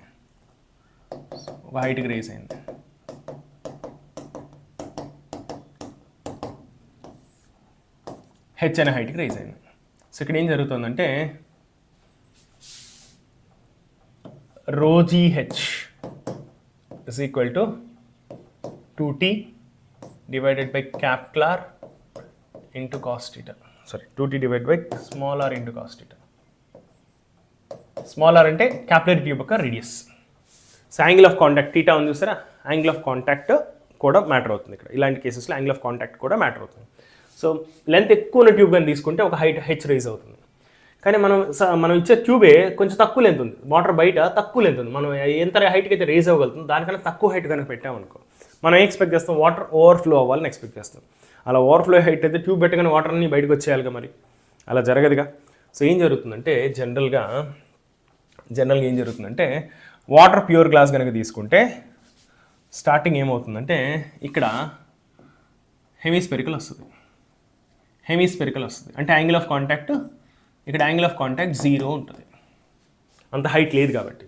ఓకే, సో నెక్స్ట్ అంత హైట్ లేనప్పుడు ఏమవుతుందంటే తక్కువ హైట్ కదా ఉంది, ఎంత హైట్ ఉంది, ఎంత హైట్ అంటే అంత హైట్కి వెళ్తుంది, ఇది హెచ్ డాష్ అనుకుందాం.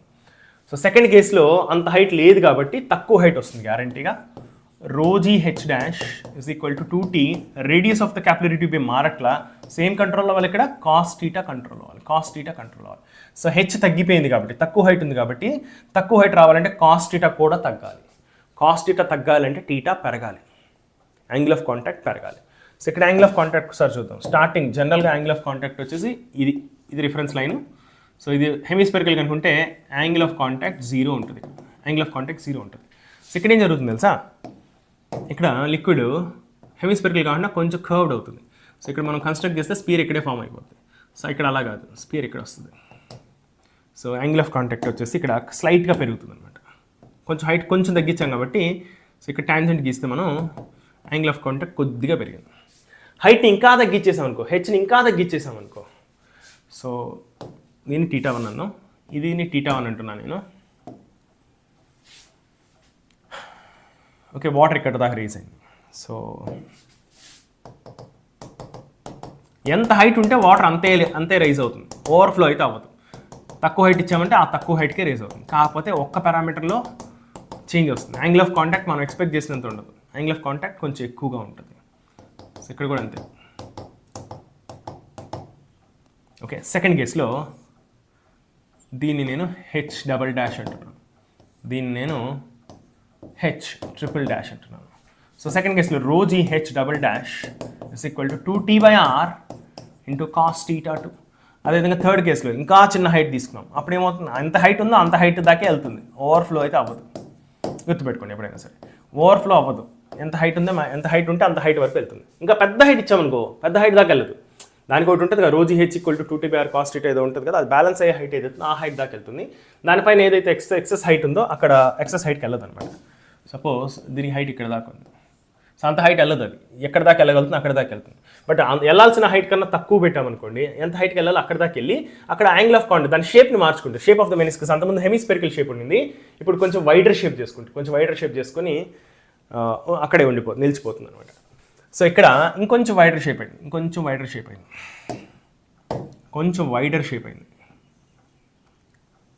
అంటే వైడర్ షేప్ అంటే ఏంటి, దాన్ని స్పియర్ కన్స్ట్రక్ట్ చేస్తే ఇంకొంచెం పెద్ద స్పియర్ వస్తుంది. ఆ రేడియస్ క్యాపిలార్ ఏదైతుందో అది పెరుగుతుంది అనమాట. ఇంతకుముందు క్యాపిలార్ వచ్చేసి ఆర్ డాష్ అన్నాం, దీన్ని ఆర్ డబుల్ డాష్ అన్నాం.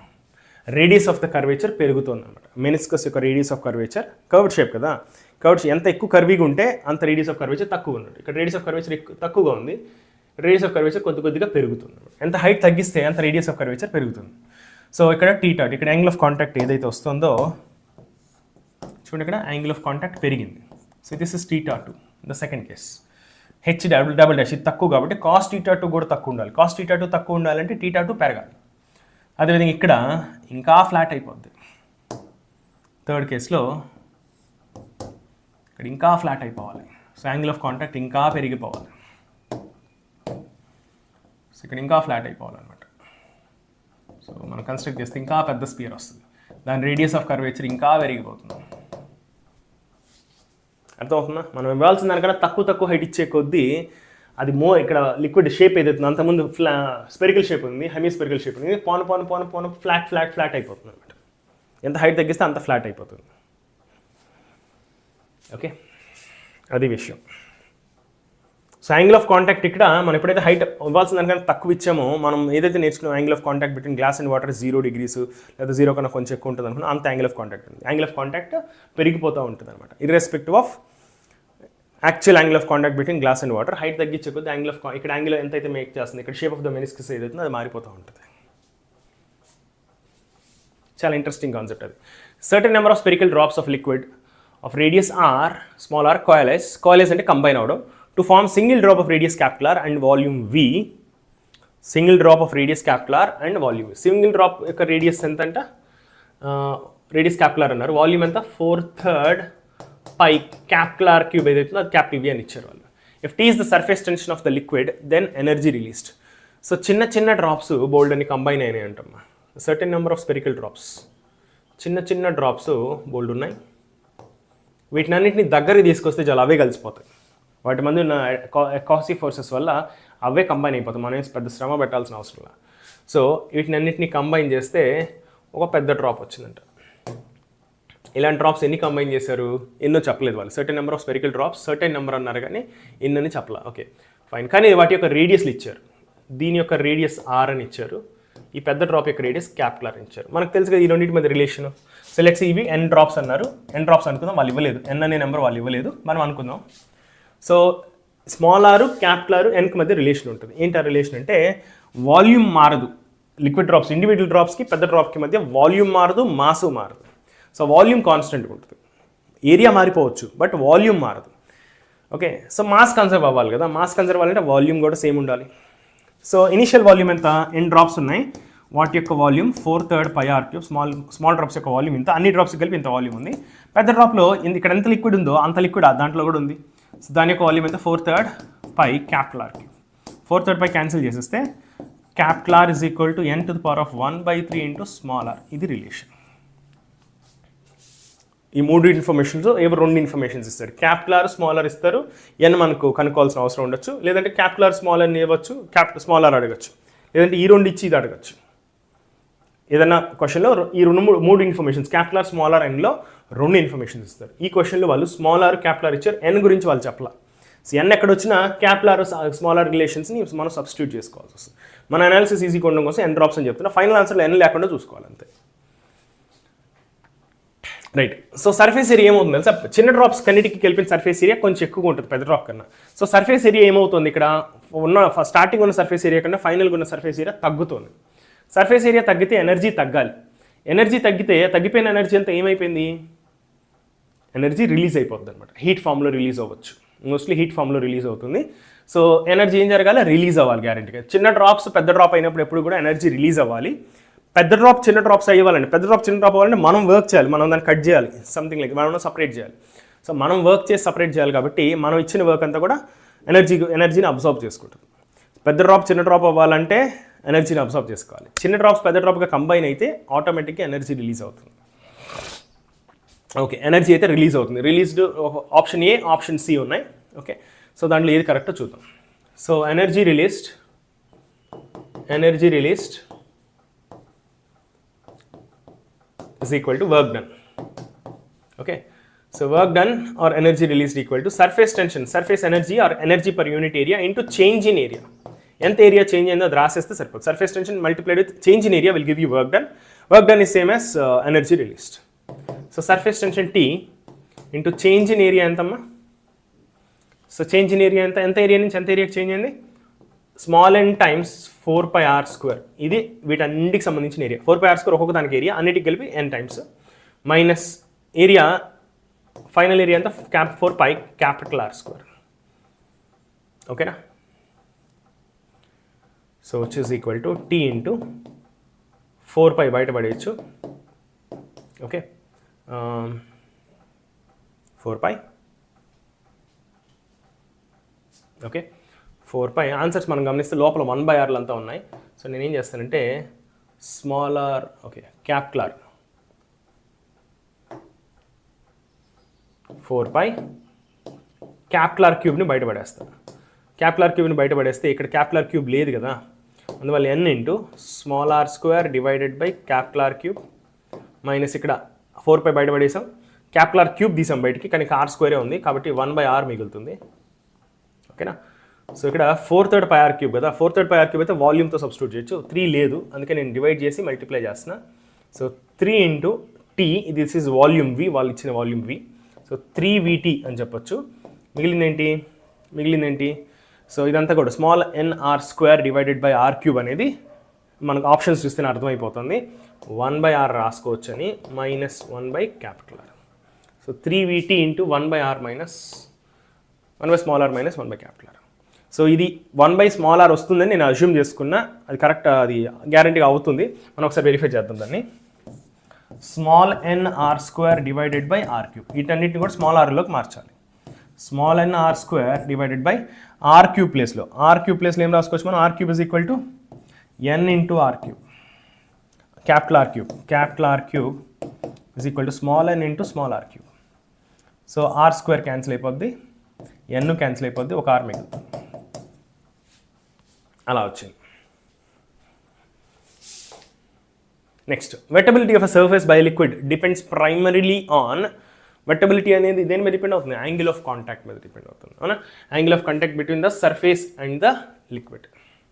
సర్ఫేస్ అనేది లిక్విడ్ డిపెండెంట్, సర్ఫేస్ టెన్షన్ అనేది ఓన్లీ ఇండివిజువల్ లిక్విడ్ డిపెండెంట్ అనమాట. వెట్టబిలిటీ అనేది ఏంటి? సాలిడ్కి లిక్విడ్కి మధ్య ఇంటరాక్షన్ మధ్య dependent. So angle of contact only liquid మీద డిపెండ్ అవుతుంది, ఏ లిక్విడ్ ఏ సాలిడ్తో ఇంటరాక్ట్ అవుతుంది అనే దాని మీద డిపెండ్ అవుతుంది. సర్ఫేస్ టెన్షన్ ఓన్లీ లిక్విడ్ యొక్క పారామీటర్, యాంగిల్ ఆఫ్ కాంటాక్ట్ అనేది లిక్విడ్ అండ్ సాలిడ్ యొక్క ఇంటరాక్షన్కి సంబంధించిన పారామీటర్. సో సర్ఫేస్ టెన్షన్ మీద డిపెండ్ అవుతుంది, సర్ఫేస్ టెన్షన్ మీద కొంత డిపెండ్ అవ్వచ్చు, కానీ యాక్చువల్గా వెట్టబిలిటీ ఆఫ్ సర్ఫేస్ అనేది యాంగిల్ ఆఫ్ కాంటాక్ట్ మీద డిపెండ్ అవుతుంది. అండ్ యాంగిల్ ఆఫ్ కాంటాక్ట్ సర్ఫేస్కి మారు, సేమ్ లిక్విడ్ వాటర్ తీసుకున్నాం అనుకోండి, వాటర్ సిల్వర్కి యాంగిల్ ఆఫ్ కాంటాక్ట్ 90 ఉంది. అదే వాటర్కి గ్లాస్కి తీసుకుంటే 0 degrees ఉంది, వాటర్కి మెర్క్యూరీ తీసుకుంటే 135 ఉంది. అంటే సేమ్ వాటర్కే సర్ఫేస్ టెన్షన్ ఒకటే ఉంది అన్ని చోట్ల, కానీ సాలిడ్ మారే కొద్దీ యాంగిల్ ఆఫ్ కాంటాక్ట్ మారిపోతుంది. సో యాంగిల్ ఆఫ్ కాంటాక్టే వెట్టబిలిటీని డిసైడ్ చేస్తుంది. So it depends on angle of contact between surface and the liquid. Next, angle of contact between pure water and pure glass మనం ఆల్రెడీ డిస్కస్ చేసాం, 0. అదే pure water and mercury కనుక అయితే 135 degrees అని discuss చేసాం. అదే water and silver కనుక అయితే 90 degrees అవుతుందని ఇంతకుముందే డిస్కస్ చేసాం. ఓకేనా? Right. So that's it. So ఈ క్వశ్చన్స్ అన్నిటికీ కూడా కీ కూడా లాస్ట్లో ఉందమ్మా, మీరు కావాలంటే వెరిఫై చేసుకోవచ్చు. సో నేను ఈ పీడిఎఫ్ని టెలిగ్రామ్లో షేర్ చేస్తాను. So will stop here. So that's it from fluid mechanics PYQs. So next సెషన్లో కొత్త టాపిక్ డిస్కస్ చేద్దాం. ఓకే, సో మీకు కొత్త టాపిక్ ఏం కావాలో మీరు కామెంట్ సెక్షన్లో తెలియజేయచ్చు. So will try to plan the next session. ఓకేనా?